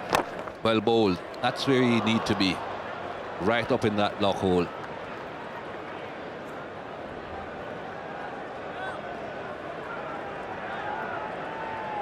Last man in, Robbie Joseph. 2. That's for 15, not a great batting pedigree. Right rate of 53, but he's got to stay. He's got to stay for the next 9 balls. Treadwell's suicidal second run, not particularly well advised, I don't think. There's a bit of West Indian flamboyance about him, Mikey. Needs to get off strike, that's what he needs to do. The Essex Eagles will be trying either to get him out or keep him on strike for the rest of this over. Another 2 deliveries to go.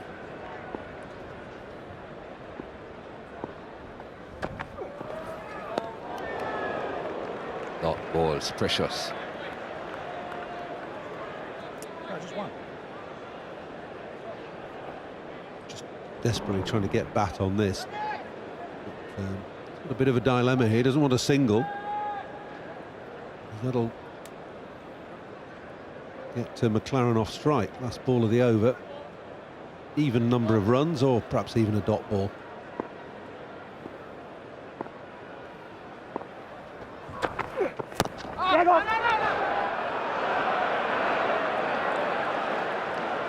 Over.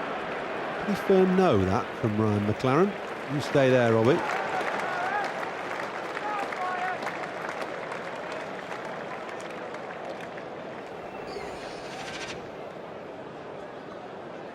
Fantastic knock this by McLaren, coming in at number 8. First batsman since 1968 to get a half-century batting that low in the order in this one-day final. 61 from 67. Last partnership, well, not the last one, the second to last partnership. The Wicket partnership was a good one as well. 66 runs. They needed that, the Spitfires. Now just 1 over to go. Ravi Vapara to bowl that last over. And as far as the Spitfires are concerned, they have the right man on strike.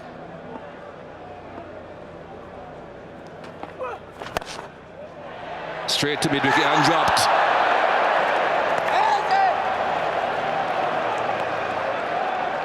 Jason Gallion. How do you drop those? Well, pretty easily if you look at this. A mistimed hoik away to the leg side. That's as soft a catch as you will ever get in top-class cricket. And Gallion has put it down. Inexplicable.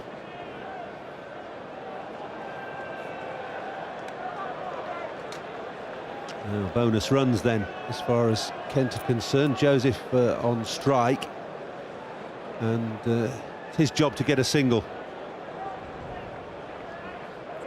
Score was 210 at the time. That would have been a target of 211 for the Eagles.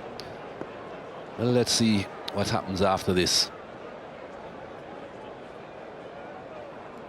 Everyone is so important in this form of the game. That's a good strike, but not going all that far. Gets off strike though, that's the important thing. Gets McLaren back on.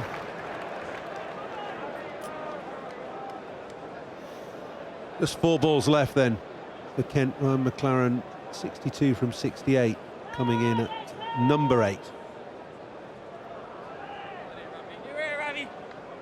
Giving Kent a chance, that's what he's done.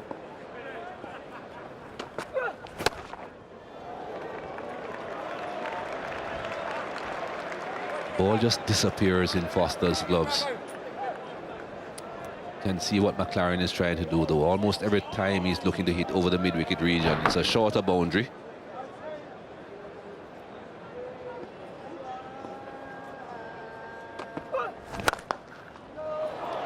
That's well struck. They were looking for 2. Not on though. Got there too quickly.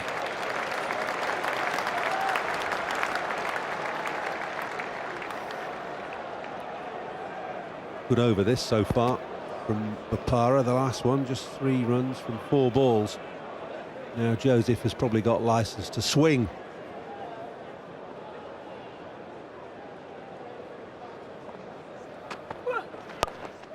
Well bowled, slower delivery. Well fielded. That could have been an extra run if they had gotten past.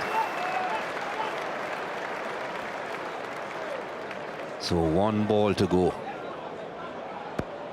Got that slow ball a lot better. There's plenty of frantic action here. The run that might not have been.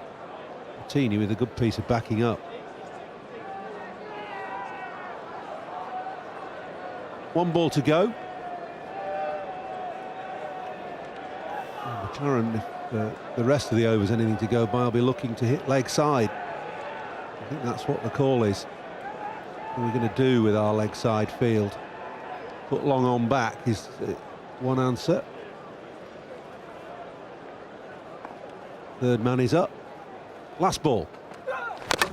And bowled. Perfect end for the Essex Eagles. A dot ball. It doesn't matter that much once they didn't score any runs off that delivery. Target should have been 211, but for that dropped catch, but they've only got 3 more, the Spitfires. Will those 3 runs matter? It's been a fine innings from Ryan McLaren, 63 from 71 balls. And having to swing at the last ball, of course, inside edge onto boot and then onto the stumps. A fine performance by him. They hoisted Kent up to 214. It was 138 for 7 at one point. Wasn't looking very promising. But as we have seen on so many occasions in this form of the game, a limited over form of the game, once you hang in there, you can post a reasonable target. That's what the Kent Spitfires did. They hung in, didn't panic, didn't give it away at the end. And Brian McLaren in particular with his half century pushed them up to 214. I think Essex will be pretty pleased with their bowling effort overall. Masters started the trend, 2 for 34 with 10 overs off the reel. Napier bowled well, 1 for 23. Wright, after a sticky start, got a couple of wickets, 2 for 36. Bapara as well, bowling at the end. Those are good figures, 2 for 46. Canaria, 10 overs of leg spin, 2 for 42, and 6 overs from tender scuff. You wouldn't say this is a very demanding target. The sun is out, it's a good pitch, but who knows? And we'll find out in a not too distant future. So the Essex Eagles are out in the middle. The 2 batsmen are anyway.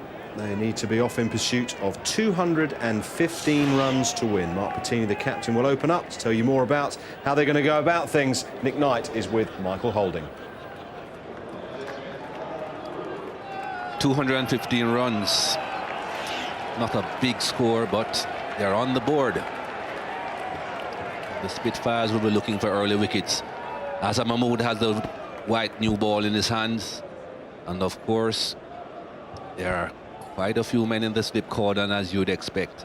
If you need to take wickets, you need to use this new ball. Rob Key has 3 men down there, 2 slips and the gully. Just 2 fielders on the onside. And that's where the first ball goes, on the leg side. A single down the fine leg.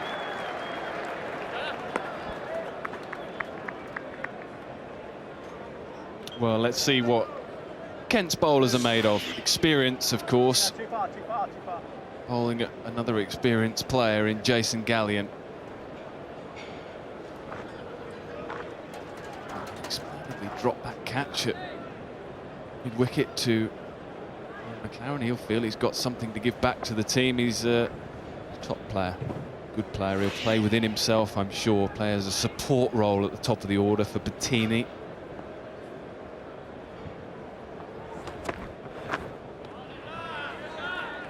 With Jason Gallion on strike, the slip cordon has changed just a bit. He's gone back to where he was originally. 3 men now in the slips.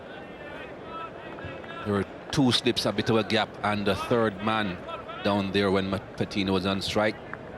And it changed to 2 slips and a wide gully. Back now to 3rd slip though.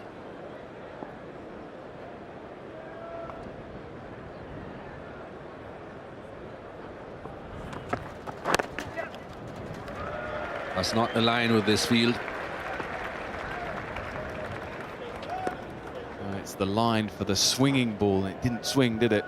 Let's see if it does. It certainly didn't swing much first thing this morning either for Essex's bowlers, but their line was immaculate. With that extra fielder in the slip cordon, Mikey, they've got 1 less on the leg side, exactly where that ball went to. They've gone back to 2 slips, a bit of a gap, and the other man now. That's the line. That's also the length. Yeah, when it's not swinging, bowl that more offside line. Here he goes, starts it out more on the sort of 5th, 6th stump line. Yeah, perfect. A little bit of bounce. Interesting to see how they go, Kent, bowlers, because surely they'll feel they're a bit under par, and it can put a bit of pressure on the opening bowlers, that urgency to get early wickets. We can see 3 catches in already.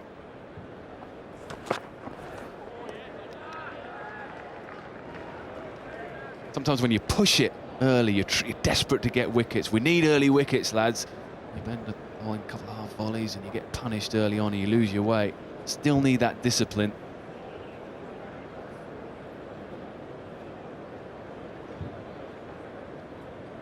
Very experienced Azam Mahmood, but he still has his captain to his right, just at mid-on. Rob Key sticking close by.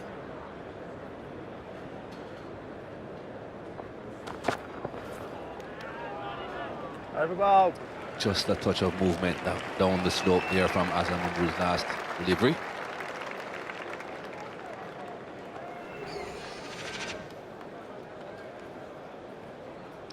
Half centuries from McLaren, almost at the tail of the batting order, and Van Jaarsveld in the middle order. Arafat also chipped in with a few runs.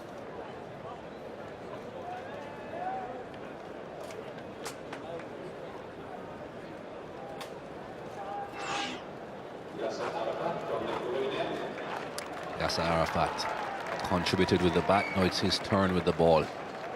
He also has 3 slips. Economy rate of just under 5 runs per over. Can't afford that in this game though.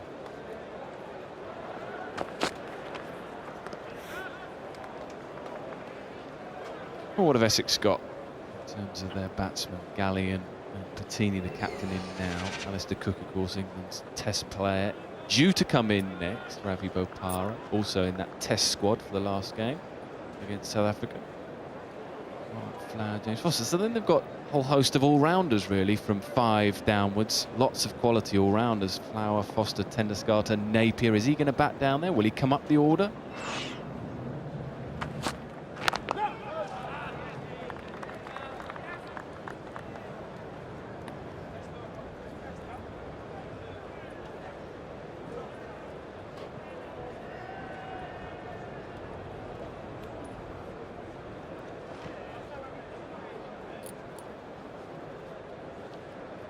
Few fingernails still being bitten at this stage. Nervousness certainly hasn't gone away.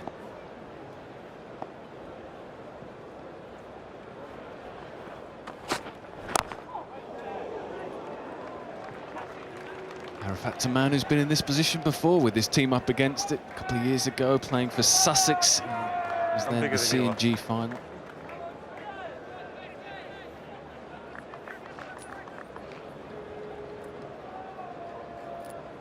Sussex mustered just 172 by recollection and hauled out Lancashire for 157. He bowled 9 overs, 1 for 24. That's 4. Too much room outside the off stump.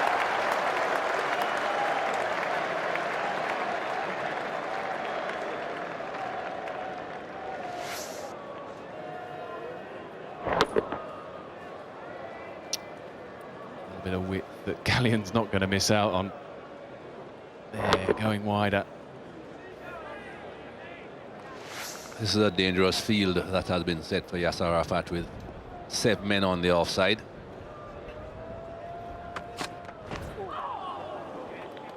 The way this ground is, everyone would know about the bias on this ground, the slope on the ground, the bowling from the pavilion end. The slope tends to push the ball in towards the batsman's legs. That's why Yasser Arafat, with this field, 7 on the offside, will be staying pretty wide above stump. And you don't necessarily want him to be bowling wide above stump. Close to off stump should be the line, but with 2 men, only 2 men on the onside, he's going to be afraid to get too straight.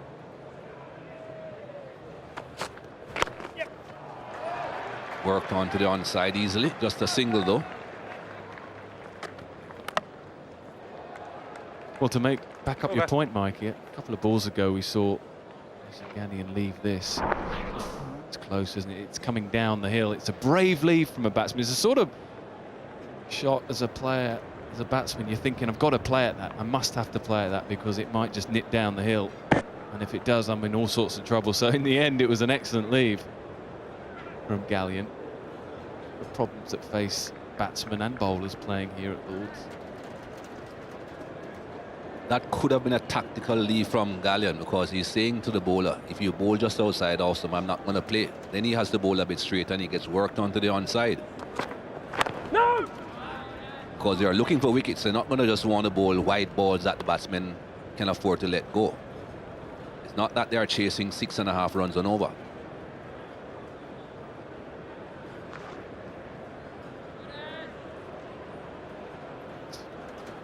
Right, it's just brave, that's all. You don't want to leave one that nips back and hits the top of the off stump.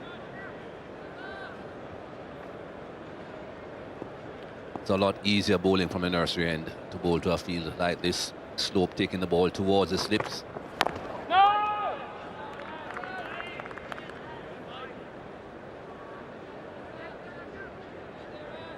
What do you reckon then? Is it a good field that he's bowling to? Well, both bowlers really. I suppose what you're saying is this is a better field for the bowling at the nursery end with the slips in place, with the slope. You're saying to Arafat, maybe have another man on the legs. Arafat definitely needs another man on the onside bowling from the pavilion end.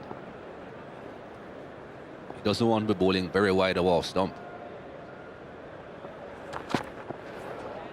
And if he bowls straight or anywhere close to being straight on off stump, he's going to get worked onto that onside very easily. The ball isn't seaming around, it's not swinging around, so it's easy to just work the ball onto the onside if it's straight.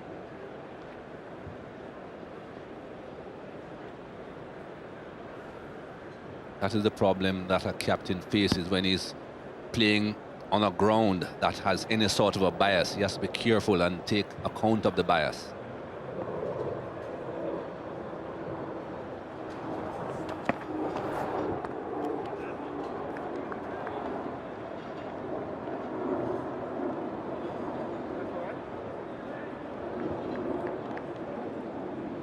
That was the one before. The last one was a bit better.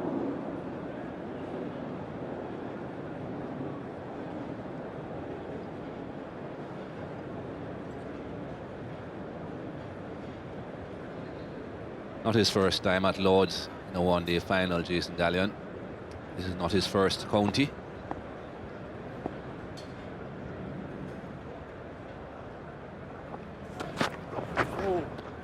That should be a wide. And he should be lucky that it's only a wide. Could have been a bit of bat for 4 runs. Jason Gallion, of course, has been to all Lord's final with Lancashire.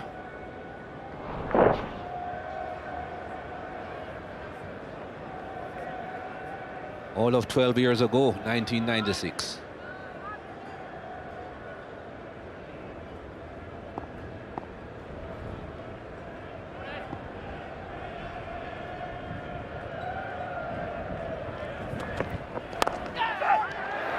Found the gap. Not the best shot you would find, but he found the gap.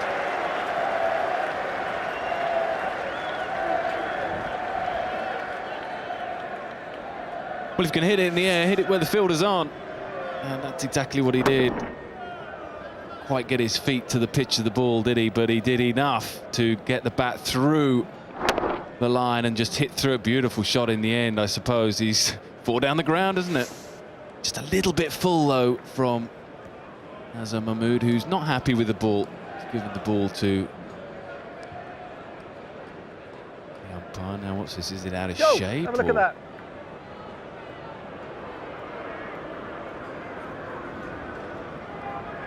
This should be an interesting discussion.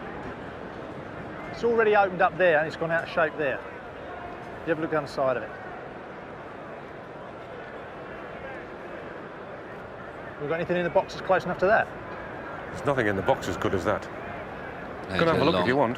Suggesting that the seam is opening. Are you happy with this or do you want to change it? Do you want to go? Yeah, I'm happy with that. You're happy with that? Yeah. All right. Just keep going, see what happens. Just keep going, see what happens with it. Keep going, see what happens. It's extraordinary that there's not another ball of that ilk, isn't there, in the box? Somewhere there must be a ball like it's virtually a brand new ball.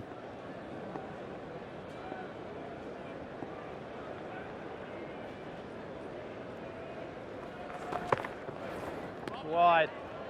Another wide. Don't quite understand the reasoning behind keeping that ball, because you could hear that Nigel Long suggested that the seam was opening up. George Sharp seemed to suggest that there wasn't another ball in the box in that condition. Why not start with a brand new ball again? It's only 2 and a bit overs old. Yeah, I've played in games, Mike, you might have done as well, where you get a new ball and someone just the umpire gets the bat and knocks it about a bit just to take it out a couple of overs and then carry on with a new ball. Seems bizarre. Another man on the onside now, gave him a bit of protection. I think Kent will secretly be hoping they get another ball. It might swing the next one. No swing at all, are they, at the moment? Out the box that's 15 overs old, which wouldn't be fair to them, wouldn't be fair to you. So I just want to keep an eye on it, see how it goes.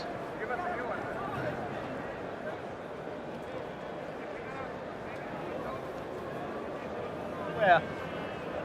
Got it. Again, we are hearing the conversation there that the next ball in the box, closest, is 15 overs old. And he's suggesting that wouldn't be fair to either team. I think it might be something that Essex would like, not necessarily the Kent Spitfires.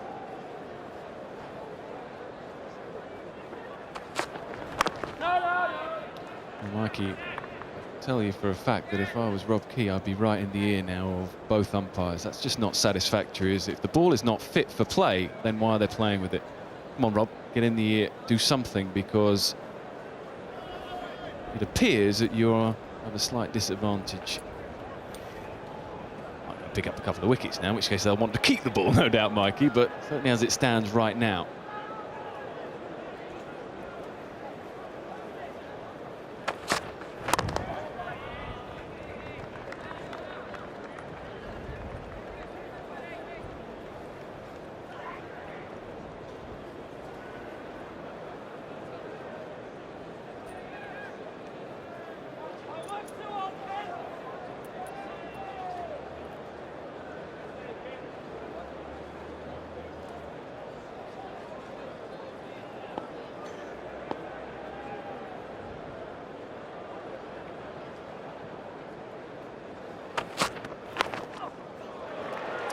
Has to be a single.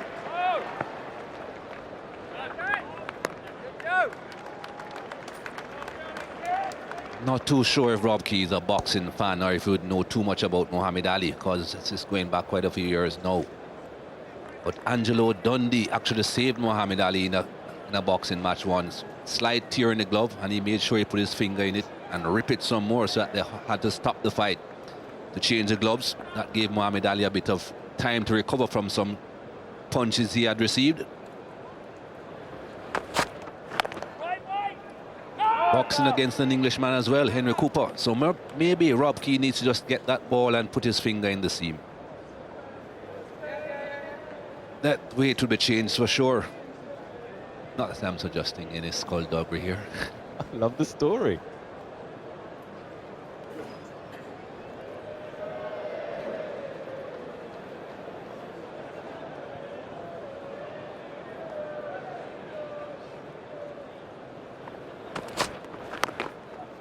Anything close to the body is going to be worked on to the onside. That's why it's so dangerous only having 2 fielders on the onside when you're bowling from the pavilion end. 1. Yeah, sure.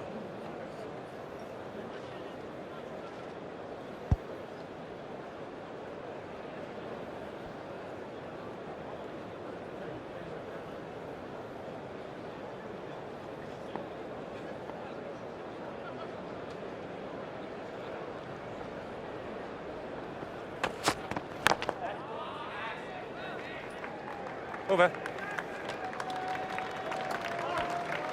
15 without loss. Yeah, see what they get. Umpires having another look. And Nigel Long was suggesting to George Shaw that it's not good. It's not in good condition. Yeah. 4 overs bowled. Let's see what they replace it with. It's like my nose, got a pimple on it. Yeah. Interesting when you can hear what the umpires are saying. Especially if there's nothing in the ears so good.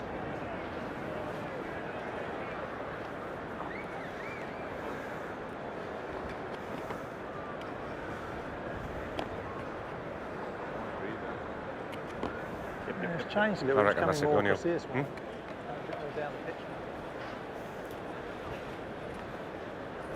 Coming your way, Bob. Well, it'll be interesting to see what state this ball's in, because only a couple of overs ago, no, the information from the umpires was that they only had the one that was 15 overs old. It's not very old, Mike. It's not very old. I think you can hear there. It's not very old is the call from George Sharp. Why couldn't that have come out after 2 overs when the initial complaint was made? Anyway, they've got a new ball. Now, what's going to happen with this ball? Is it going to swing? It looks very, very new.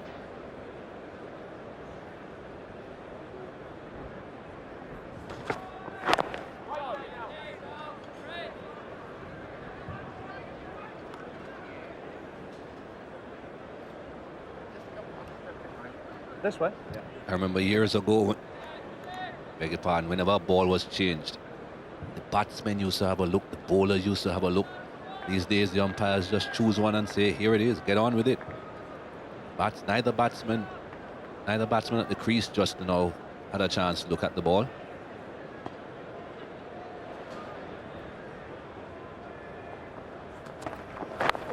Edged but wide of second slip. Where's that third slip? He disappeared.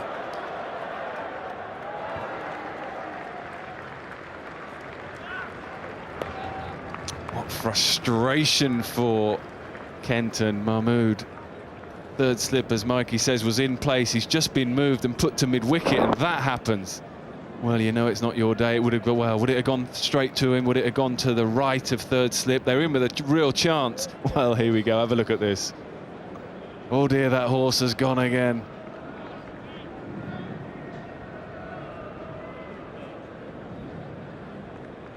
Why did he move him in the first place? Bowling from the nursery end, you have a chance.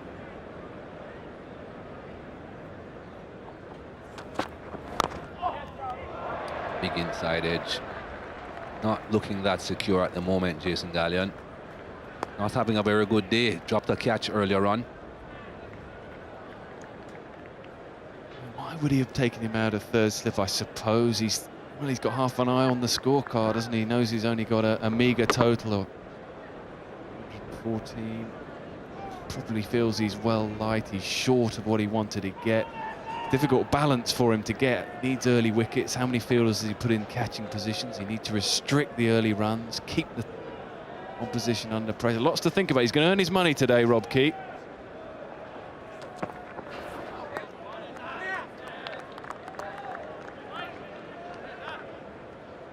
Tough day for the captain. Some days are a bit easier than others as the leader of the team. They have to get home here and win this game. He's going to make some good decisions, some really good decisions.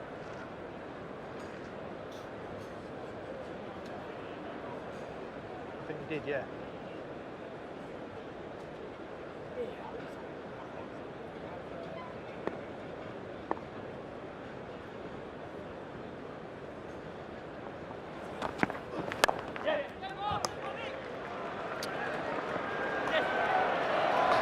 Rob Key doing the chasing, couple of runs. Easy, good as that.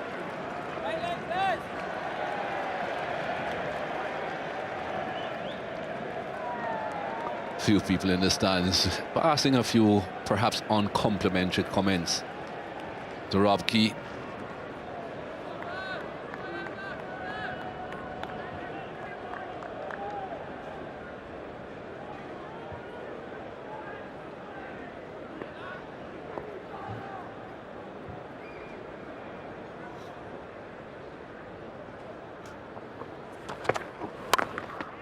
Well fielded. That's brilliant. That should have been 4.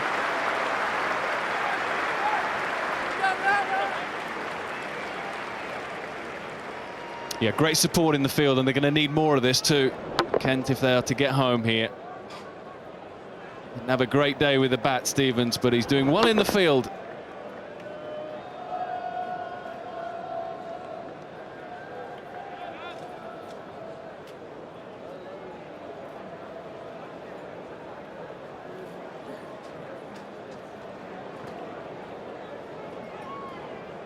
When you're a good fielder, you have a chance of getting runs with the bat and also in the field. Get runs and the wickets in the field.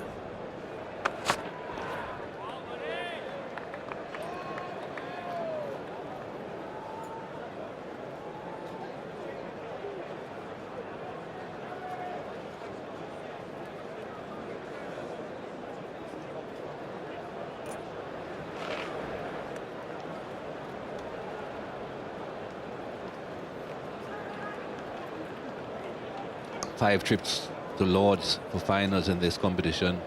Before this, Kent Spitfires.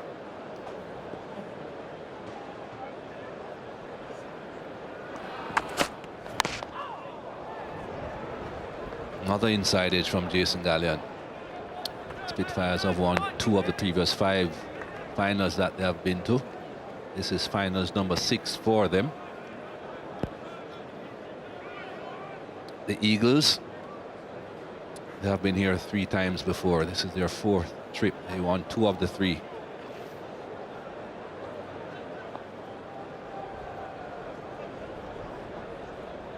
Could get both teams being 50% at the end of this game. Spitfires would have to win this for that to happen, though.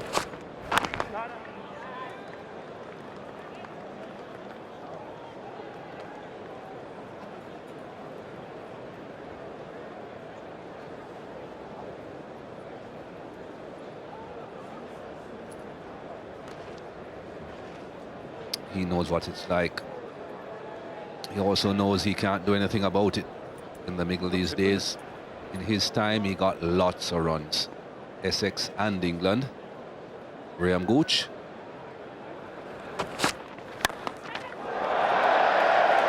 Wasn't that well timed, but so much room on the onside. Even mistakes cost you runs.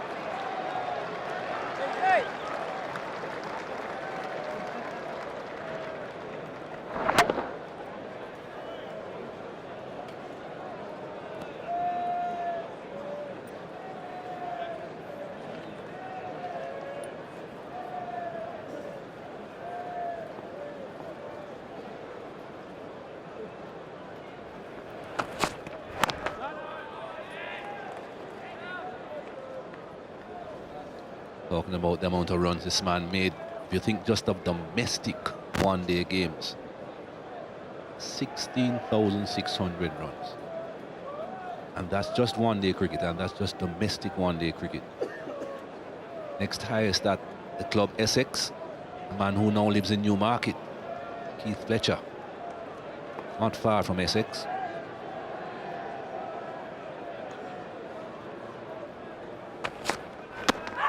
Lots of bat, I would suggest. Not going to getting that.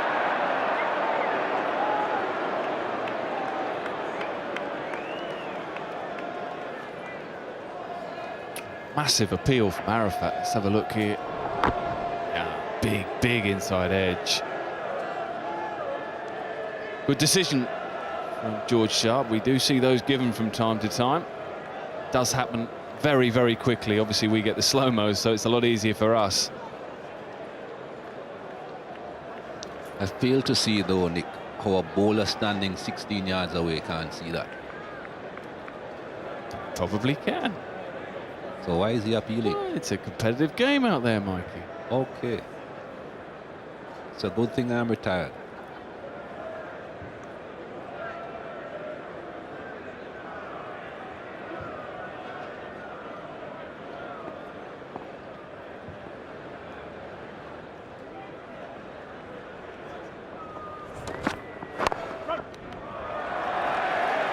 Runs again.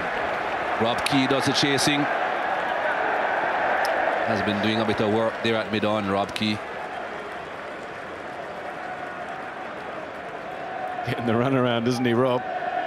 The crowd are loving it too. The crowd are just livening up a bit here at Lord's. They've been a bit quiet in the first half of the game, but I think the Essex boys, the Essex fraternity are getting behind their team. They know they're on the cusp of a real opportunity here, getting a decent start, a solid start. It's the sort of start they'd have wanted, bearing in mind they're chasing a subpar score.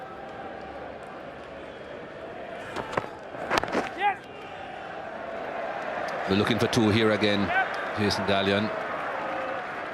Better shots on this occasion, no inside edges.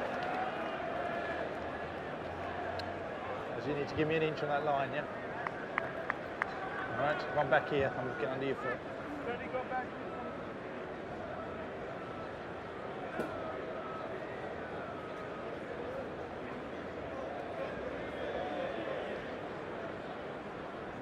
So a man at deep square leg now as opposed to long leg. He comes up on the one. Only 2 men allowed outside of the circle in the first 10 overs. First power play.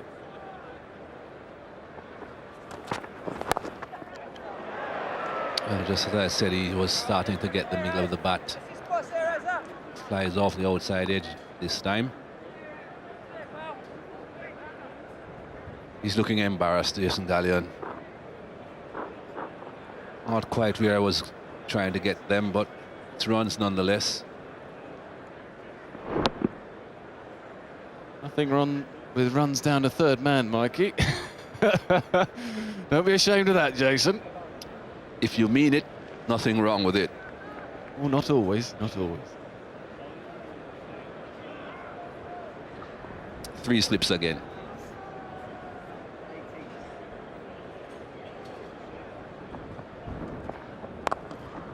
That's runs.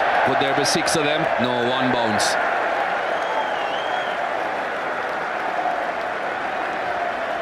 Well, Mahmood and Rob Key are going to be disappointed here. He's got a heavily biased offside field. He's got 3 slips in place. Mahmood hasn't quite got it right. That's on leg stump. And easy pickings, really, for Mark Pettini. It's almost as if he's hoping it's going to swing. It's not swinging. Have to set that line. It's good work as well from Pettini, changing the angle slightly, but his line is slightly wrong at the moment.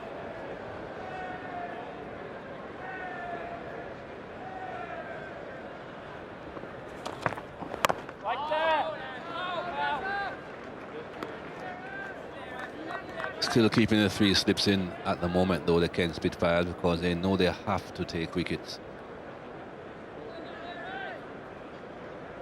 Required rate of just over 4 runs per over, 4.3 runs per over. That's not too demanding. It's a good pitch. Fast outfield.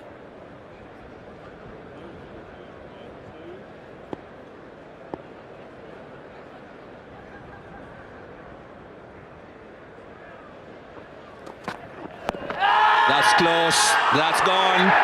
First one. Well, he gets the line spot on this time. Pettini falling over it, I think. I didn't think there was any bad. It was a pretty easy decision. Well.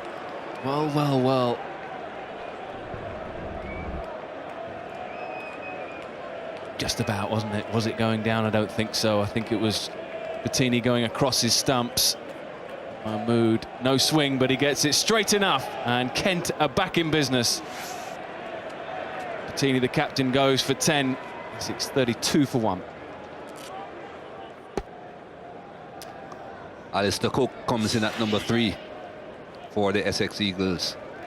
Has been in pretty good form. He has been getting runs, Alistair Cook. Got runs for England, quite a few half centuries, but yet to score a century this summer in any form of the game. May not need to get one here, though. Funny how you can... It's so hard to predict, isn't it, what's going to happen in this game. Not many would have predicted that this was going to happen. Everyone looks so comfortable. Pettini and Gallion. Well, yeah. Well, we tend to say that it was a good decision if you don't give those out, if it's just going to hit the top of leg stump. But it looked a bit closer than that. Just got a bit unlucky.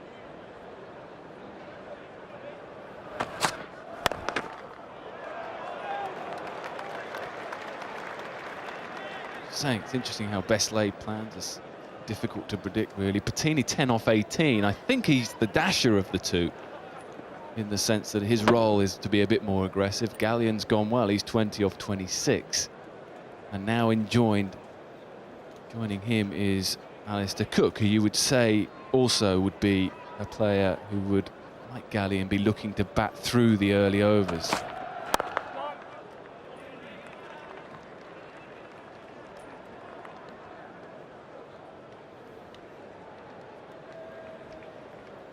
Another fact supplied to us by Richard, our statistician, about Alistair Cook. It's the first time for the entire summer that he has batted with not opening the batting.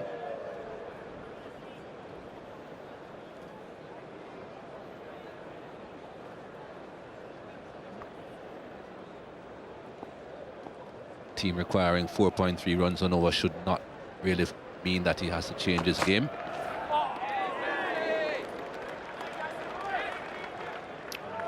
Would he have batted 3 if they've been chasing 320? We'll never know the answer, but it's an interesting one. It's almost a club v country issue, this. Mr. Cook, many feel, could open the batting for England. The Essex Eagles have decided to stick with their opening partnership of Pettini and Gallion. I suppose Gallion's the one that could have moved down to 3. Pettini, as I say, the aggressor. But they've decided to stick Cook in at 3.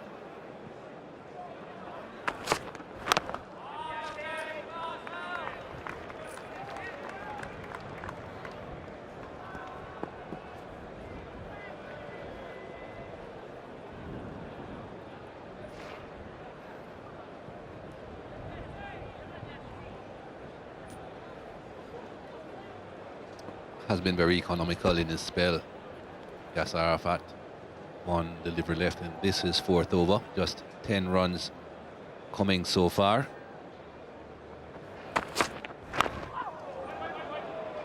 Well fielded. Over. 8 overs bowled, 32 for 1.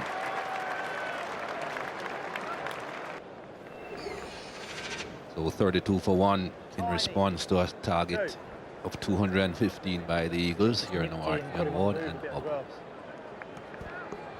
Inside, middle and leg, I reckon. Many thanks, Mikey.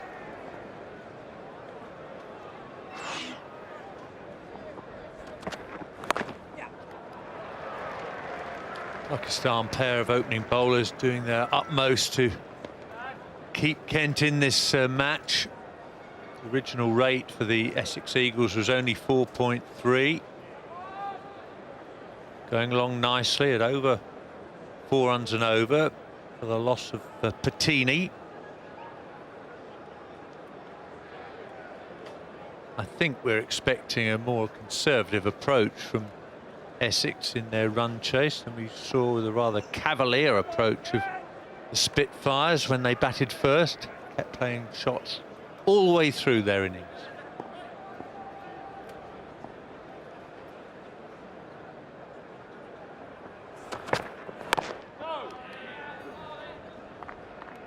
Well, the advantage of chasing is that you can pace your innings.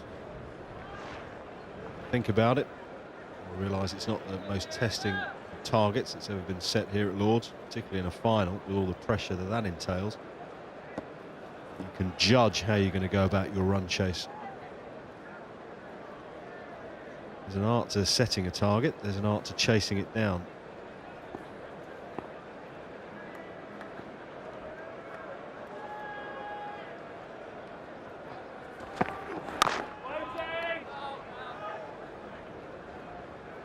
Gallion is looking as solid as any batsman really that has been on show today. Certainly Martin van Jaarsveld played nicely in an important innings, but at times he looked a little bit out of sorts, as if he wasn't quite comfortable with the pace or the movement on the pitch. And Ryan McLaren's innings, again as important as it was to Kent, was more in the latter stages where things had to be moved forward, but Gallion has played, well, in a composed manner.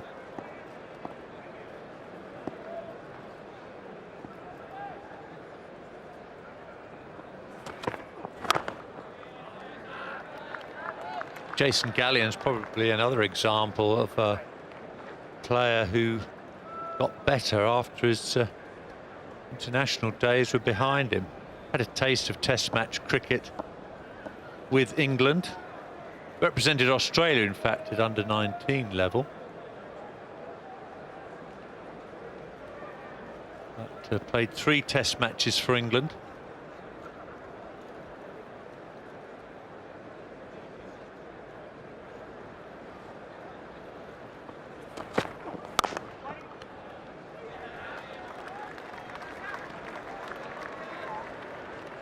Didn't work out too well for him, just 74 runs from 6 completed innings.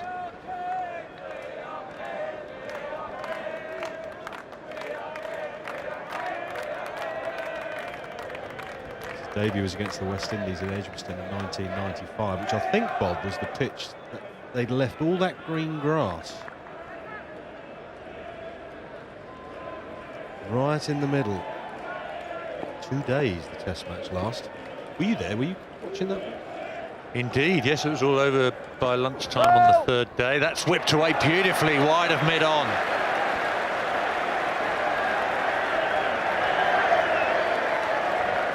Add insult to injury for Azam Mahmood and Kent. No ball. Free hit. There's the signal. Free hit. Free hit, no ball.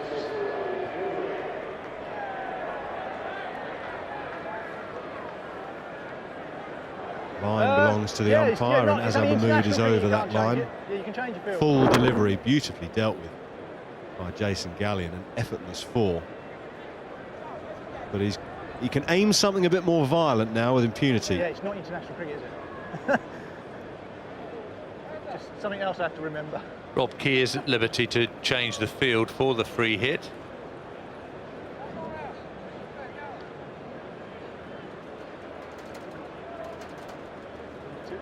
Decided to put out a deep mid-wicket. The agricultural heave over the leg side. It's the leg side that Gallion is eyeing up. Still a big gap between long on and that mid-wicket fielder.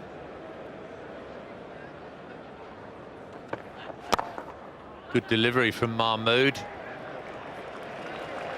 Over. So a dot ball for the free hit. Concludes the 9th over, 39 for 1.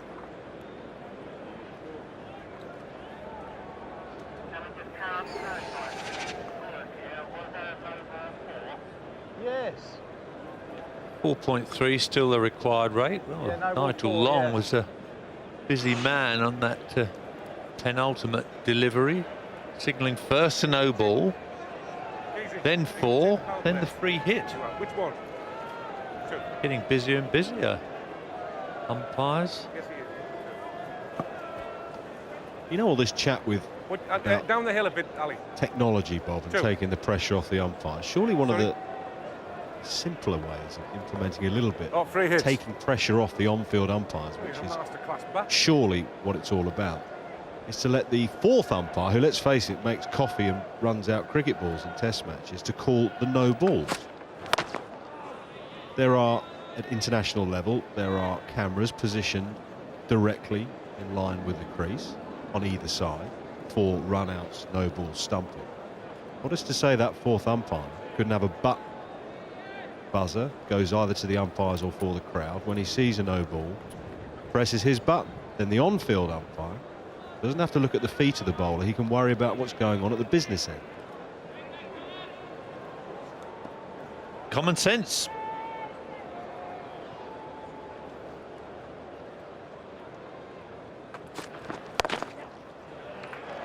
Should be 2 here.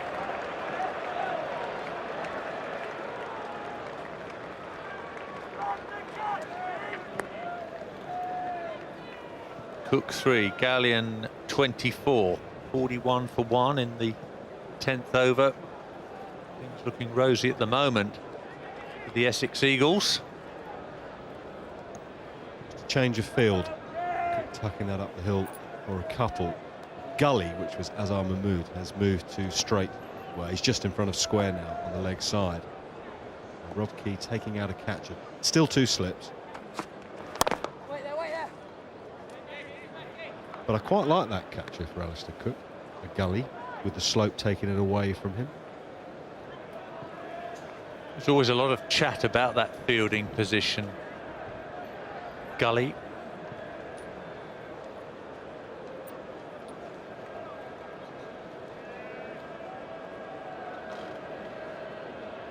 Catches go square when the ball is swinging. Should you have a gully when the ball is new?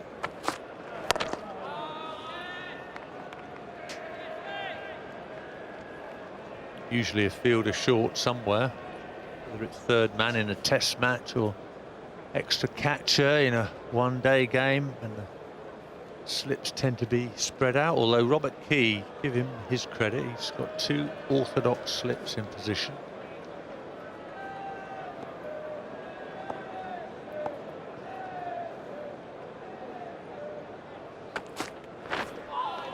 Fine delivery. Arafat is confident of holding that line to Cook with the way the ball can go down the slope at Lords, with Arafat operating from the pavilion end. Rob Key wants a gully to go with his 2 slips. Could fine leg be used? Bowlers seem terrified of bowling without a fine leg. Is that a legitimate option, or does it just put too much pressure on you as a bowler to hold your line? Well, I think that's the thinking, isn't it? That's a very good shot from a very good player. Over. It's the end of the first power play. 10 overs completed. Essex well on their way. 45 for 1.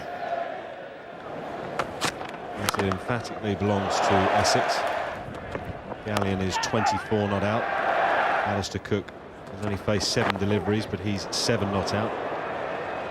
Pretty smooth sailing for the Essex Eagles. Just the 1 wicket to go. Captain Pettini, who was nailed LBW by a pumped up Azhar Mahmood. But Cook has just sweetly cut his first boundary away. That's legs down. And we have a change of bowling at the nursery end. That's right, Ian. Robbie Joseph coming into the attack.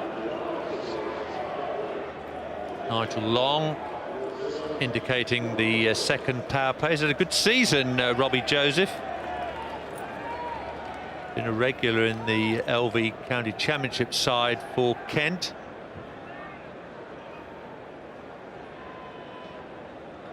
.35 championship wickets under his belt at 26 apiece.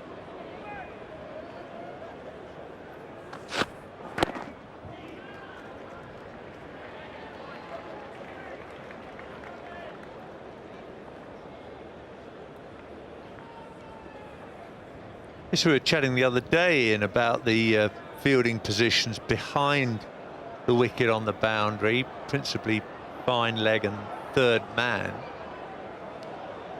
You know, looking at the scoring charts of individuals and teams in Test match cricket, extraordinary percentage of runs go down to third man. You might say, well, let's have a third man and not a fine leg, but I guess the faster bowlers then would think, well, my surprise bouncer and the top edge on the leg side is going to go for 4 if I can't have a fielder down there. But I do think there is a case for having a third man more often than we see them utilised in the 5-day game.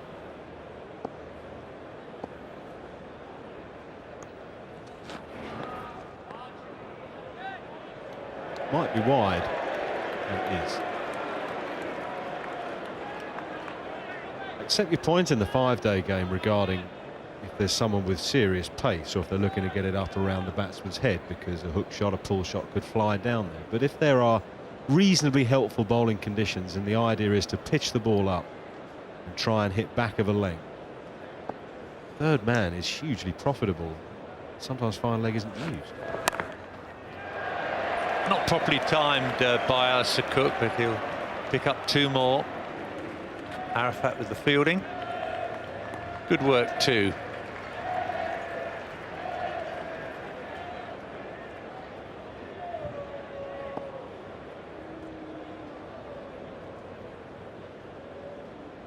And in this game, Joseph has a long leg, very square he is. 2 slips. I'm sure Rob Key would like a gully as well. Perhaps an option is that fine leg or man just in front of square saving 1. Harder for Joseph though because of the slope, which is taking the ball back to Alistair Cook. So a little tuck off the pads if there's no fine leg, you are in trouble. Throw your head back and arms in the air.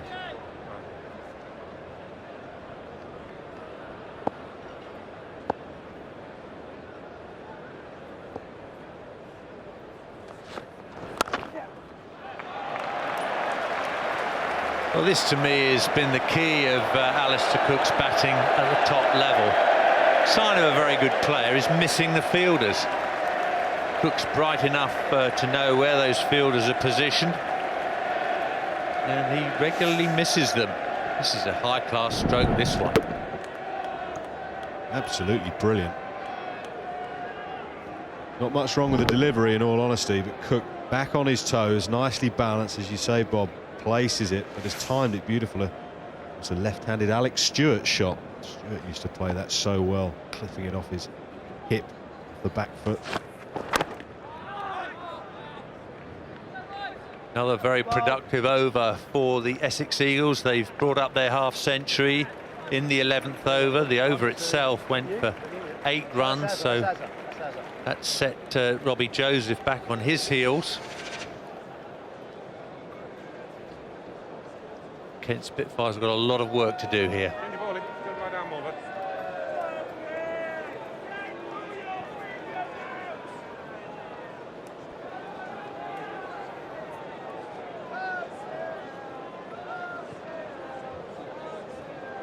Well, now we've got an interesting move from Rob Key.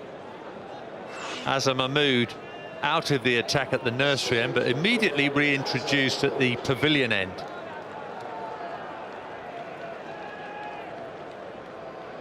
Quite expensive in those opening overs. But Rob Key going to give him an opportunity at the other end now. Fairly orthodox look to the field, apart from the man out deep on the leg side who's in front of square.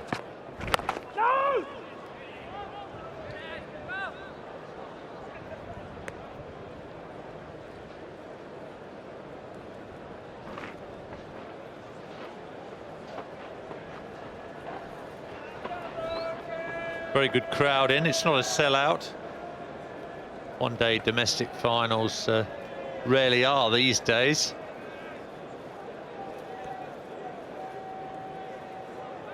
Why is that man there, Bob? What does he need to do? I mean, do they really save runs at short, fine leg?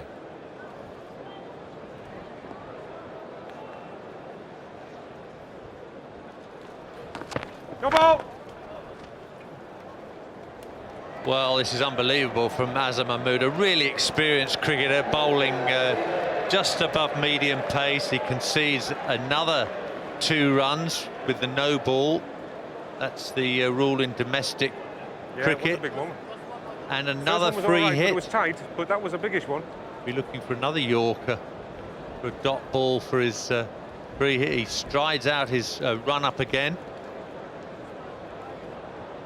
I agree with you, Ian. I don't know what he wants that short fine leg for. Now for this free hit, the short fine leg comes up to a leg gully. Rob Key's catching on the leg side. Is Gallion going to change his mind this time and try and go offside to the shorter of the 2 boundaries here today? Last free hit, Azam Mahmood went full and straight, got in a very good Yorker. Does he try the slower ball this time to keep Gallion guessing?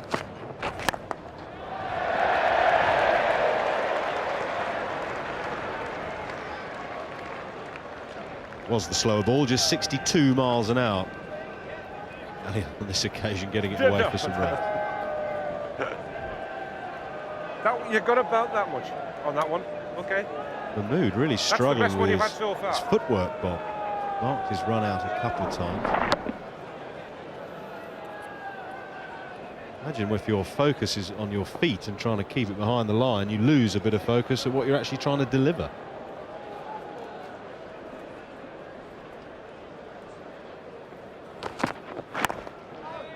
Good deliveries turned Gallion round, but he was in defensive mode.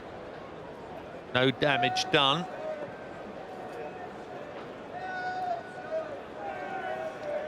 Wind assisted. I think Mahmood can understand why he's overstepping that front line. They were big no balls.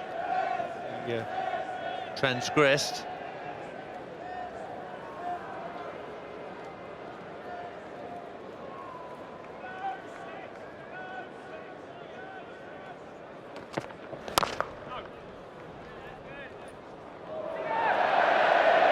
Well, in some ways that sums up the Spitfires' day today. Bit of a bobble.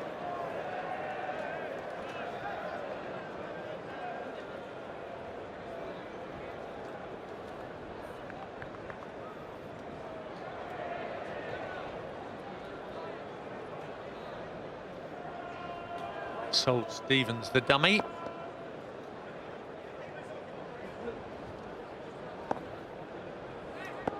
Patches have changed. It's still a first slip, but it's a very fine gully. Key looking to getting caught square.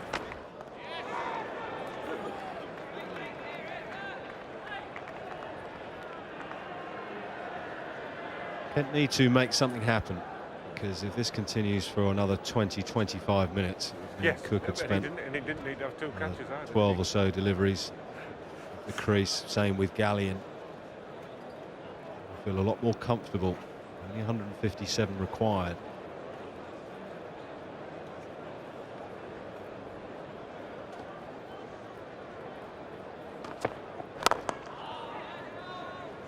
Over. 58 for 1.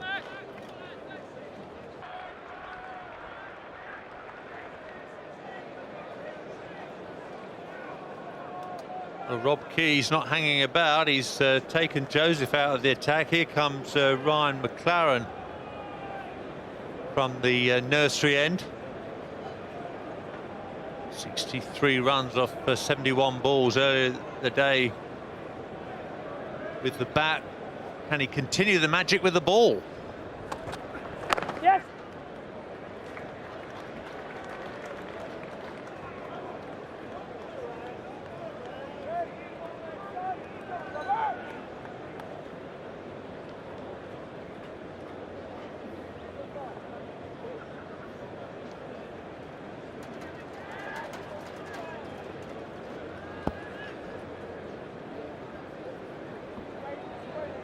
Now the Kent bowlers watching Alistair Cook in test match action. A lot of critics saying that Cook is very much more comfortable on the back foot than when the ball's pitched up to him. comparing him to the South African captain Graham Smith. Bend that front leg when he goes forward, leans into those offside shots off the front foot.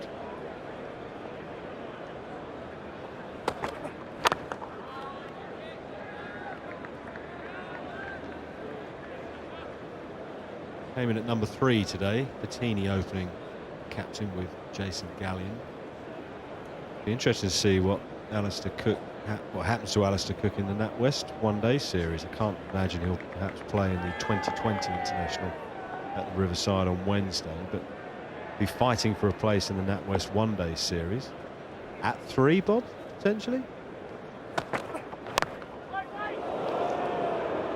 Well, it's going to be the main focus for fans and journalists and media men as to what England are going to do with their top order.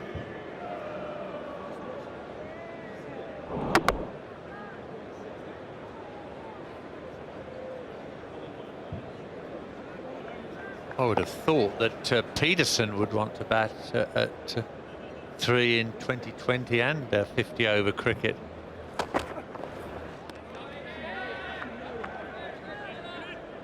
One would interpret from Owe Shah going in first for the Lions the other day at Leicester that he was going to go in first in the one-day cricket. If Shah is going to go in first, is he going to go in first with Cook or Bell? Or Pryor? Well, Pryor didn't open for the Lions, did he? So one would presume not. End of the 13th over. 59 for 1. Gallion 28 and Cook 13. All that international one-day cricket coming your way on Sky Sports. Sky Sports 1 and HD1 on Wednesday. The 2020 international from Chester Street, England against South Africa, 4 o'clock. And then on Friday, the NatWest 50 over series starts from Headingley Carnegie, England against South Africa. That one on air on Sky Sports 1 and HD1 at 2 o'clock. Just a word on that 2020 international at the Riverside. There are still a few tickets available.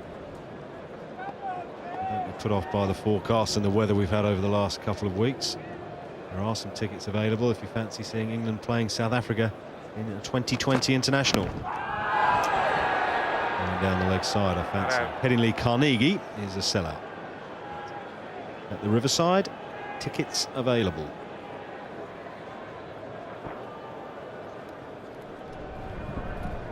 Yeah, you've got about that. You've got me looking very hard.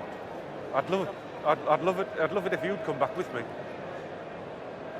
And still hear George Sharp talking to Mahmood about where his front foot is landing. So he's marked out his run up a couple of times, but just keeps encroaching, creeping further and further up.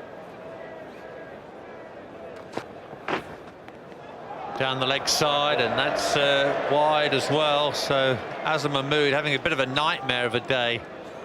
Threw it away with the bat very early on, and he's in his 7th over now. He's going at very nearly 6 runs and over, which in the context of this run chase is far too many. Overstepping the front line, spraying the ball outside the off stump, down the leg side. Case maybe of trying too hard to get Kent back in this match, but their chances look to be drifting away, and drifting away quite quickly. Oh, are they indeed?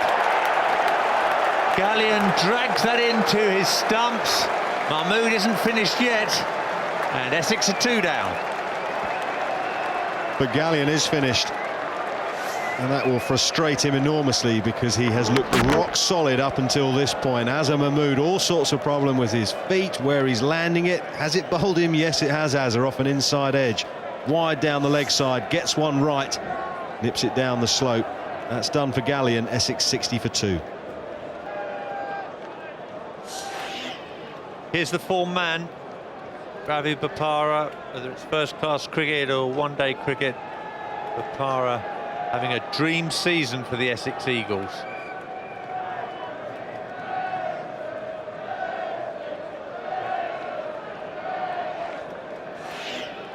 So at last some success on the day for Azam Mahmood.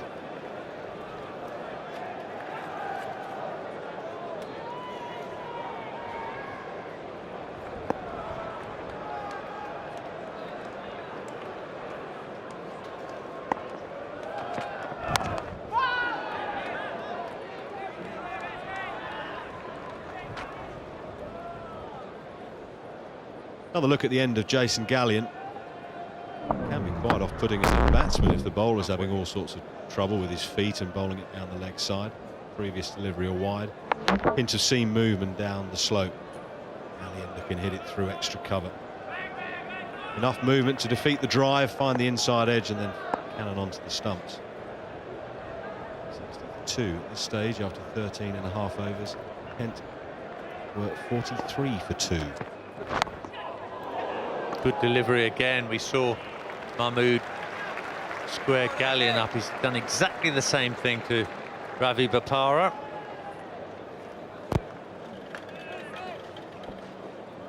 You're creeping up there again. Hand riding off the bat, bottom hand. Bopara will be pleased to be up the other end, off the mark. 61 for 2. Pettini, the captain, was first to go LBW to Azam Mahmood for 10. We've just seen Jason Gallion dismissed. Flower, Foster, Tenduscarter, Napier, Wright, Masters and Canaria.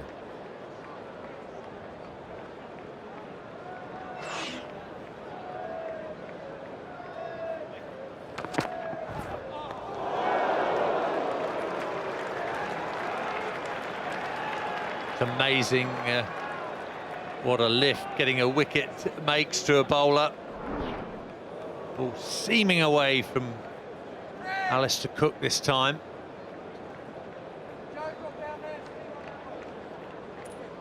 Rob Key is well aware that he's got to take wickets to win this cricket match. He's not going to restrict Essex to less than 4 runs and over. That would be very doubtful.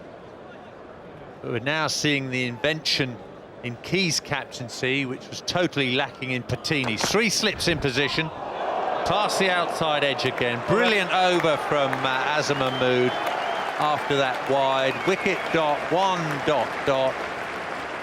61 for 2 after 14.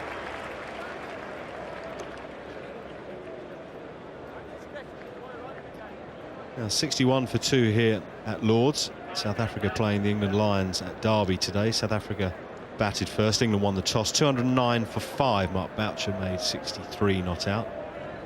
Jonathan Trott picked up a couple of wickets, but England in reply 56 for 1 with Matthew Pryor 29 not out and Owe Shah 21 not out. Trott was the man to go.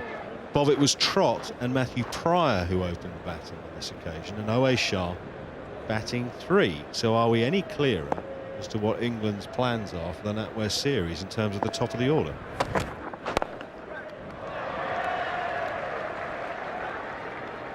Well, one would gather that it's not going to be Pryor and Shah opening the batting for England, but you never know. I mean, if Alistair Cook doesn't take his place in the 50 over side, I can see Cook, Tremlett and Patel honing their skills as drinks waiters for 2 weeks. Well, the way they've treated Chris Tremlett, he's got it down to a T. He can give him some advice.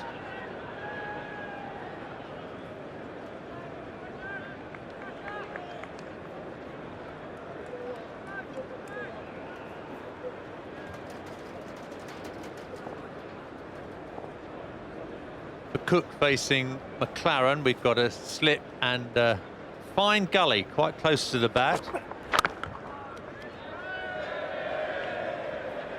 Ian, you were a test match left-hander. What about the point that's been made about Cook's technique? I don't know why we're nitpicking so much. The guy keeps getting 50 every time he goes into bat for England, perhaps not 150. Is he more comfortable on the back foot than the front? Does Paul Allott put an order in, Bob?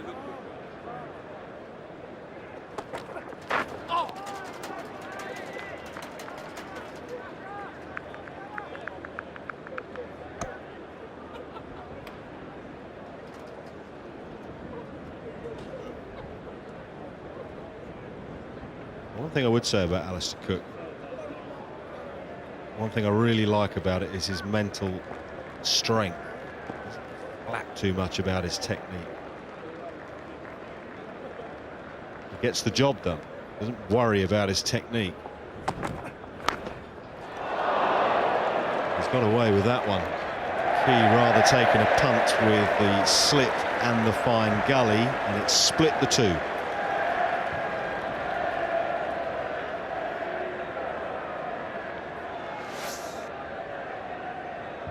Well, it's amazing, isn't it? Spread your slips out, through the gap it goes.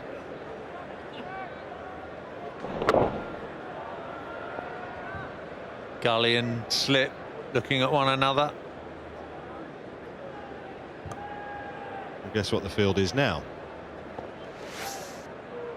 2 regulation slips. Over ball. That's the end of the 15th over. 66 for 2. End of the second power play. The Essex Eagles have reached 66 for 2.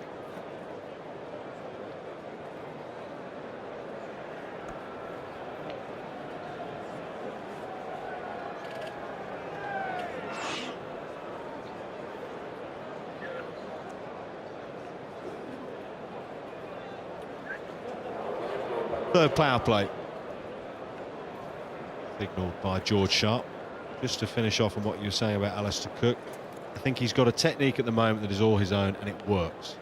The good thing about him is he doesn't seem to fret through his innings. If he doesn't hit it in the middle of the bat, where he plays and misses. Beautifully played by Bopara with a nice straight bat. That's excellent fielding.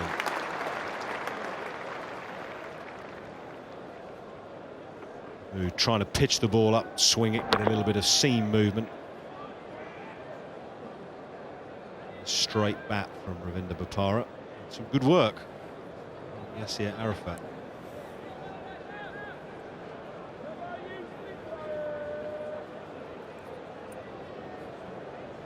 Cook back on strike. It's 2 slips and it's 2 slips and a 4th slip almost, really.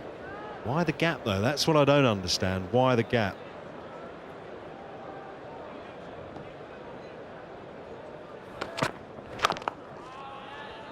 Adam Hollyoake a few years ago said to me, Bob, about cricket in general, that with all these split slips, slip and 2 gullies, or 1 slip, 3rd slip, gully, you play the percentages. The percentages of cricket throughout history suggest that edges will go to 1st or 2nd slip or a normal gully. That's what the history of the game would suggest. Anything other, trying to be too clever, you're guessing. And that sort of struck a chord with me.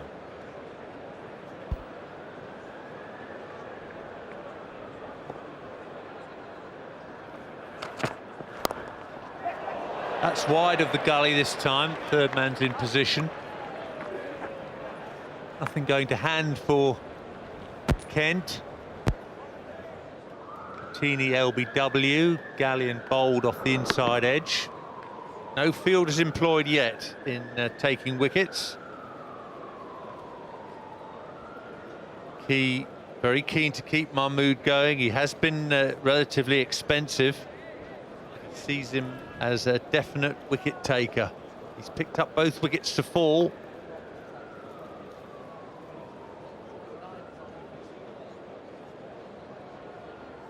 He's still on the search for scalps.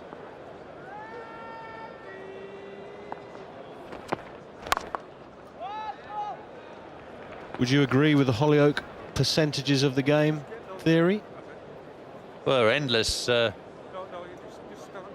analysis done of where runs are scored. We were talking about the 3rd man position in Test matches. It's not about that one. Clearly, first and second slips are vital positions when the ball is new. Whether pitches are getting slower around the world in general, they probably are, but to see that many people caught off the shoulder of the bat in the gully seems to be there for the ball that's driven. Goes in the air in that direction. Yeah, when you're much wider there, you're all right. Pitches are a wee bit slower around the world. Perhaps not quite as much sharp bounce. There might be a bit more tennis ball bounce. That's why blokes might be getting caught at gully off driving off the front foot. And of course, because of the one-day game, a lot more changes of pace from the bowler. Batsmen being deceived by slower balls, off cutters, leg cutters, even often leg spinners. It's the end of the 16th over, 68 for 2.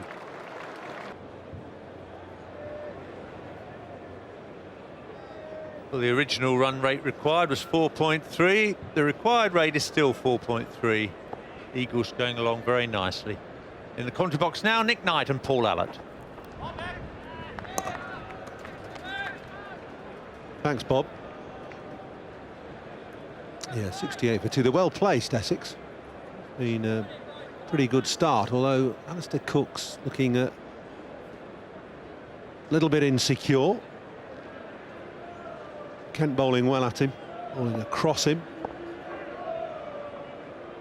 to 2 slips, a third man, possibly do with 3 slips. Pitched outside leg, I think.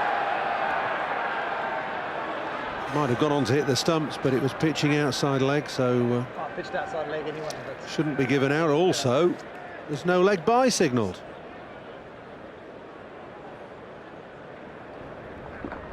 pitched outside leg anyway. Which he I wasn't did, really interested inside in much edge. of it anyway.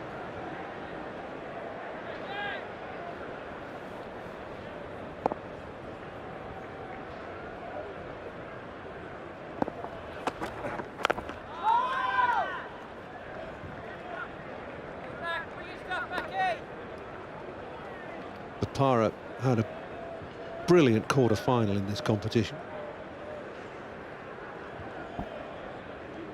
201 not out against Leicestershire off just 138 balls. That's the season. 495 runs, great average, and the strike rate better than a runner ball.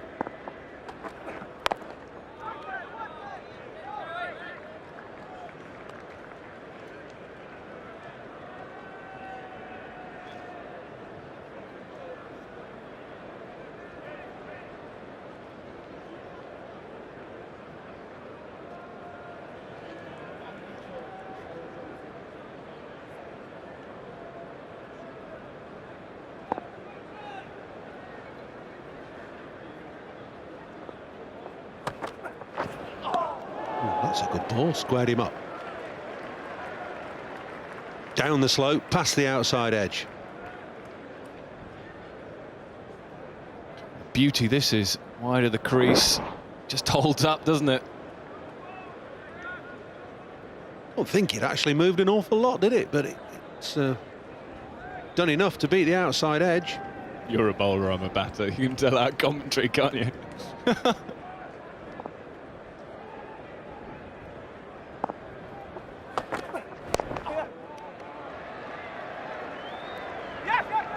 Coming back for 2. Over ball. 71 for 2. Mentioned that Alistair Cook's having a few trials and tribulations. You've been having a look at him, Nick, haven't you? Yeah, I've just been looking at a little bit of technical work.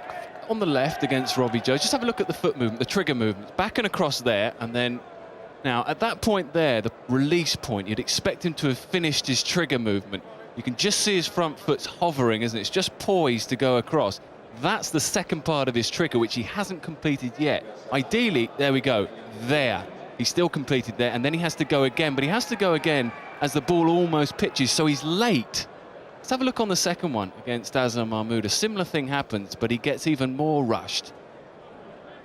Look, there we can see the back foot back and across. Front foot's poised to go again. Hasn't gone. Release is about to happen. Release happens now. And there he goes again. So he's got nowhere to go. He needs to get forward, but he can't because he's playing catch-up. Which is why he's happier on the back foot at the moment than he is on the front foot, because from that position where he's late, he can then just push his body movement back and swivel on the back foot and play the ball away. He's rushed on the front foot. He's just late. And I'll just add to that slightly. I remember the late Bob Woolmer saying to me, I had this sort of problem, well, right the way through my career. It's timing of movement. And Bob Woolmer said to me, it's not the movement you make, it's the timing of the movement that's all important. So if you go back and across, fair enough. If you go forward, fair enough. But make sure it's all done by the time the ball is about to be released. There he goes. He's happy there. He's got time on the back foot.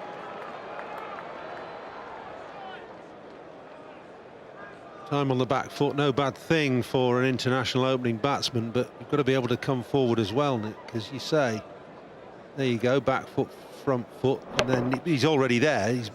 He's back and in position almost. Yeah, his body weight is in position. He doesn't have to then go forward. The hardest thing is to go forward again, particularly when you're late and you're playing catch-up. You just don't have time to position yourself. And I don't think it's anything new. I think he's very aware that he's working on that side of his game. And I think what we've seen in the test matches up until now is been a really strong mental effort from him. He knows he's not tip-top with his technique at the moment. He knows he's working, well, he's working incredibly hard on that area of his game. But he's still churning out 50s and still making contributions to the team, which says a lot about his mental state.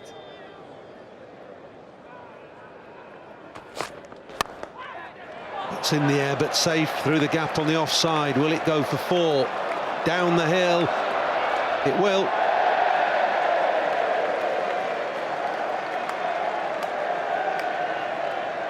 So 4 to Cook, not timed particularly well.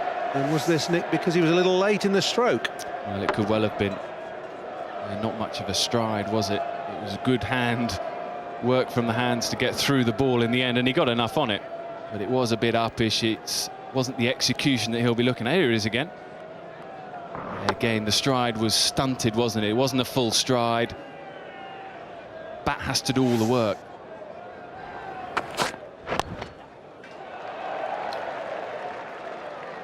Interestingly, he's okay with the very full ball there on his legs. He can just flick that away. Well, yeah, you don't have to use the foot movement, do you? It's so full. But as I say, all the same, he's gathering runs and he's going well again today. 26 off 35. Well, the message to the bowlers then is pitch it up, bowl a good length, or even just slightly fuller than that.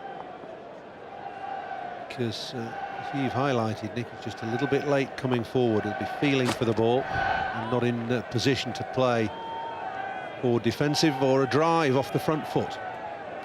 Good over though for Essex, 7 from it, 78 for 2. In comparison, Essex are flying away.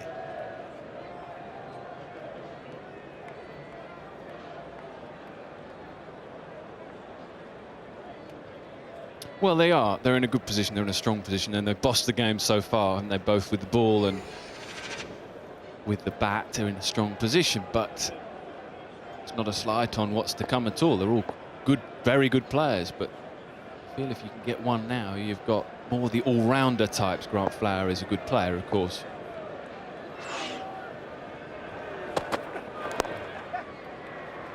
It might just be an opportunity to eke out a couple more. Well, I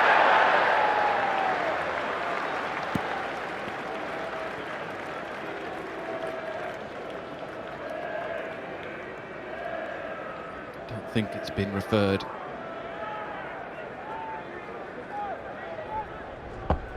Not referred to the third umpire. I think Geraint Jones probably dropped the ball there.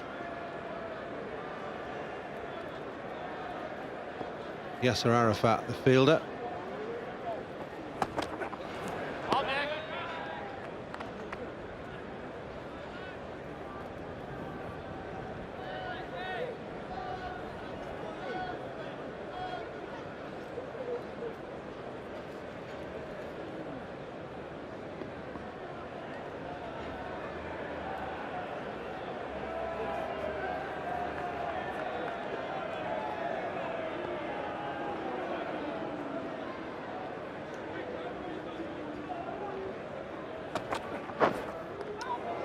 wide down the leg side.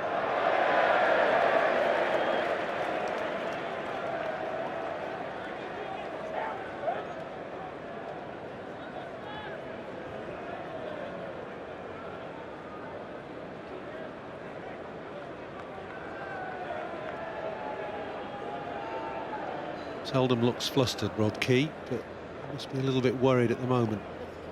It's not going Kent's way. Wide. Another wide. The bowling's been ill-disciplined.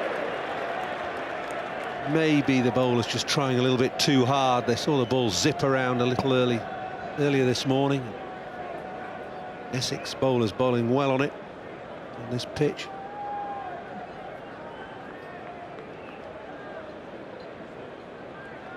And the realisation that this might be it, this might be the partnership. Just break this.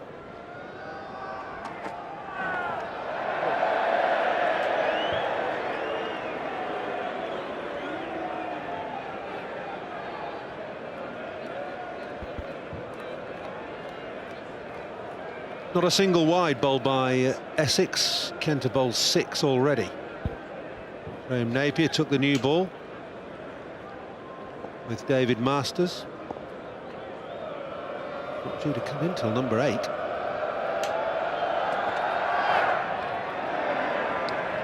Graham Napier with shorts on rather than pads on the pavilion balcony.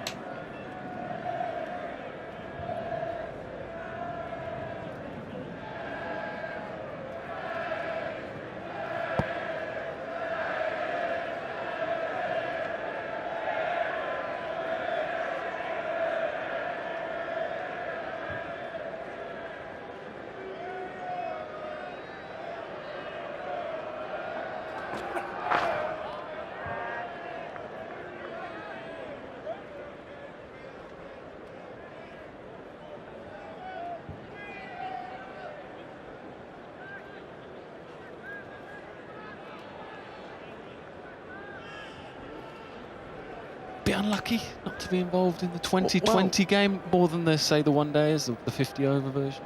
Well, I think he is. I think there's 1 or 2 that are a bit unlucky. I think Denley deserves a bit of a shout. Napier played the best innings I saw all summer, and he's not just done it once. There have been other more than glimpses of his talent batting-wise, and I don't think generally cricket watchers have realised that he can open the bowling with a new ball and bowl at decent pace, high 80s in terms of miles an hour. But the selectors don't really want to pick 2020 specialists, do they? They've gone away from that. They're picking a one-day squad, mainly 50-over players, or all 50-over players.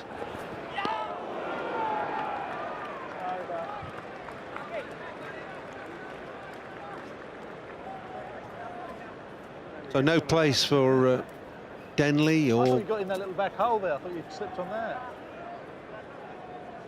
or Napier in there. Any others you can think of? No, what I'm thinking more is whether you can have someone at the bottom there that's just in the 2020. I mean, it's just becoming a specific game, isn't it? It's becoming a very individual, almost a game on its own now, the 2020 version. And it's an indication from the selectors, I suppose, that they're not looking to almost see the 2020 version, or if they are, they feel they've got their best 2020 version as well as their best 50-over version. And that those players are the same. I think I would give Napier just the one game against South Africa on Wednesday in the 2020. I wouldn't have him in the one-day international 50-over side, but just give him a game in that one. As you say, Paul, it's not just one innings, is it? It's been a whole host. I suppose we've seen it, haven't we? Because he tended to perform on Sky, so we've seen those games that he's been outstanding in. Look at the strike rate, 195. That's nearly 2 runs a ball. Tara will get a single for this.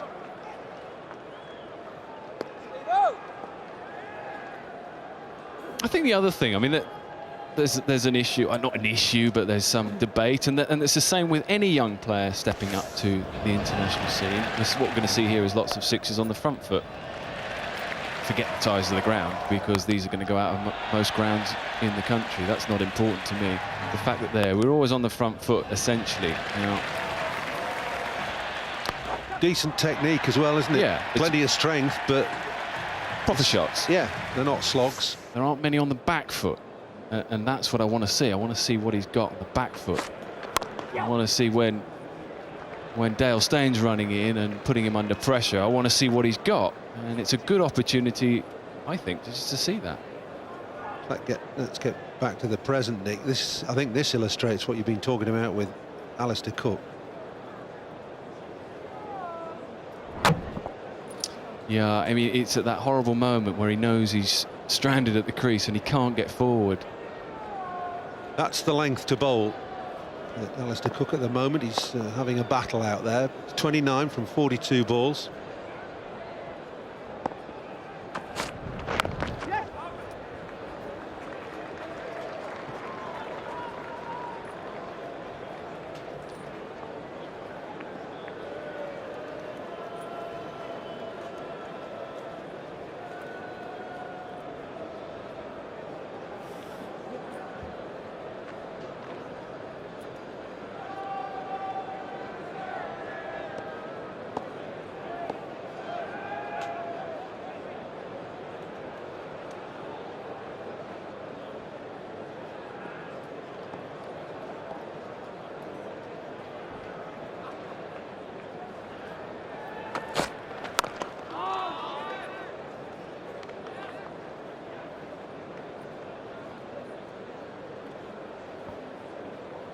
You've been doing a bit of chatting around as well, Nick. You're close to the Essex boys. I mean, is Alistair Cook aware of this slight technical flaw at the moment? Who's putting it right? Is Graham Gooch working I think on it with him? and I think he works a lot with Andy Flower, with the England assistant coach, batting coach.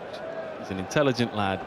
He's a good lad, and he knows he's not doesn't get disillusioned with, and he's a very honest fella about where his own game is at the moment. That's why he improves and learns so quickly. Yeah, I think he's very aware of where he is right now with his batting. Yes. And he's a worker, and he's continuing to work. It's not a comfortable innings by any means, but he's doing a job for his team. Left hand. 20 overs gone. End of all the power plays. 86 for 2, Essex. Kent were 69 for 4. Your power play comparison.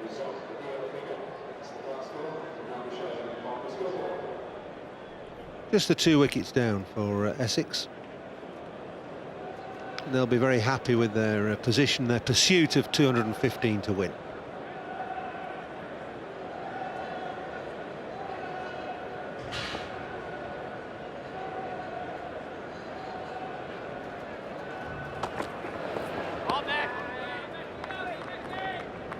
Well, the good news is we've got a game now. ECB want to get this game over with in a day if possible, and to do that you could have had a 20 over a side game if it had rained this morning and there'd been time for 40 overs. As it is, we've had 50 overs and now we've had 20 of the second innings, so that's a game. Constitutes a match, so we'll get a result today, even if it rains later on today, which we hope it won't. Nice, go!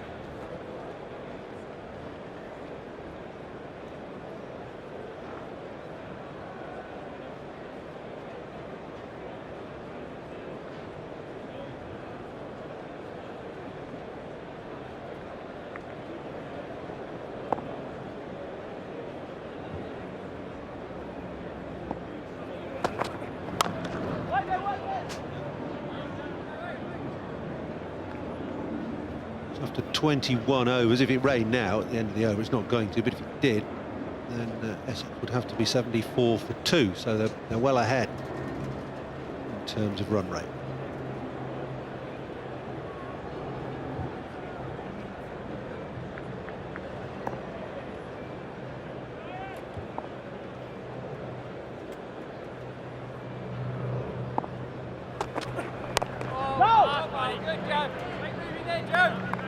About Bapara's running between the wickets, Nick.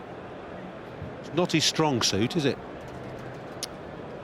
It appears not, Paul. Did he get run out in the Lions game? I think he did, only a couple of days ago. It seems to be something that's following him around a bit. I've seen enough of him play day in, day out to know what the issue is. The easy things to say is he's not necessarily responding to his partner's calls, or maybe a bit ball watching sometimes rather than taking the call. I don't know. He's got a propensity to run suicidal runs, either running himself out or perhaps even worse, running his partner out. Something that he'll have to address. I wonder if that's through nerves. Sometimes that's through nerves. I know I've batted at times and I'm under pressure a bit and I've not scored runs, and you sometimes take your pads off after you've run yourself and think, what have I done that for?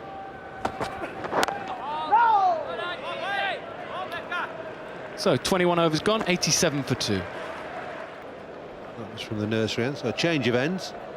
Rob Key saying, right, just settle down and got an easy job, get me a couple of wickets. We need a breakthrough. Yeah, we need a breakthrough, but just about keeping control of the run rate. That's something that will bit of solace to Kent and Rob Key. Well, don't you think the wickets are the priority, Nick? Now, I mean, 4 and over from here on in, it's the equivalent of a cruise for Essex. They can just push the ball around. They don't have to score boundaries even, do they? Don't doubt that for one moment, Paul. My point is that it's a big final. I've mentioned a lot today. A lot of pressure building. And if you don't... Big shout. Is it too high? No, it's not too high. So Joseph does the trick. Second ball. Traps Bopara in front. LBW. And Kent are back in this now. Well. Is this the moment? Is it high? Is it high? It might just be high. Umpire, well, I'm glad I'm not batting right now. What a moment for Robbie Joseph, and what a moment for Essex, losing, well, arguably their best batsman, Ravi Bopara, their most talented batsman. He doesn't look happy, does he? But he's going to have to go. He's gone for 7. Essex now, well, losing their 3rd wicket for 88. Grant Flowers, the new batsman. 37 years of age, former Zimbabwe international cricketer, of course. Average is 29. Strike rate is 71, best of 90. Not done too much in this competition this year. Had one big score, 75 against Sussex at Chelmsford very early on in the competition. Joseph's fired up. A wicket with his second ball of this spell. He only had an over before from the nursery end. Changed the pavilion end.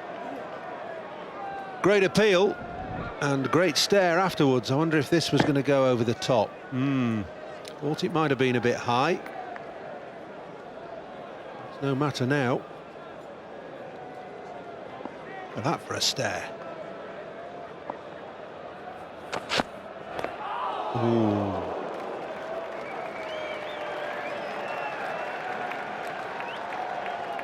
Robbie Hartman Joseph Jr. to give him his full title. Now this for a leave.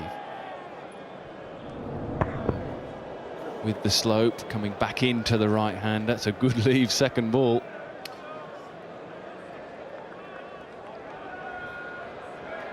Three slips in place now.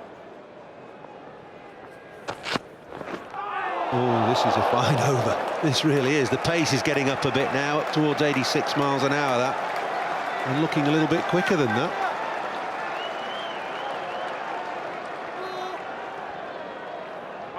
Yep. What about this Essex middle order? Flower, Foster, Tenderscarter, Napier. Solid or it's decent. flighty? It's decent. There was another top quality, top order player. maybe a different story, but that is a sensational over from Robbie Joseph.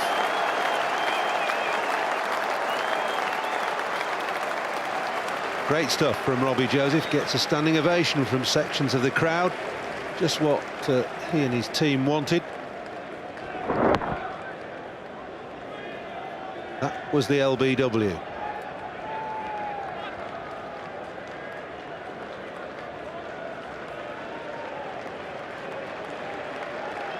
Great celebration, isn't it? Born in Antigua, Robbie Joseph. He's got a UK passport. Been over here and playing Kent since 2004.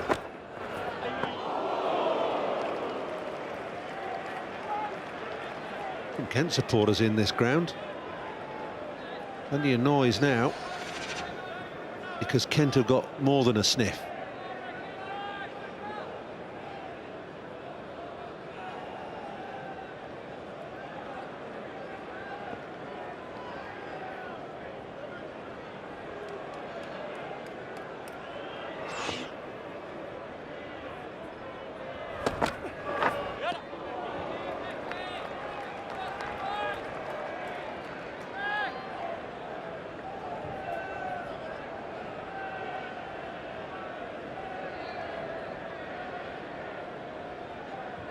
Wondering about bowling round the wicket at Alistair Cook, if that would be a ploy, especially as you've highlighted, Nick. He's a little bit late in his movements.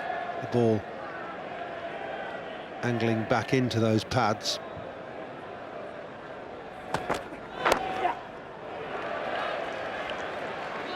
Only one. Oh, I don't think so. I think over the wicket. Keep feeding the drive. Just keep feeding the drive. When you're just off the pace of the ball a little bit with your movements, get him out in front of himself.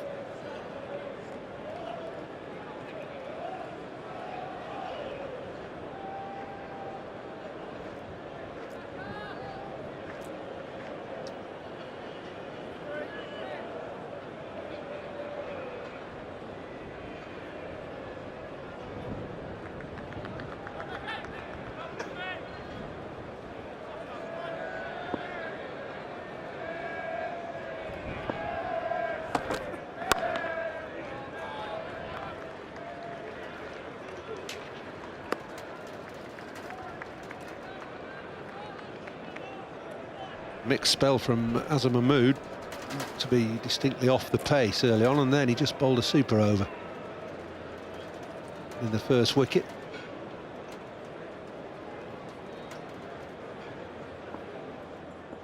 For a second wicket, that of Jason Galliant.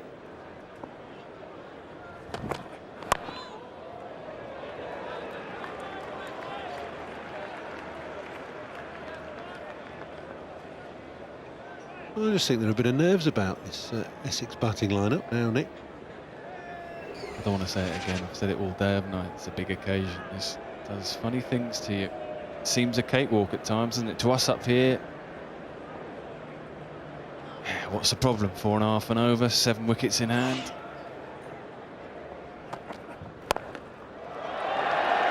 Crash through the offside. Great way to get off the mark. Grant Flower, a thumping 4. What are you saying about nerves? Not many there, were there, for that shot? Fully committed to the stroke.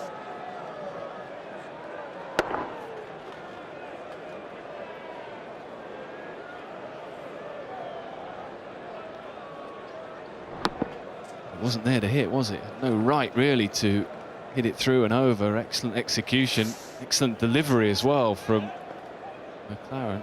Well, it's an interesting phase of the game here because, let's face it, Alistair Cook you would expect to continue to play in his circumspect way and try and occupy the crease and bat through. He's going to be the one that will see his team home.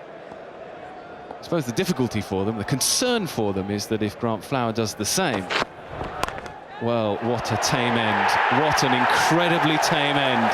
Well, I think he's thinking about his footwork and he's thinking about his lack of confidence in the crease, and he's just poked it to the man at extra cover. That's going to take some explaining, but all the same, Robbie Joseph, well, what a spell, what a inspired bowling change from Rob Key too. Yeah, short, Cook reaching for it, prodded it off the cue end of the bat, straight to Stevens at cover. What an end. But Robbie Joseph back into the attack with a bang. I said his captain would have said to him, come on, a couple of wickets now. He's delighted, he's done exactly that. He's got rid of Bopara, and now Cook, who's gone for 33. It's 93 for 4, Essex. James Foster comes in at number 6. Decent strike rate, not a bad average. Praised him as a keeper all through the tournament, all through the season. Modern keepers have to earn their corn with the bat, and James Foster has got a chance to do that now.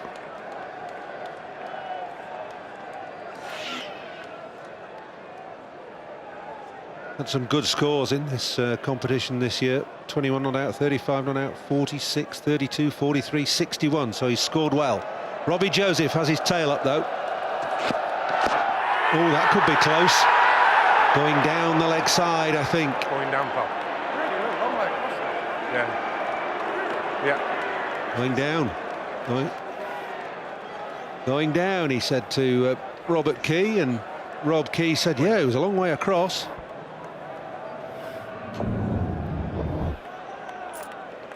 No, I think good decision. I think it might just have been going down the leg side. Might have just clipped the leg stump, who knows, but it's mighty close again. This game has come alive thanks to Robert Key and Robbie Joseph. What an inspired bowling change, and Robbie Joseph has not let him and his team down.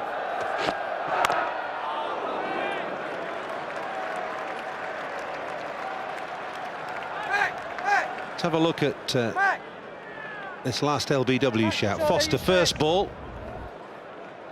Not gone very far forward. Yeah, just grazing leg stump. Actually, it's a fairly solid hit on leg stump.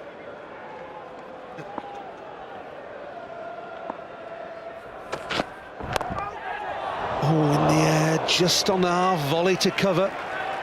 Now, Grant Flower's natural instincts are to attack.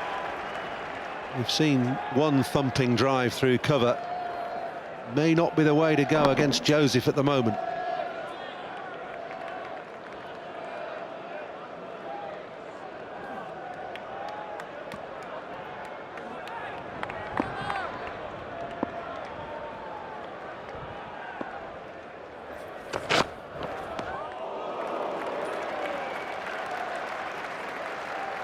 Well, he looks a much improved bowler, Robbie Joseph, from a few years ago. He was an opening bowler, yes, he swung the new ball.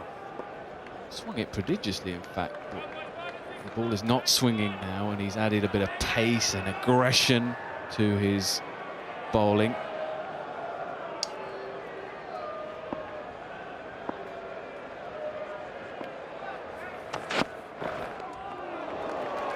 It's another fine over. Wicket maiden for Robbie Joseph. 2 for 8 from 3 now.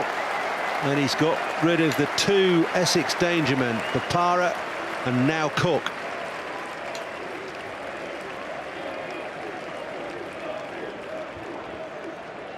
It seems, isn't it, a rather bizarre dismissal.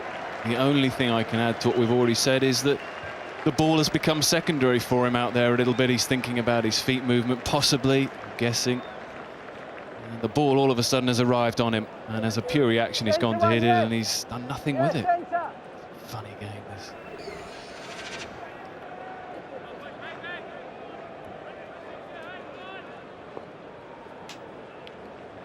So that's the state of the game. All of a sudden, 2 quick wickets have dragged it back towards Kent.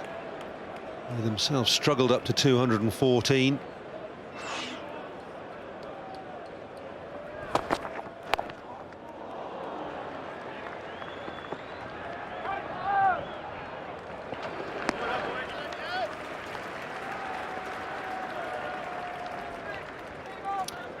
Nervy moments. Paul Grayson there, he's done an excellent job as coach this year at Essex. Well, you can see the nervous tension.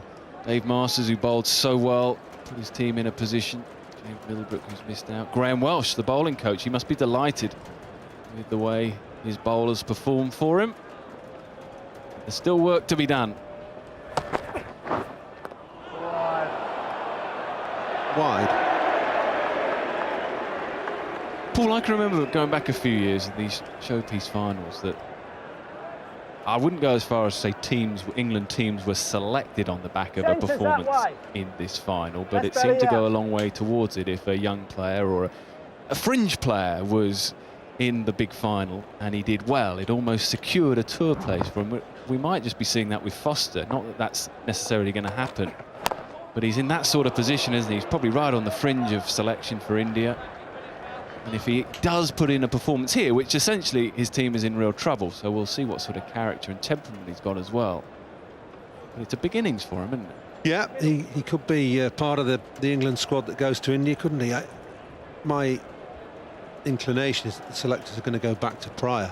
They're basically going to say that, yeah, Pryor as your number one, so they'd probably take a second keeper. In fact, they'd probably have to India.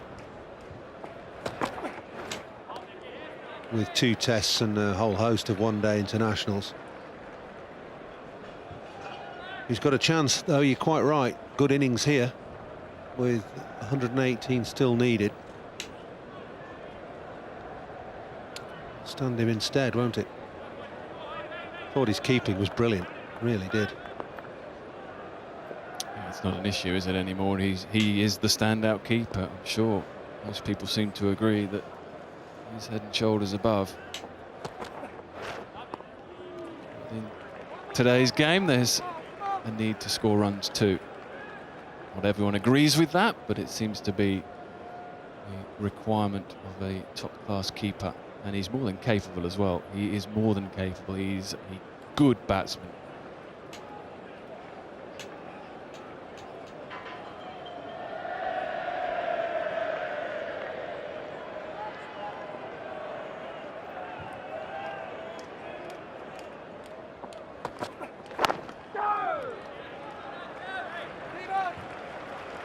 As well, game situation is quite handy for him. Not that he'd want to be in this position to see his team at 97 for 4, but he's got time, hasn't he? The required rate is only at 4.5 and over.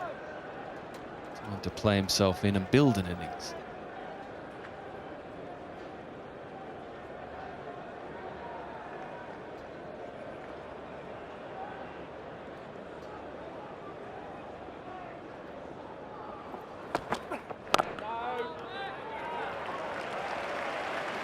.97 for 4, we're halfway through the overs. Robbie Joseph to continue. It's been a great little spell, couple of overs. Bob Willis and Michael Holding Boyinair in the commentary box. Thank you, Walt. Into over number 4 for Robbie Joseph. 2 wickets for 8 runs. Certainly has bowled quite well from that pavilion end. Find a lot of inexperienced bowlers come here to Lord's bowling from that pavilion end and struggle because they find the slope hard to deal with and they keep on getting clipped through the onside. Not so far for Robbie Joseph. Umpire will be looking at square leg. Standing umpire George will look at square leg. Nigel and say, where was that? Nigel said low enough. That's the one, Robbie.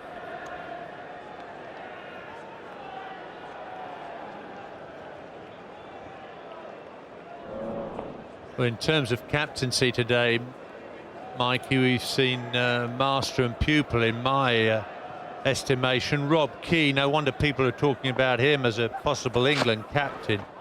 Absolutely brilliant. Joseph almost looked to no hope in his single over from the nursery end. Key took him out of the attack straight away, have a go at the pavilion end. He did the same with Azhar Mahmood. Both bowlers ended up taking 2 wickets each. 97 for 4, the Essex Eagles.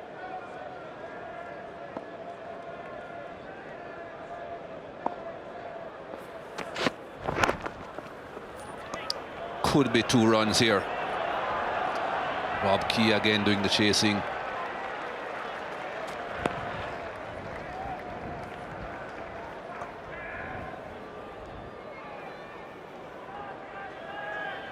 No doubt that Robbie Joseph is built for fast bowling.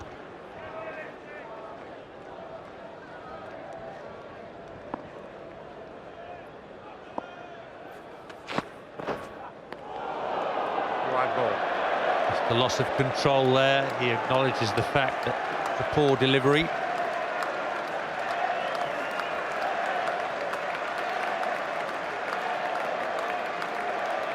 You can see how Robbie Joseph tries desperately to get side on there. What they say you should try and do as a fast bowler. Get fairly side on if you can, if it makes you, if it's comfortable, that is. He really puts his body into this action. Amount of body he puts into the action certainly will help him to generate a bit of pace. Well, Grant Flower's going to need all his experience to weather this storm. Michael Holding mentioned to you the problems of bowling at Lords, but there are problems of batting as well with that slope. We saw Joe Denley get bowled out, the ball that moved viciously down the slope, that one nipping back to Flower.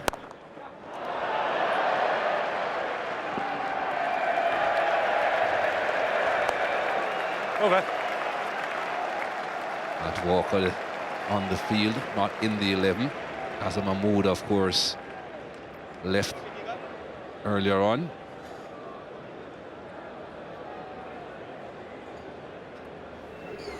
.214 runs posted by the Kent Spitfires. Could have been a lot worse. McLaren in the lower order got them that far. Didn't look as if it was going to be enough. But the Essex Eagles started reasonably well. Lost some wickets though. They are more than half past the overs. 26 overs bowled. They haven't gotten to halfway the score yet. Don't want to be losing any more wickets in a hurry. Changing bowling. Rob Key bringing the changes here. Aaron Stevens comes into the attack from the nursery end. Economy rate of under 5 runs per over.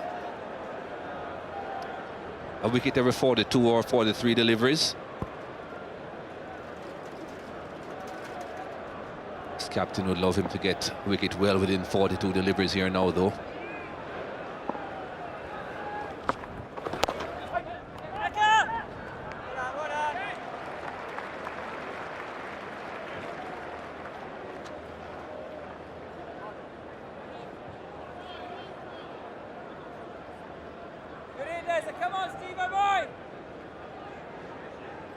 Just a calming word from the experienced Grant Flower to James Foster.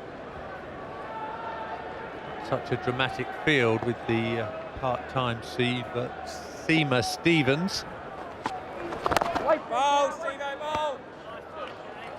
Getting a little bit of swing though. Just a little bit of curve there on that last delivery, curving into the right-hander.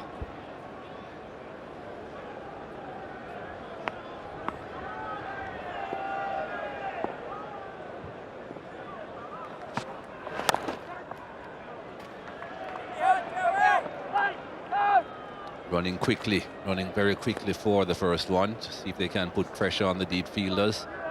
Get a fumble, pick up that second run. That man in your picture is quick. Grant Flower is extremely quick, over 22 yards.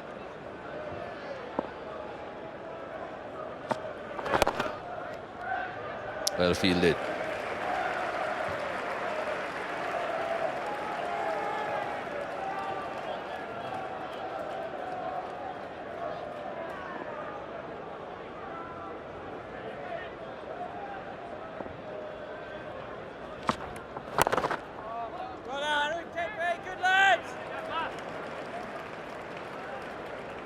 Key and Stevens will be very happy with this start for the medium pacer.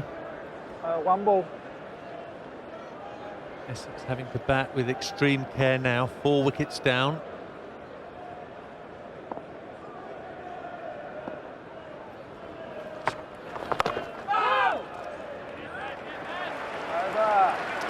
No run there.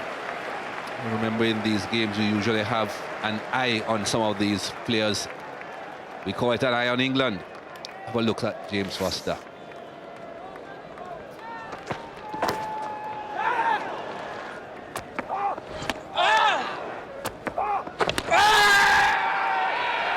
Got a wicket there, not so sure it was out, but got the wicket nonetheless. That definitely was out.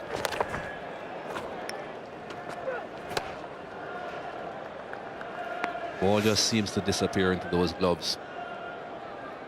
Now he has to do it with the bat. Get some runs for his team. Key still attacking. 3 slips.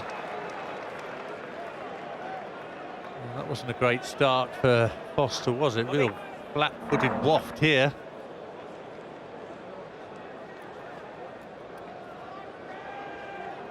They have played test match cricket, had a lot of experience at county level, but one-day final, big crowd.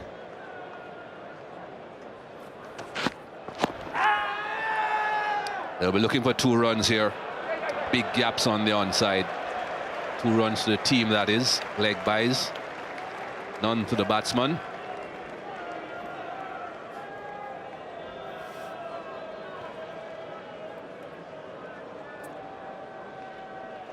Rob Key has had enough of that. These batsmen getting free runs by the ball, hitting the pads and trickling out onto the onside. Man now comes over to square leg. So it's down now to just 2 slips.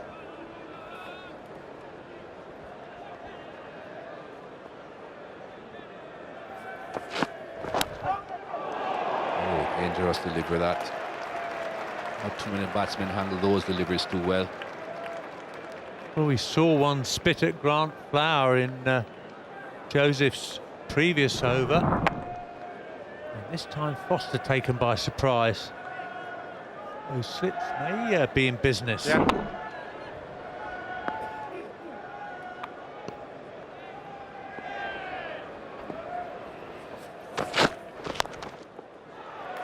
Fine leg should cut that off.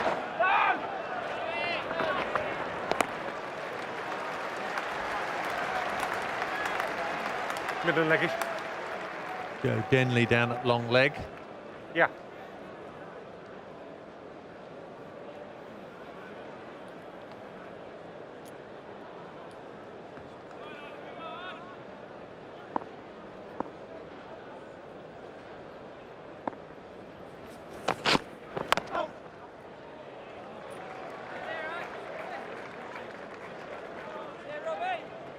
That's pretty much what the Eagles have to do for the time being. Try and just build a partnership here. The last wicket went down on 9-3. Push the ball around. Again, the required rate isn't great. Still under 5 runs and over. Push it around, build a nice partnership over the next 10 overs or so.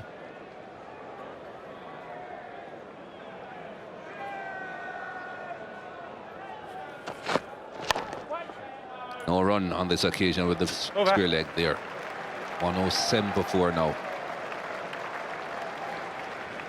Well, after 28 overs, the Kent Spitfires were in a worse predicament. 98 for 5. The Essex Eagles 107 for 4.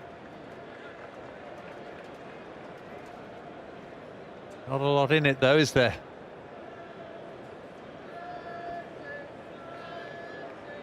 Amazing how those Kent wickets went down in little batches.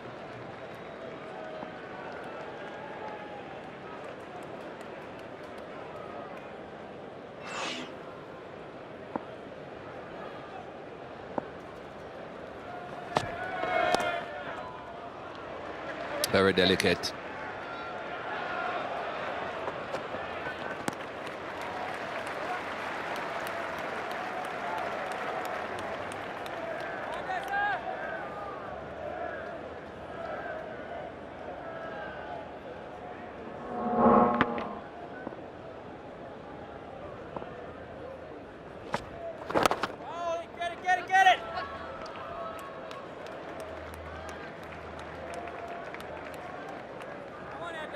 As a Mahmood at mid-on.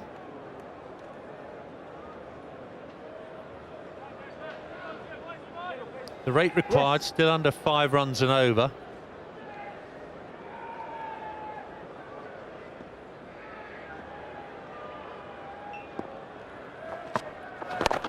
Bowling, Steve-O. Very gentle Darren Stevens, but just enough curve on the ball to make the batsmen watchful.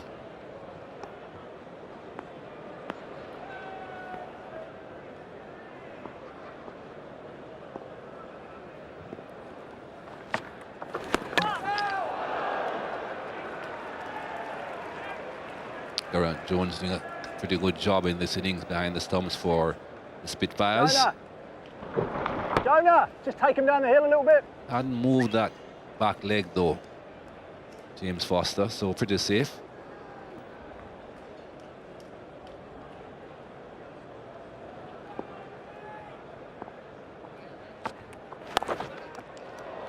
Down to third man again.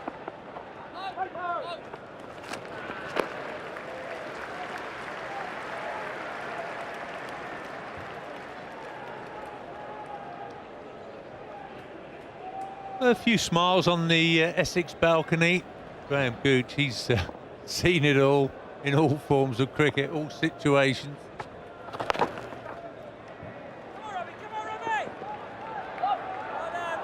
They'll settle for 112 now for 4.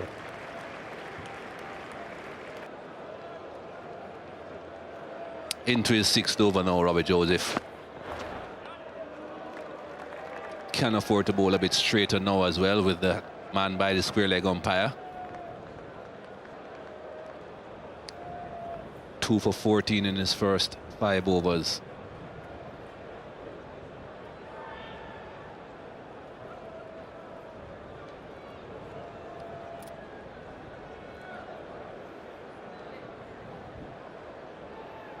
Sit down, please.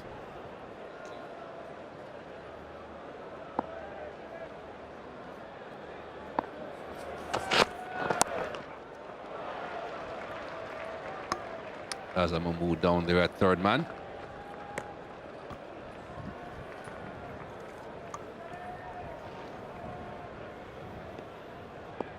Robbie Joseph's pitch map in this spell. Did bowl 1 over from the nursery end. That didn't work out for him. Things have certainly changed since he went to the pavilion end.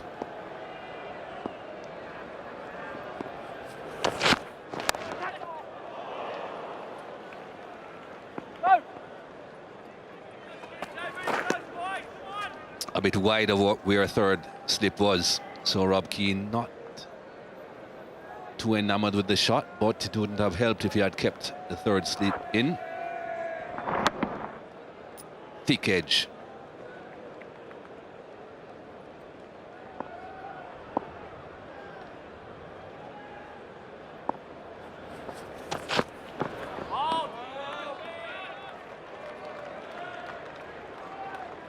Now, Mikey, I wonder when Robert Key is going to employ his spin bowler, James Treadwell. We were quite surprised the way Pettini used the Canaria in his 2 spells for Essex. Seam bowlers have done the job so far for the Kent Spitfires. Key attacking all the way. It's a wide ball. Joseph a little bit surprised by that decision from George Sharp. There is James Treadwell.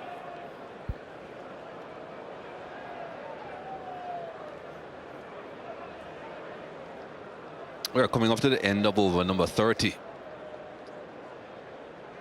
Is he going to get him to bowl 10 on the trot in the last 10?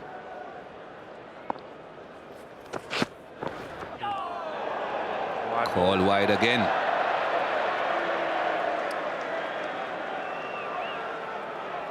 Perhaps getting a little bit overexcited with his success, Robbie Joseph.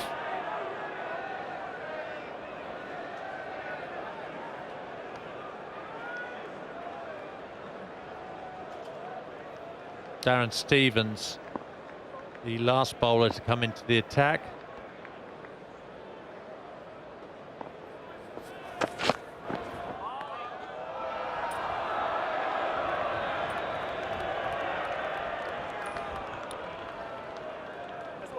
One to go, that's what I've got. Stevens, the 5th seamer to be used. And apart from Stevens, the other bowlers well through their spells of 10 overs.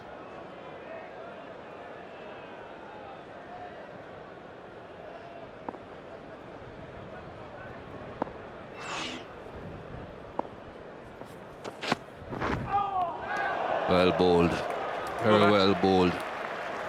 2 wides in the over, which would have been disappointing, but a good end.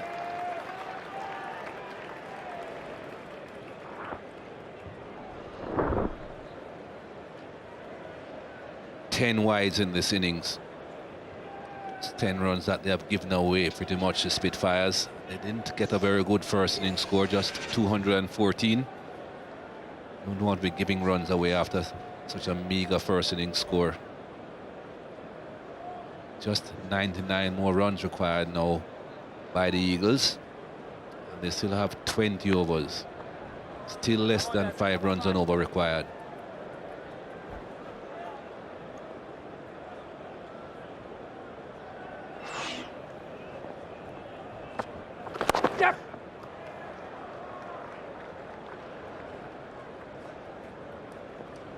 Well, Mikey, with the rate still under 5 runs and over required, with Stevens on, with this sort of field, there are plenty of opportunities for singles for Flower and Foster.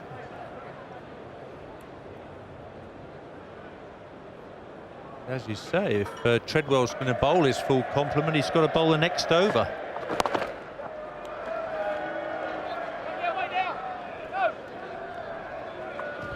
Not too sure that is wise, but as you pointed out earlier on, Bobby has already bowled 5 bowlers, so he has an option. He doesn't have to have 10 overs from Treadwell.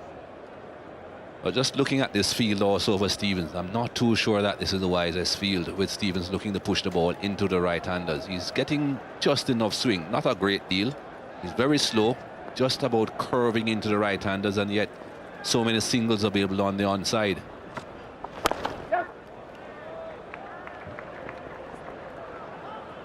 Another single, so 3 deliveries, 3 singles. That's not quite what Robert Key wants at this stage.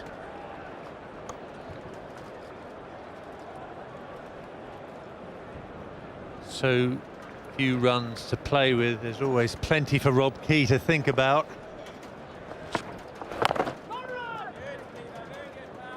Not conceding boundaries. Come on the hoof, come on, pal. Can bet his mind is ticking over though. Rob Key's head is not just for wearing that Kent cap. He's constantly thinking about the game. That's more than a single. That's a real bad delivery.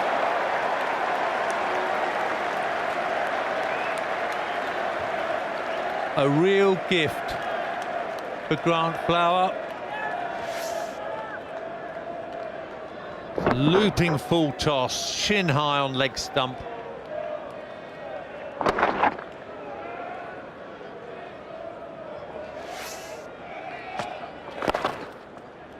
Too many runs available on the onside. He's curving the ball into the right-hander. That's not the way to go. 8 runs coming from that over.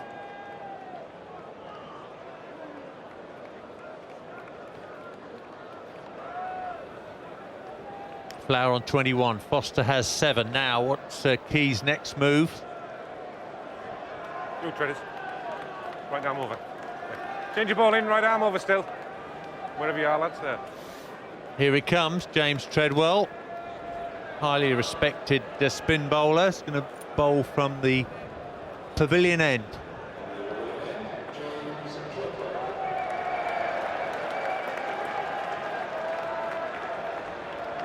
Now it's going to be interesting to see where he places his field now. How many scouts can he afford to have out for Treadwell? Long on is back. Long off going back as well. That's a bit of a surprise straight away. So just the mandatory 4 men inside the circle, saving 1.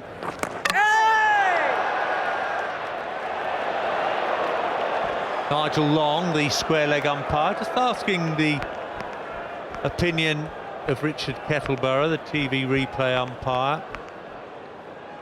Just as well to make sure.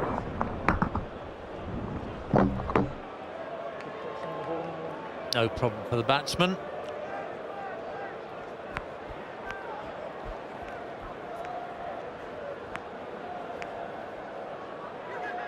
I think Nigel Long was just inquiring if that back leg had been raised. I'm quite certain it was behind the line.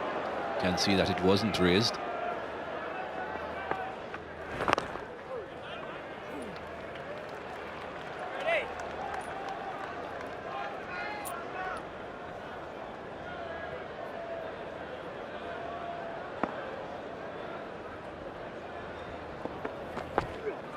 Get it, someone!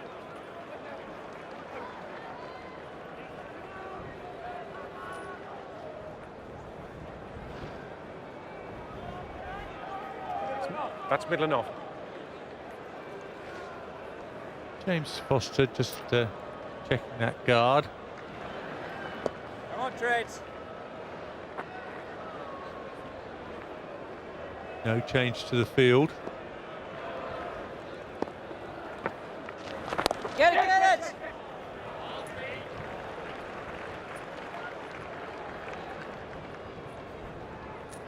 Well, after a couple of sighters, Flower and Foster now looking to milk Treadwell with these singles.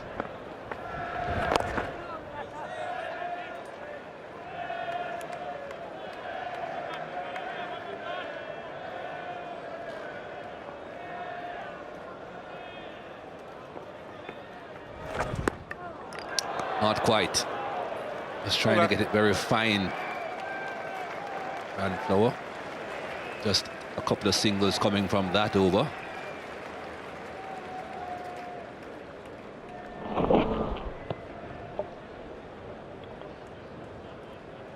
Players put a lot of practice into those reverse sweeps and switch shots.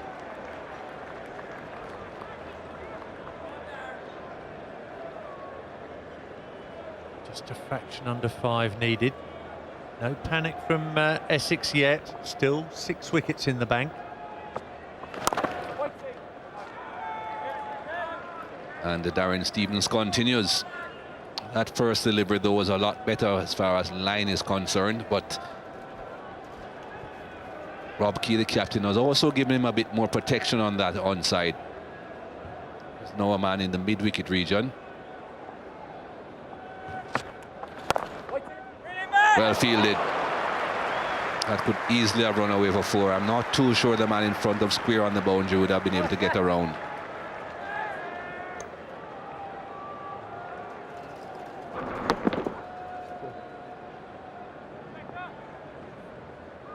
Certainly helped Kent Spitfires to post this total. Now he's doing a good job in the field.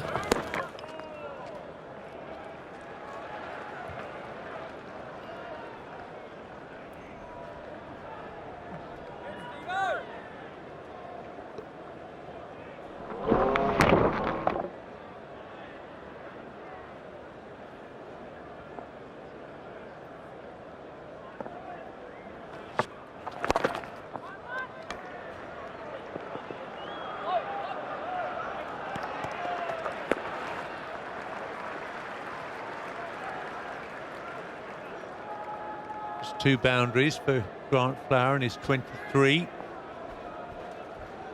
Foster yet to register 1.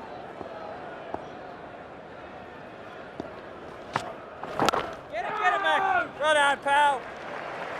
Ryan McLaren again. Good, Dazza, good Mark. Good finish here, Steve. Come on, The boys. rate required ticks over 5 runs and over.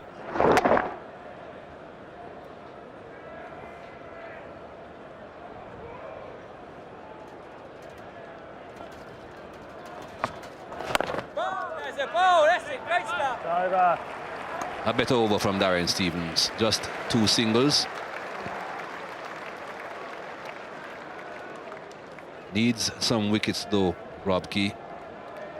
Needs to keep on taking wickets. Wickets will certainly get that required rate to climb. Just over 5 at the moment.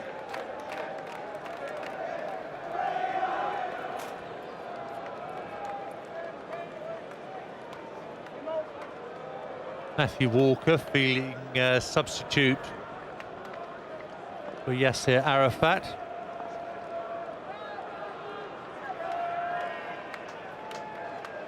Treadwell's second over.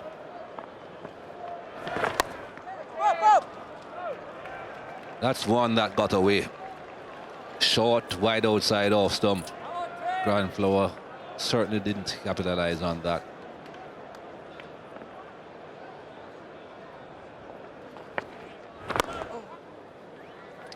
Here comes Matt Walker on the field for Yasser Arafat.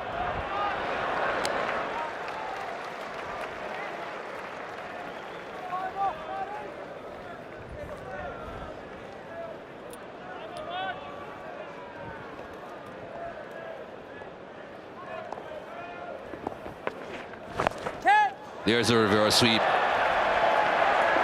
It may go all the way, just about trickles into the boundary.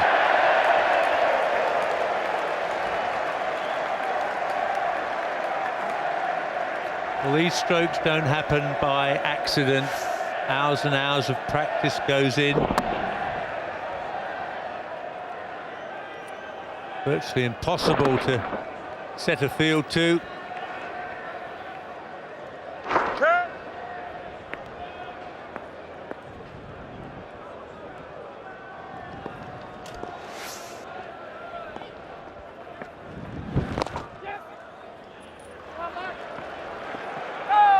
That's all they need. The Eagles a boundary every now and again, but keep the scoreboard ticking over with these singles.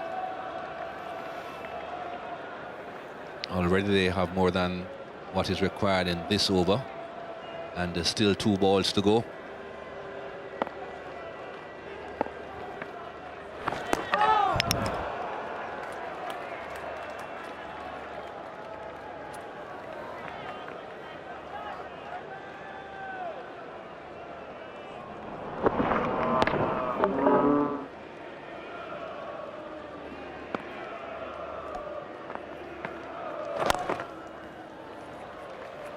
Pushing Matt Walker again. Just a single though. It's 135 for 4.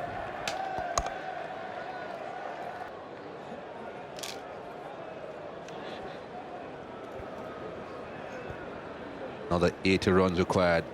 They have all of 96 balls and the 6 wickets in hand. Here are Ian Ward and Paul.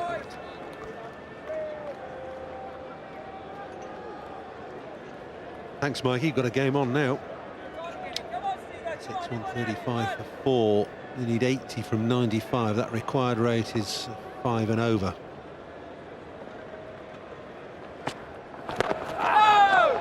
Kent trying to keep the pressure on and doing a pretty good job. Rob Key keeping attacking fields. Flower and Foster have put on 42 to get Essex back on course.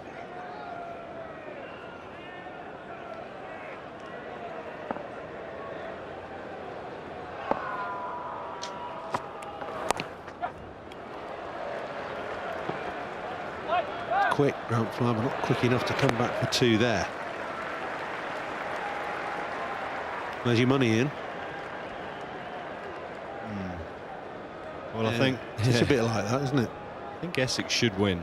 79 from 93 with 6 wickets remaining. Napier still to come. These two getting slightly established as partners.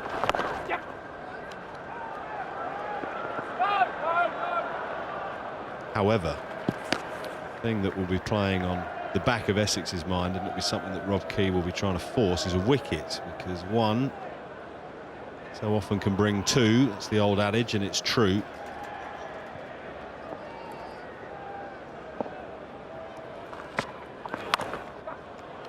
What I do think is this is a very important innings for James Foster. We have marvelled at his wicket keeping throughout the summer. Come on, Des. Come on, fella. Nasser Hussain wants him to score more runs in championship cricket to perhaps earn a test recall. Well, that's fine, but at the moment this is a showpiece Lord's final, and he could win it for his side with the bat. He wants to advance his career. Perfect stage.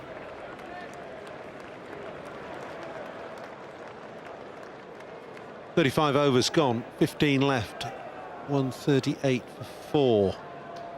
Yeah, talk about James Foster's batting in one-day cricket. Friends Provident this year is very respectable. Scores at a runner ball near as no matter. Average 43. 150, but consistent scores. 21 not out, 35 not out, 46 in the first 3 games of the summer, then 32, 43, 61 towards the end.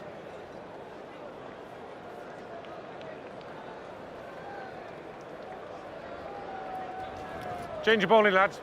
Right arm over.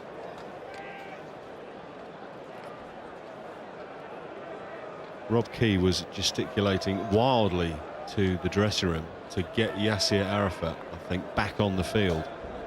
He popped off to change a shirt or something, and he was allowed X amount of time off, and that time had run out, and George Sharp was giving him the hurry up. Well, there is Yasir Arafat. He is back.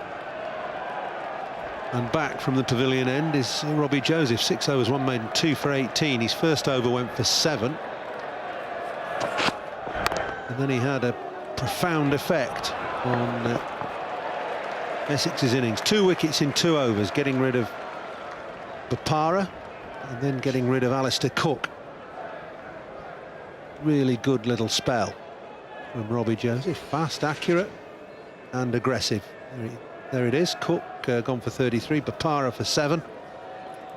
Following on from Pettini and Gallian, both of whom were removed by Azam Mahmood.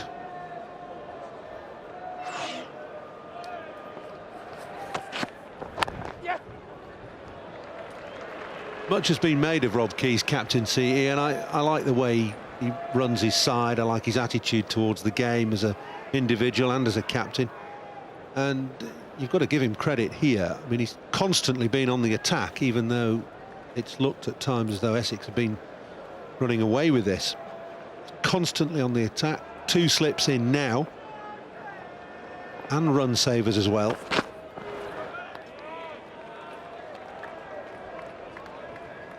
I think that illustrates where he thinks the game is with this partnership developing, just 3 runs shy of becoming a 50 partnership. He needs a wicket, so 2 slips in place, sat up here in the comfort of the air-conditioned commentary box, is obvious. You say, oh, you need a wicket, so come on, you've got to attack, bring back Joseph. It's not as easy as that when you're out in the middle. Lord's final, full house. The key is dealing with the pressure, thinking clearly. Good running. Tremendous running, and it was a partnership too, because Flower ran the first very quickly, but James Foster was in his ear all the way down. There is 2 if we go hard. We've seen this throughout the few games, or quite a few games we've covered on Sky Sports involving Essex. When these 2 are there, you can see Foster just cajoling him. You ready? Let's go, let's go.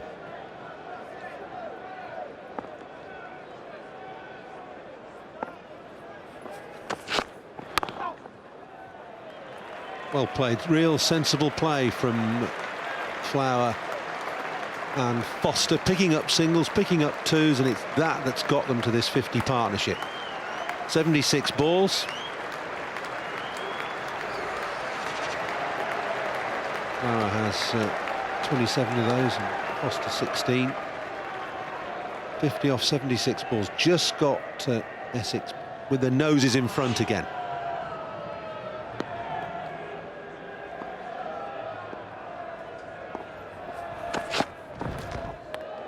Bowled. Over. Great finish to the over. 5 off it, 143 for 4.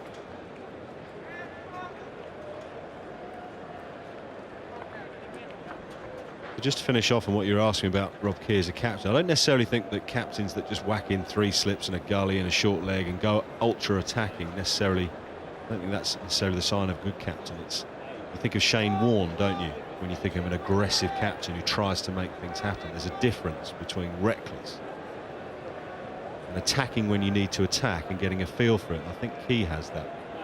He's got a lovely manner about him in the field. I mean, he barks a couple of times. He was barking at Yasir Arafat to get him back on the field, but overall very relaxed, and it spreads to the team. Yes, Tino. Foul. Very good, Darren.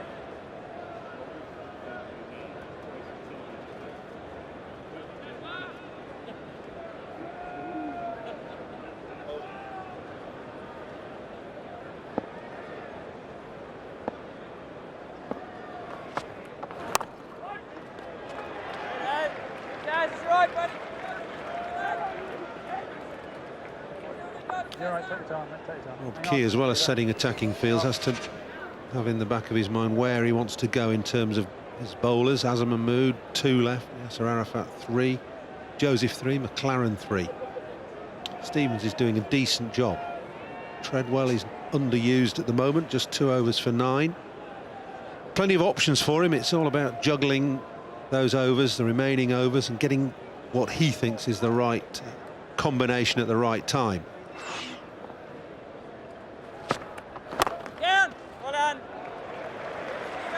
It's a bit of a juggling act because of the lack of runs on the board, the comparative lack of runs in a 50-over contest. Kent only putting 214. It meant that Key had to load up Azhar Mahmood and Yasser Arafat's overs at the start. So Azhar's got through 8 now. We're probably at this stage, they had a few more runs. Even if that was just 15 or 20, Azhar might have just bowled 6. Get on it, Keezy. Well done, pal. In which case, in this situation, Key could give Azhar a crack with 2, try and pick up a wicket, and still have a couple up his sleeve for the latter part of the innings, should it get that far. Ball perhaps reverse swinging, bowling Yorkers at the death. So he's had to change the game plan that he would have liked to come in with, and that's solely due to the comparative lack of runs that the batsman scored.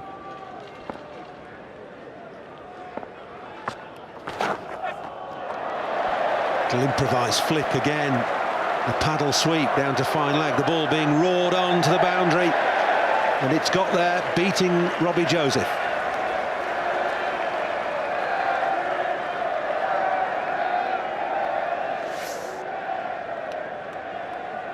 Well, his brother was an exceptional sweeper, square of the wicket player, improviser. Grant's excellent at it as well.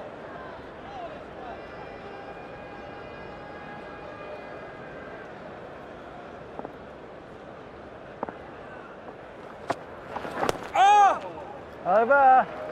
Just the boundary off the over. 147 for 4. Required rate just creeping up a little. It's up to about 5 1/4 and over. It's manageable, more than manageable. There's never really been a lot of distance between those two worms, and they're coming back together, converging nicely now. Kent were 139 for 7 at this stage.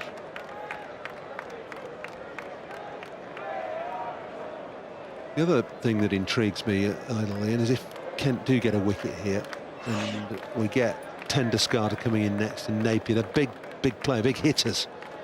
How are they going to play when 5 and overs needed? You can nudge your way to 5 and over. You don't have to play big shots. How are they going to play if and when Kent get a wicket?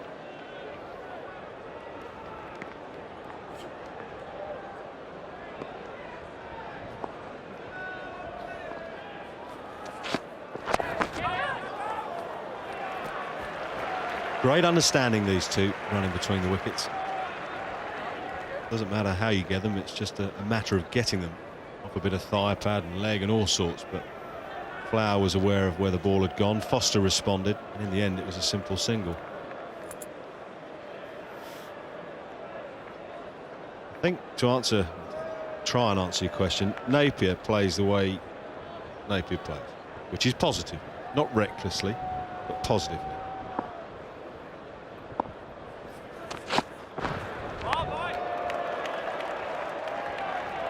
You enjoyed that? I did. I like that. That's good. It's a wholehearted effort from Robbie Joseph. The moment he came on, he just had a 1-over spell and went for 7 in that. Then was brought back at the pavilion end, got a wicket with his second ball. But I like that, to see the ball flying through chin high to the keeper. It's good. 87 miles an hour, his fastest ball. It's getting up there.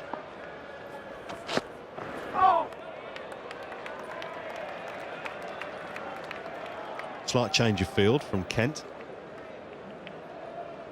It was 2 slips, it's now a slip and a very fine gully. Rob Key has been sort of experimenting with that position throughout this innings. But the 2 catchers are still in place.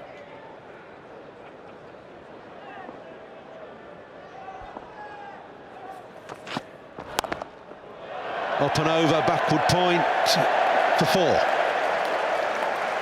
Well played, Grant Flower.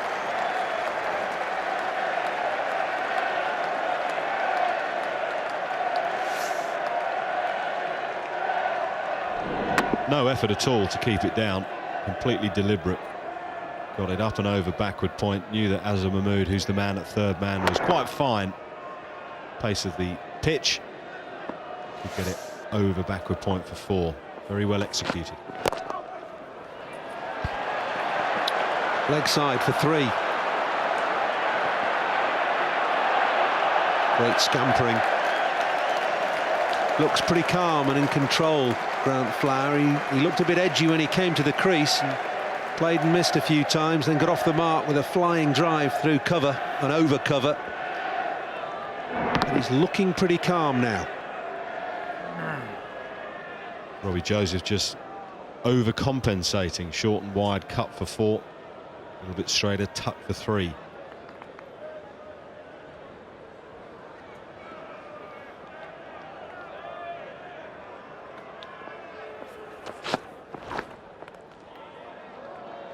Flyer for the last ball of the over, 155 for 4.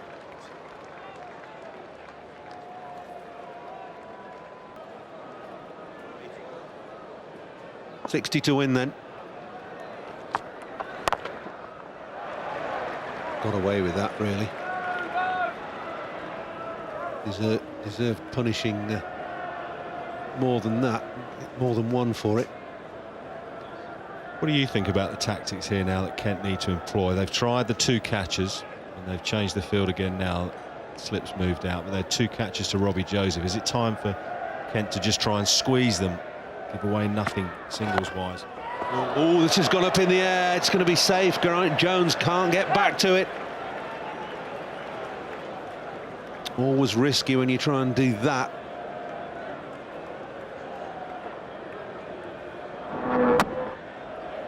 He nearly swept it straight off his nose, didn't he? Did indeed. 5 and over required. It's hard to squeeze at 5 and over. Wickets are a necessity, aren't they? There's no sign of these two now, Flower and Foster, just pushing and prodding. They're still taking the odd risk. So Rob Key may think by keeping it as tight as he possibly can, they'll get themselves out if they keep playing the way they're playing.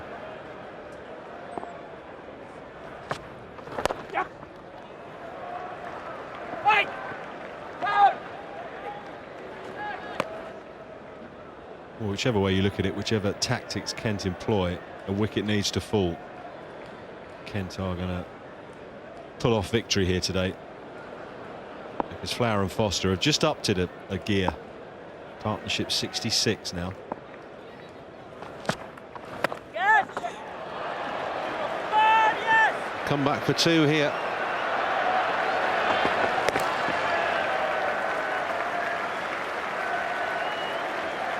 These two will be counting this target down in 10s.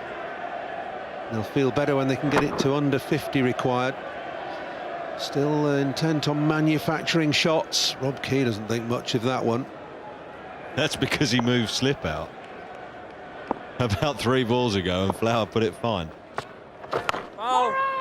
Well done. Good, Steve-O. Over ball. 6 off the over, more than enough. 161 for 4.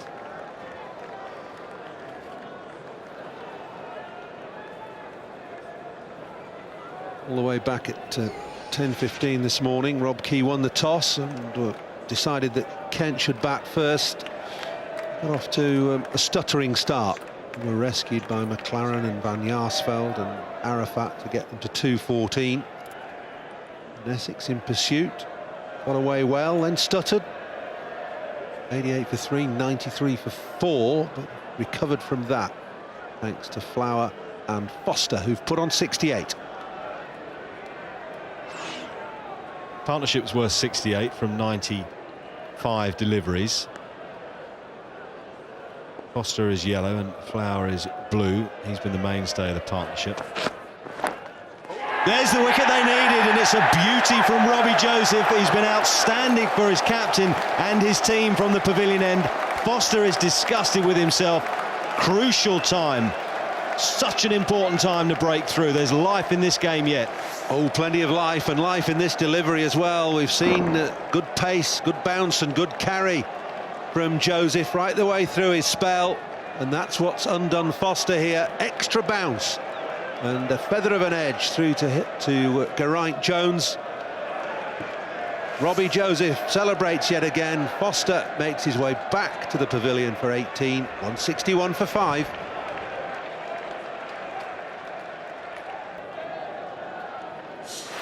Ryan Tenduscarter in at number 7. Still 54 needed from 65 balls. Robbie Joseph bowling with his tailor, bowling with pace. Ooh, and he's allowed Tenduscarter to get off the mark. 3 for 31 for Robbie Joseph, the last of which was the wicket of James Foster.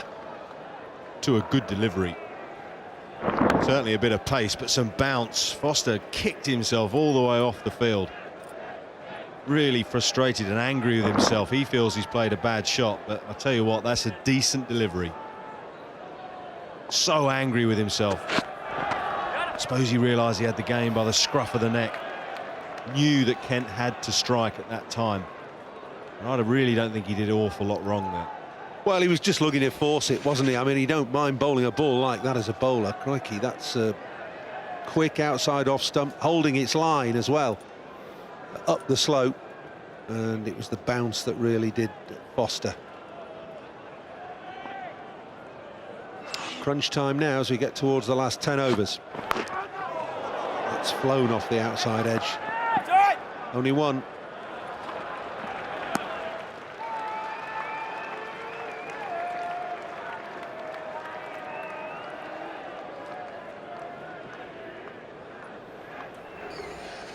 Flower and Foster put on 68.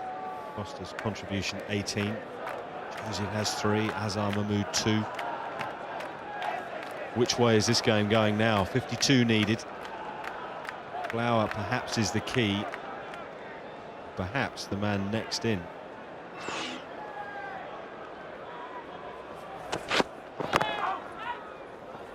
Push and run. Well done.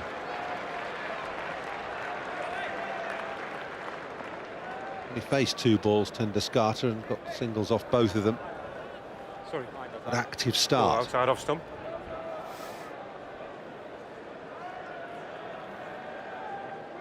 You hear that from Robbie Joseph, just asking George Sharp, what line was that?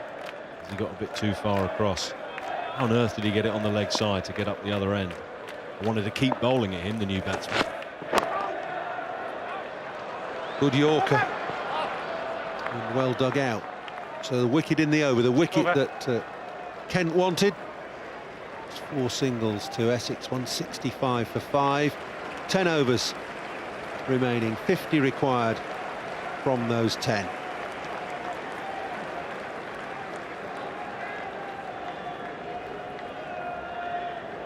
Put in a good performance, a strong performance for his side, Robbie Joseph. Certainly his bowling came alive once he was shifted to the pavilion end. He has 1 left. So does Key bowl him out, Paul Allen?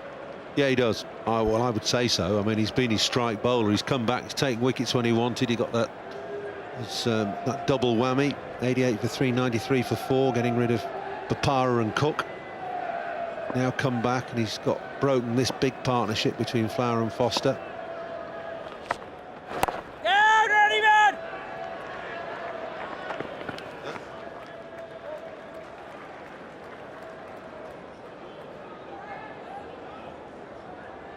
Two.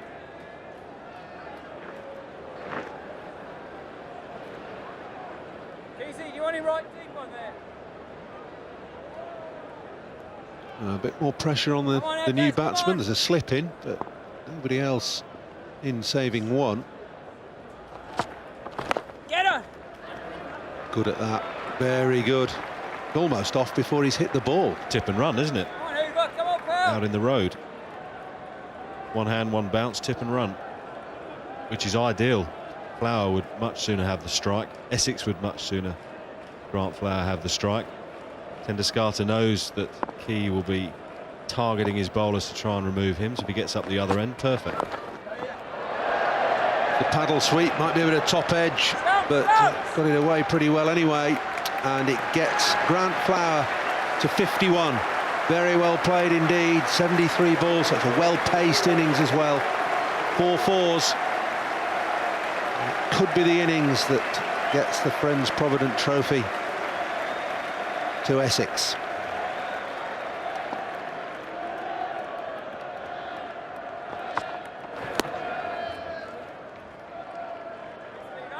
As much as the balcony and the dressing room appreciated that 50, they will be shouting to him if they could. Job not done. See us home.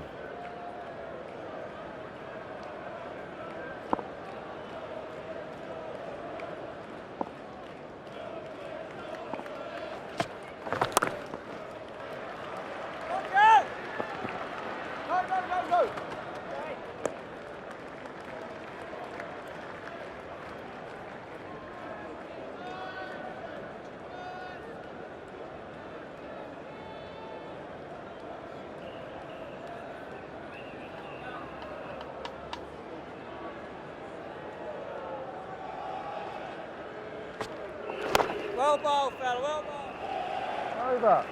Interesting shot. Finished the 41st over. 5 runs from it. 170 for 5 in that over. Grant Flower went to his 50. Currently 52 not out. He only hit 4 boundaries. That was the one that got him going early on. But his running between the wickets and his placement has been absolutely outstanding. It's almost like at times he's been batting with a round bat, very much as his brother used to be talented square of the wicket with deft touches. Grant is exactly the same. But on 68 with James Foster, of which he scored the lion's share. His fitness is good, his running between the wickets and anticipation is good, and so far it's been an excellent knock, but not done yet. No, he'll have to go on from here and win the game for Essex. 5 wickets down. I say, Rob, don't forget your cut-off time, you know. Don't forget your cut-off time. Just hear that from George Sharp, the umpire, to Robert Key. Don't forget your cut-off time. 3.5 hours they get to bowl their 50 overs. 6:15 is the cut-off time. They get, my understanding, Paul, they get fined, if you like, 6 runs per incomplete over, yeah. So he's got 35 minutes to bowl 8 overs after this. Got to start the last over by 6:15.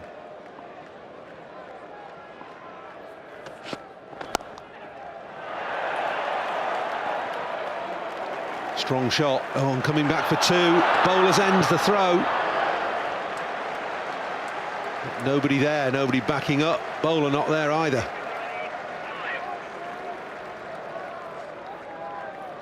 I'll have a word with Nigel at the end of the over for time.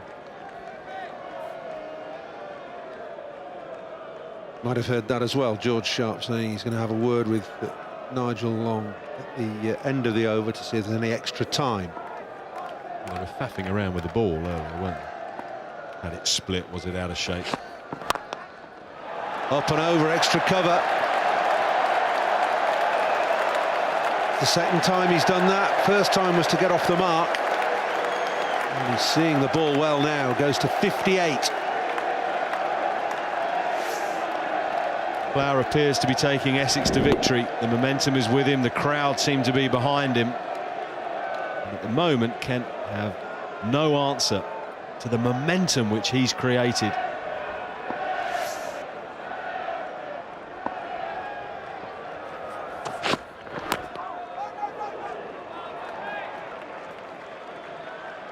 Pace and aggression again, isn't it, from Joseph? Getting plenty of bounce, isn't he? Plenty of bounce. From not that short either. It was a yelp then from Grant Flower. Nipping back down the hill into his rib cage. That would have broken your fingers in the old days with those rubber spiky gloves you used to wear, Paul. I wouldn't have got hit on the fingers, I tell you. Oh, and again. Over. 176 for 5.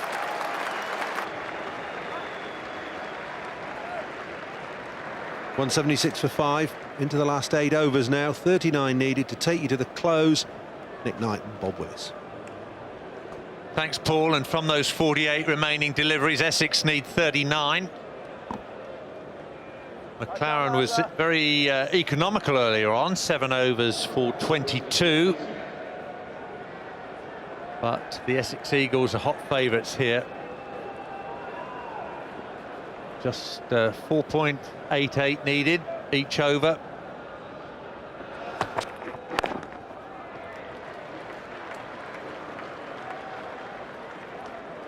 Tendescarter moves on to 4 Flowers on 58.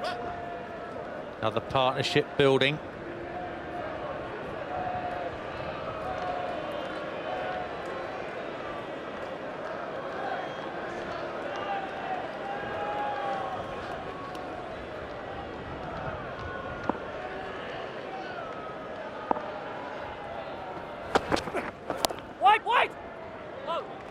Interesting fielding position, that, just for that eventuality. So many scoreboards are kept ticking by the angle bat down to the third man area. You've got 42, there's a 43rd being bowled, all right?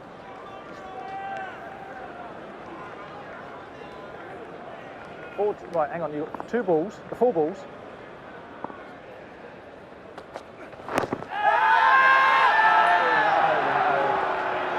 Not out, says Nigel Long.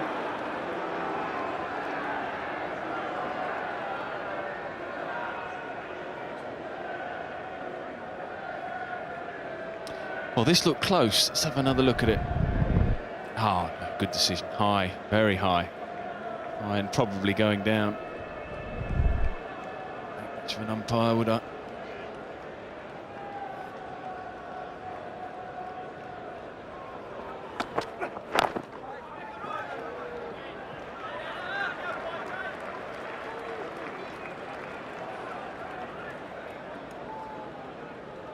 Grant Flowers, the wicket that Kent Spitfires are after. Essex have still got some big hitters. Ryan Tendescarter, Graham Napier still up their sleeve as well.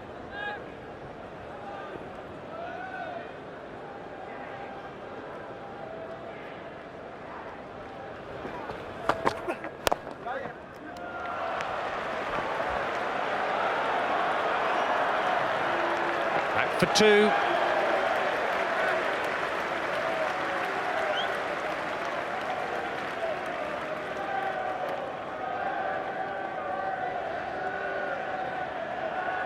What an innings from Grant Flower. Not just the runs he scored, but the situation, the game situation, made it very hard for that man to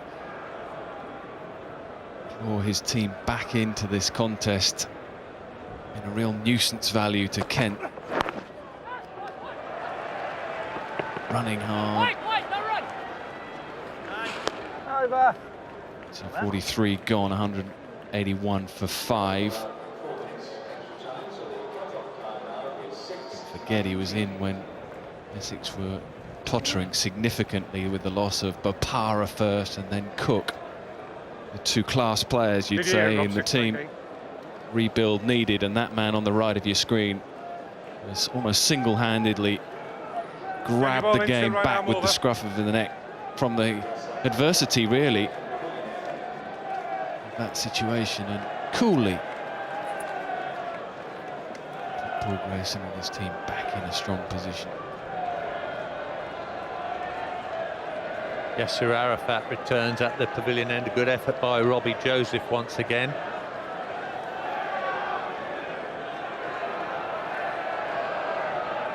Three for 40 for Robbie Joseph. Arafat starting his 8th over. 7 to go. Well, Nick, we've had over 9/10 of this cricket match now. What are your thoughts on this pitch for a one-day final? I think it's been good, really good. For those that are looking at the score only, you'd say it's not been an easy batting wicket. I think it's been good. I think it's been a good contest. It's done a little bit with the new ball. You'd expect that, particularly the new white ball. It does nip a little bit off the surface. There hasn't been any swing, which has assisted batting. Now, the sun's out right now, but it hasn't been out all day. There's a little bit of help for the bowlers. There's been some nervous batting, and that often happens in a big final. There's been some very, very good bowling. Essex's opening bowlers, Napier and Masters, outstanding, putting Kent on the back foot. Kent's much vaunted top order on the back foot. I have no complaints and no issues with winning the toss and batting first. I think it was the right decision. I think they've only got themselves to blame for, well, they might still get home, but for posting probably 30-40, maybe light. Gone after that. Well, it was a good effort. The most difficult type of catches to take. Darren Stevens, the man down there. Whoops of delight from the Essex fans as the ball hit the turf. Yeah, not an easy catch, but one you feel might have to have been taken if they are to get over the line here. It is flat and it's difficult to judge, but he did all the hard work. He got there. It is actually also right into the sun, I think, from that position, but he's got the glasses on. That's no excuse, really. Well, is that a big moment?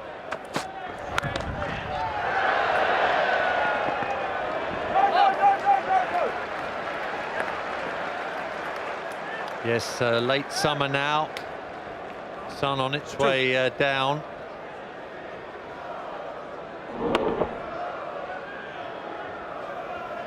Stevens moving in quickly. Just got to have a steady base when you try and take a catch like that. Right foot just going from underneath him. Agony for the bowler, agony for the captain. Well, Kent fans, don't give up, because Arafat is very, very good at this stage of an innings. Azhar Mahmood, I think, has got 2 left as well. They're almost as good as it gets in domestic cricket in England here. Mahmood and Arafat at the end of an innings. Got Yorkers, they've got slower balls, they've got that bounce of the change-up delivery. There's still a test on here for Essex.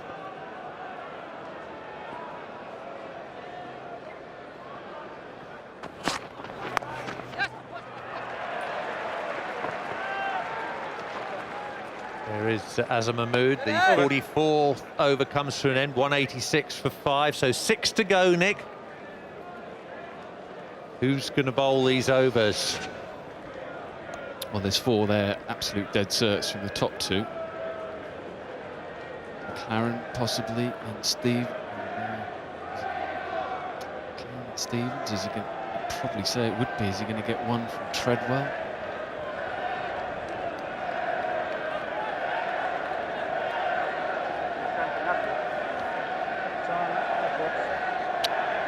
Wasn't very good at maths, was I?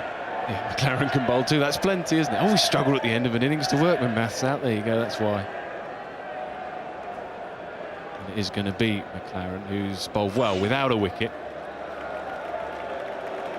A good game too, an excellent innings with the bat, getting his team to respect, well, some sort of respectability.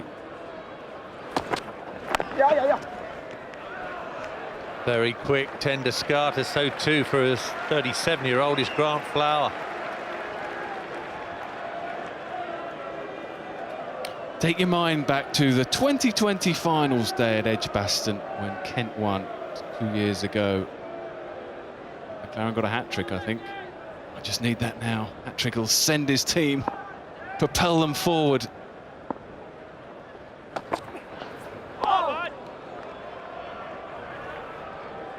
Well, Grant Flower giving himself the luxury of watching that one go by.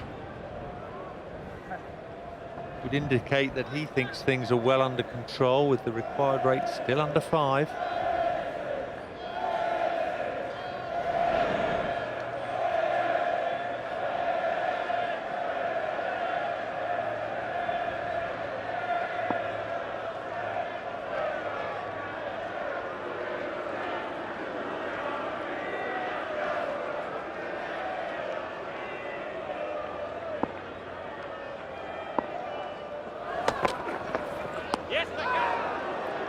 Another dot ball. Yeah, this is when the rate really flies up, doesn't it? Just under 4, now just over 5. Every ball now that goes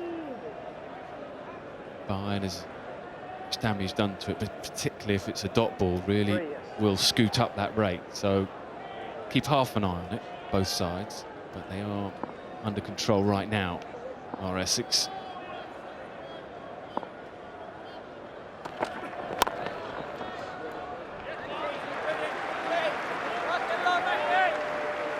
This is an excellent over for the Spitfires. McLaren has had a brilliant match. Still plenty of candidates for that Player of the Match award.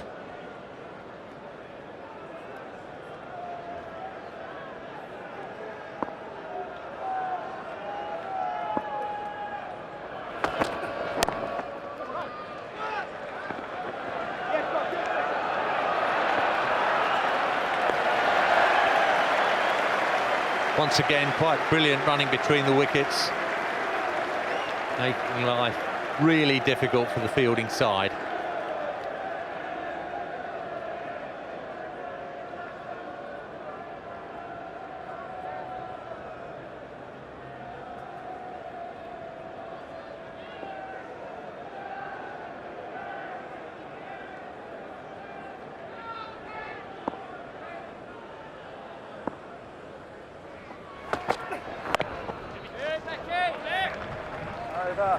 Just 3 runs from the over, 189 for 5 with 5 overs to go. Great work from Ryan McLaren, 9 overs for just 29 runs.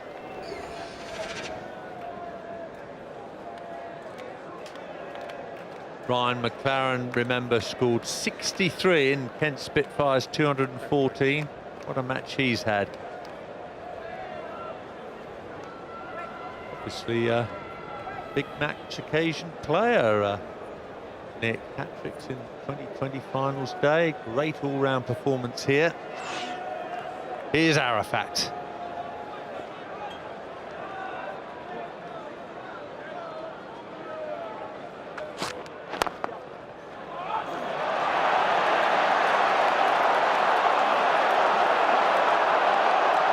It's going to run away down towards the Allen stand for 4. That really does take the pressure off the Eagles now. The Essex fans are on their feet. 4 off the first ball. Didn't quite get it right, did he? Searching for that Yorker, I think. He's just a little bit short of it, and that's the result. Valiant effort from Van Jaarsveld, all to no avail. Well, 4 off the first ball, you'd think they ought to get at least 7 off this over. At least. Yeah, good reply and good fielding and good field placement too. Don't know, I just feel this is a big over somehow. Something needs to happen for Kent if they are to really make an impact now. He's the bowler, he's a very skillful bowler.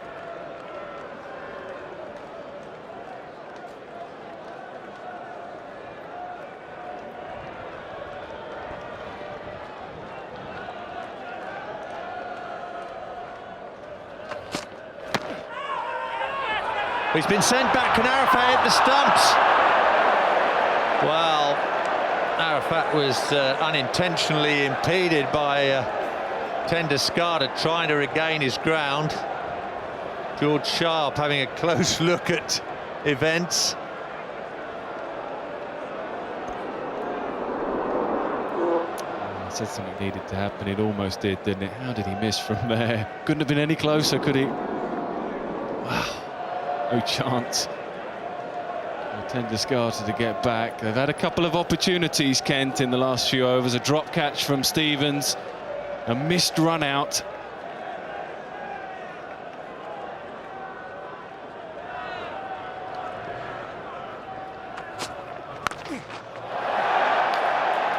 Good stop.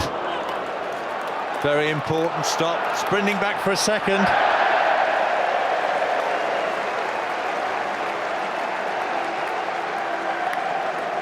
Excellent running, absolutely fantastic running.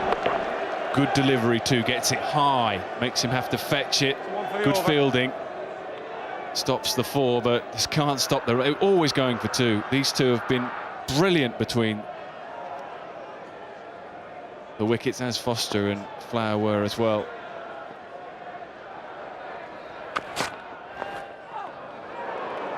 Well, wide signal by George Sharp. Another huge cheer from the fans from Chelmsford and indeed all over Essex, as the runs required dip below 20 now. And if Essex don't lose all 10 wickets, they only need 18. Level scores with fewer wickets lost will win the game for the Essex Eagles.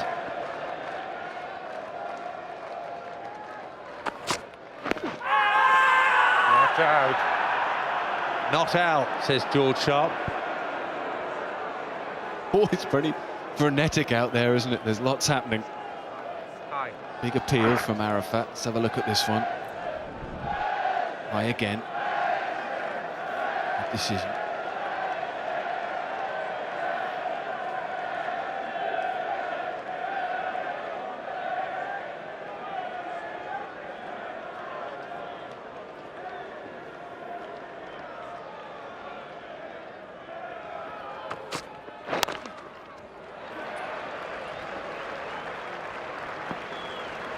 Four overs to go, 197 for 5.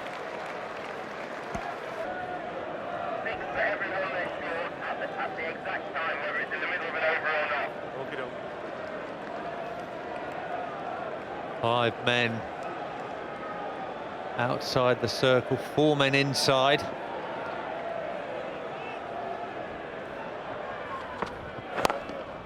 Big gap on that leg side. What a beautiful shot that is.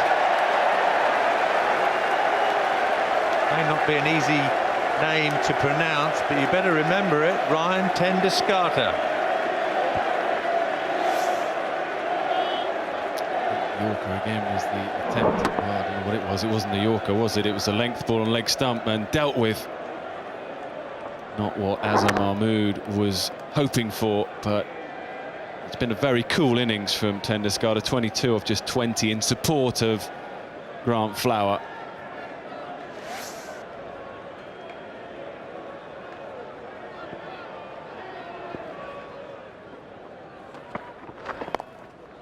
Slow ball. Flower turns down the second run very sensibly. Joseph had the ball in his hands. Well, the Essex club have got a great history of one-day final victories. 11 years ago, they won the NatWest Trophy. 10 years ago, the Benson and Hedges Cup. They're on the verge here of adding the Friends Provident Trophy to their cabinet.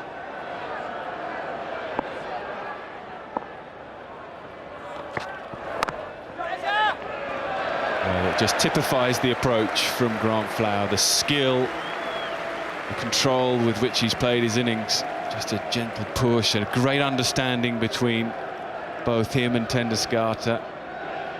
Cheeky little single, but never in doubt.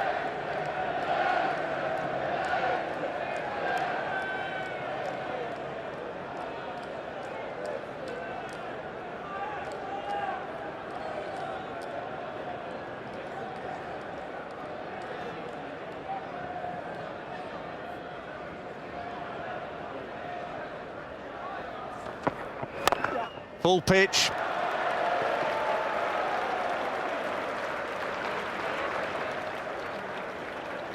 Darren Stevens down at long off.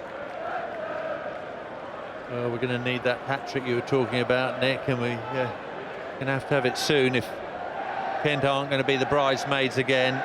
Runners up to Middlesex Crusaders in the 2020 Cup, and now virtually nailed on as runners-up in the Friends Provident Trophy 2008.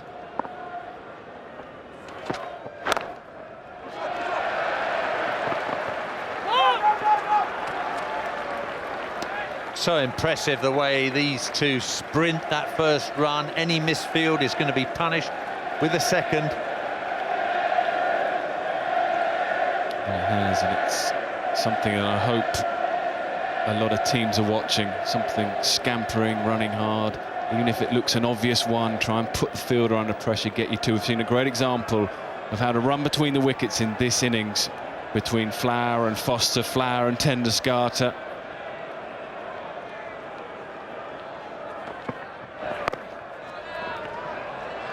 Brilliant running again. Just dropped down about 5 metres from the bat. Through they go for another single. Tenduscarter retains the strike. He's on 25.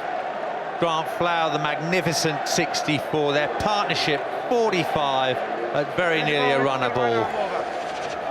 These singles really hurt you, don't they? You know, as a bowler, if you bowl a short wide, when you get clattered for 4, you almost deserve it. There's almost a sort of inevitability about it. But if you bowl a good ball, you don't expect to be going for runs, and that's what's hurt the Kent Spitfires. It really does bring you down as a team when you just can't stop these singles and you can't stop the twos. Of importance in one-day cricket on boundaries, isn't there? Well, ones and twos do damage. Ryan McLaren will complete his spell from the pavilion end. He starts his final over. Another extra. There have been 22 of them. 4 no balls, 11 wides no less, 7 leg byes.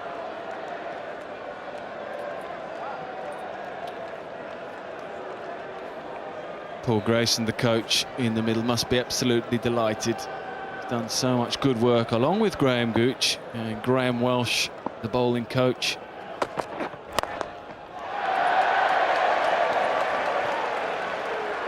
Down the ground, Joseph the fielder. Yeah, dead right there, Nick. Paul Grayson and Graham Gooch really do work hard. Both perfectionists.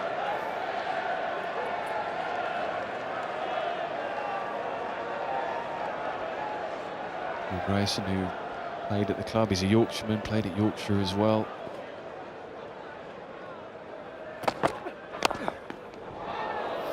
A year or two, I think, with the second team at Essex, and then very quickly has been promoted to the first team job, and what a job he's done.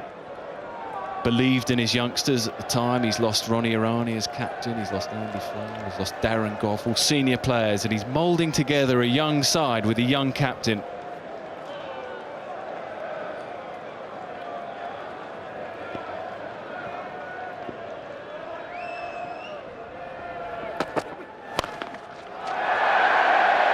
Miscue, but Tenduscarter will happily trot back for a second run.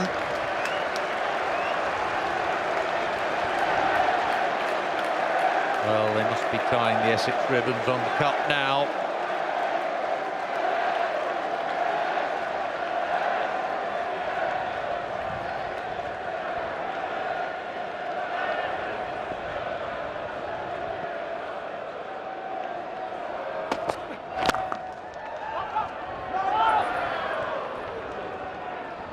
Well, the Southern heavyweights have gone toe-to-toe all season.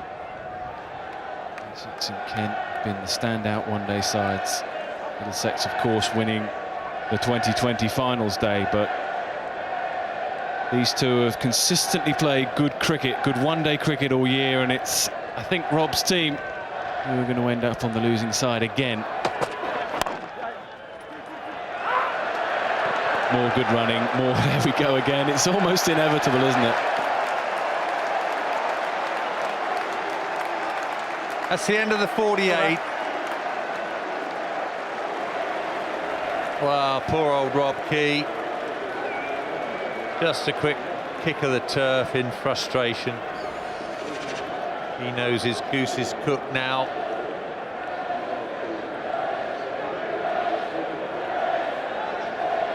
They battled hard, but was that key decision at 10:15 this morning the wrong one? Choosing to bat on a fresh, new Lord's pitch. Nothing wrong with the pitch, but it did have a green tinge. And the Essex opening bowlers, Napier and particularly Masters, bowled beautifully on it. More experience in the Kent bowling lineup, but they haven't been able to reproduce what the Essex bowlers did.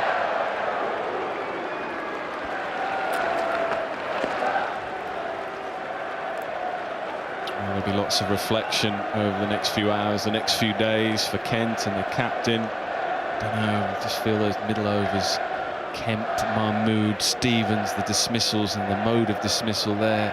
I think that really hurt his team. It'll just be an area where they lost their way.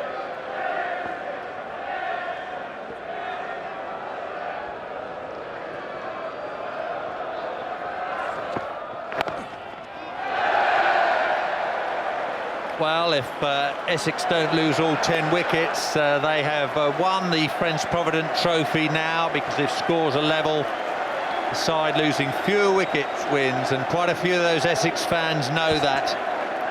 But they'd love to win it in the grand manner. In comes the field now, in club cricket style, trying to stop the single that will give Essex Eagles victory here. The showpiece domestic final. And it would be appropriate if Grant Flower hit the winning run here. Here comes Azhar Mahmood.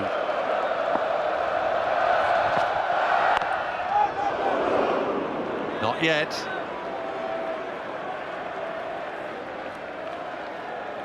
Well, we've been praising Graham Gooch and Paul Grayson. Mark Pettini given that hot potato when Ronnie Irani had to retire through injury very suddenly, thrust into the Essex captaincy, getting ready to celebrate.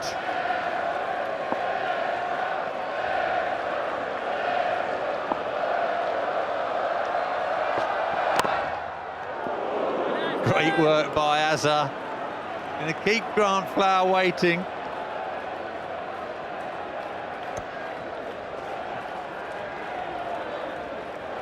For that unity, they're only a small club down at Chelmsford.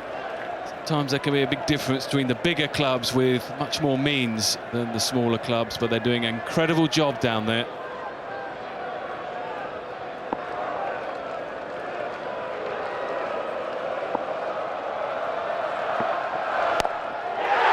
That'll do nicely. Grant Flower hits the winning runs.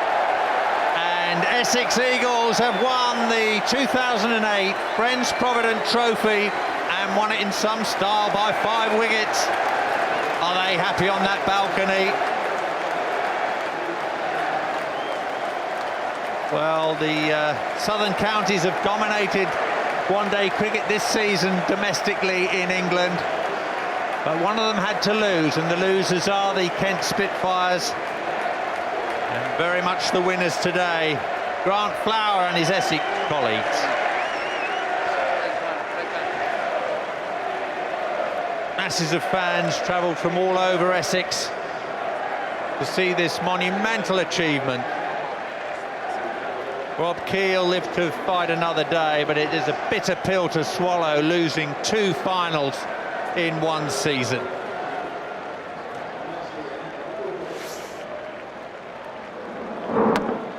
Eyes wide open, over the top, that'll do it.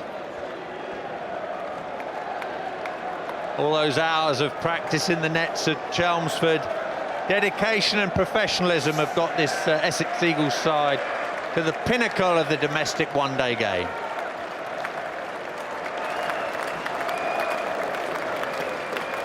MCC members stand to the Essex batsman. Grant Flowers put his name right at the top of the draw for man of the match. Mark Pettini can hardly believe it. He's had some rough times as a young captain at Essex, but the wheel of fortune, as his guru Graham Gooch will tell him, always begins to turn. And fortune has smiled on Essex today. Now it's time to meet the winners of the Friends Provident Trophy. Essex, time for the players to come up and get their medals. If they can come up in batting order as well, please. Jason Gallion and Alistair Cook first. Captain can come last, Mark Pettini. Giles Clark has got the Friends Provident medals for this winning team. Jason Gallion, Alistair Cook, Ravi Bopara, Grant Flower, James Foster, Ryan Tenduscarter, Graham Napier, Chris Wright, David Masters, Danesh Canaria, and finally Mark Pettini, who, as well as a medal, will get a magnum of Veuve Clicquot and a cheque for £43,000.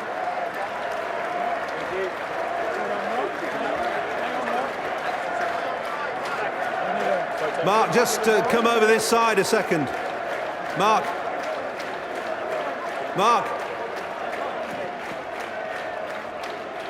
Just come over, have a chat with me, and then you can go back and get the trophy. Great stuff, well done. Are you glad you lost the toss? Yeah, in the end, it turned out pretty well in the end, so it was a nice toss to lose. You said you wanted to bat first, but your bowlers did you proud, didn't they, with that new ball? But they were absolutely fantastic today. We knew that Kent were going to come hard at us up front. They've done it all competition, and the guys rose to the challenge really well and pegged them back and took regular wickets and just kept going fantastically all 50 overs. Great team performance, wasn't it? It was. I think that was the epitome of a team performance today, with the exception of obviously Grant Flower standing out in the run chase, but the rest of it was all down to fight from the team, from everyone. You must have fancied getting that total at halfway. Yeah, we did, to be honest. Kent were obviously still in the game, and they bowled really, really well. But the guys put together a great run chase and came out on top at the end. The boys are getting a bit agitated over there. They want to celebrate. You go and get the Friends Provident Trophy from Trevor Matthews. Well done. Essex are the winners.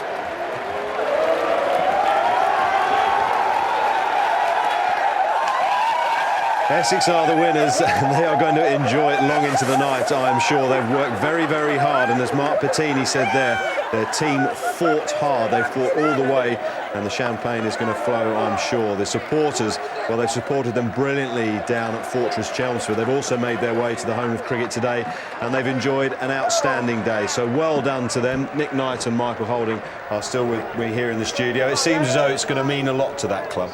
You just said it, Fortress Chelmsford. There's a lot of talk around cricket at the moment that this team here can only win at home, or are much better when they're at home. They've just won a massive one-day tournament. They've performed on the big stage at Lord's. They've got young players. They've also got good signings, I think, in Masters, who's been outstanding for them, and Jason Gallion. They've given a little bit of experience to the youth there. Napier, what a season he's had. And spare a thought for the captain. He's a young man making his way in the game with his own batting. What a moment for him. Spare a thought for the other captain as well, Mikey, because there's always going to be differing emotions with winners and losers, as there is in sport. But Rob Key was brutally honest there. He said he don't mind losing if you put your best game forward, and they didn't. Well, that is Rob Key. Rob Key will tell you exactly what he feels, and he ain't going to be sitting on any fence or hiding his emotions. He was very disappointed. He had pretty much no smile for Paul, even though he was trying to be jovial with him, because he knew he did not play his best game, or his team did not play their best game. And he was very critical. He said the batting let them down, and he's a part of the batting lineup. But that is Rob Key. He's brutally honest. Rob Key also said they batted appallingly. Would you agree with that, or would you give the credit to, well, particularly, I suppose, Dave Masters and Napier, the two guys who took the new ball? Napier bowled 90 miles an hour, and Masters was accurate. Yeah, as always, it's a balance, isn't it, between the bat and the ball. They were outstanding. Napier was, well, I'd say outstanding. Yeah, he bowled with a bit more pace than I think any of us thought that he had. And Masters does what Masters does. He bowled accurately. He asked a lot of questions of the top order batsmen. And I'm really pleased for Masters, because it's not something that you see that much of. This is a big stage for Masters. He's delivered. He has delivered. I think we can hear from him now, because I think Paul's caught up with him. Paul. Yeah, and we've got David Masters and Graham Napier here, so a bit of a double whammy. Well bowled, you two, with a new ball. I bet you're glad you lost the toss, aren't you? Well, yeah, I think it nipped around a little bit more early on. We thought we might. We wasn't sure what to do, bat or bowl, but fortunately we got the new ball, and yeah, we bowled well. Your control was great, and your pace was pretty good. Well, throughout the summer, me and Hoddy have set out to hit the opposition hard as we can straight away. And with Hoddy, with his nibbling around and bowling good lengths, and I've been trying to swing the ball early on and then get wickets that way. So we've worked in tandem really well. Well done, you two. Celebrations now, do you reckon? No, we have a quiet night. Quiet night and into bed. Go on, lap of honour time. Off you go. They're off. Yeah. I thought they might be, and that wasn't perspiration on Graham Napier, that was pure Verclico champagne, but why not? They're going to have a thoroughly entertaining evening. Massively contrasting bowling styles, Mikey. I'll start off just dealing with Graham Napier. I was very impressed with his pace today, 90 miles an hour. I was not just impressed, I was very surprised with his pace. You know, he's a strong man though. You know, we keep just looking at him, you'll know that he's a strong man. But being strong doesn't necessarily mean you're going to bowl fast. He has a good action. It doesn't take a lot out of himself when he's bowling. And everybody has been talking about Napier this summer. Talking about his batting, hitting the ball out of the park. Well, he shows exactly what he's capable of doing. Have a look at that. You know, good length, good line, and we have spoken so much about bowlers bowling from the pavilion and how important it is to keep that line outside the off stump, we call it the slope. And he did that beautifully today. He's taken his game forward in all aspects. Remarkably so. Yeah, he has. If you talk to Essex players, those that know Essex and Graham Napier, he's been on the cusp of something for a while. He's been a good youngish player. Now, they mature at different stages. This fella's just had a fantastic year. I think he's matured. He's been away to New Zealand in the winter. He's worked at his batting. You can see the base that he's got to his batting. That you've seen the flourish that he's now got. His bowling's always been good and useful, and he swings the new ball. But the whole confidence of his game, maybe the confidence of his batting, in fact, has come through with his bowling. And that was in good pace from it today, and control of the pace. I just thought it was nicely contrasting as well with what was going on at the other end with Dave Masters, whose disciplines, his control of length was superb. And he bowled 10 overs on the trot. A lot of bowlers we have seen, captains using them in the top of the innings, 10 overs on the trot. And they start off 6, 7 overs, brilliant. And the last couple of overs, or sometimes even just the last over, they just lose it totally because they have gotten tired and they have lost the control that they had. But he maintained the intensity right through his 10 overs, which was exactly what his team wanted. New ball, he has a new ball, he's doing just enough with it, and he maintained it for 60 balls. Were Kent clever enough when Masters had settled into that length as a batting side, or would you have advocated them trying something a bit different without being reckless? No, I think he bowled well enough for you as an opening batsman to say, OK, it's doing a little bit. It's a big final. We've got 50 overs. Let's just bat out. David Masters is bowling exceptionally well. We'll give him the credit for that. The other thing, of course, Ian, was that the keeper's up. You know, Foster's up. It's difficult. Makes a difference, doesn't it? Yeah, it does. It's difficult then to initiate proceedings as a batsman, and that where the Foster skill comes in as well. The combination. Well, Foster was back first. It was when the opener started to charge Masters that Foster came up and changed the entire picture that was happening up there, because I think they hit about 3 fours off him, and 3 of them were balls that they charged. And that was when Foster was back. Immediately came up, they had to stay in the crease, and he just looked a completely different bowler, better bowler.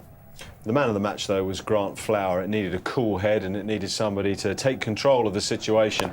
And he did that quite beautifully. He was under pressure when he came into bat. The side was under pressure, Nick. He dealt with it superbly.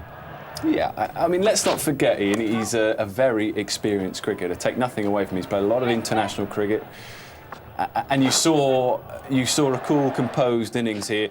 As Mikey said, the innings he played was the innings the team needed. It was out there in front of him, and he obliged duly in the construction of his innings. And it's the sort of innings that his team would expect him to play, that he didn't need to rush through. He is a compact player. He is a nudger and a nurdler, if you like. I don't think that's doing him, you know, it's not unfair. But that was perfect in the situation, wasn't it? Exactly, that's my point, and that's, I think, the point Mikey was making earlier. But still, with all that said and done, you've still got to go out and do it. And with the big Lord's final, a big occasion, he's not always played in the team, Grant. He's been a bit in and out the side. He doesn't always play in the championship side. So he's got a little bit to prove.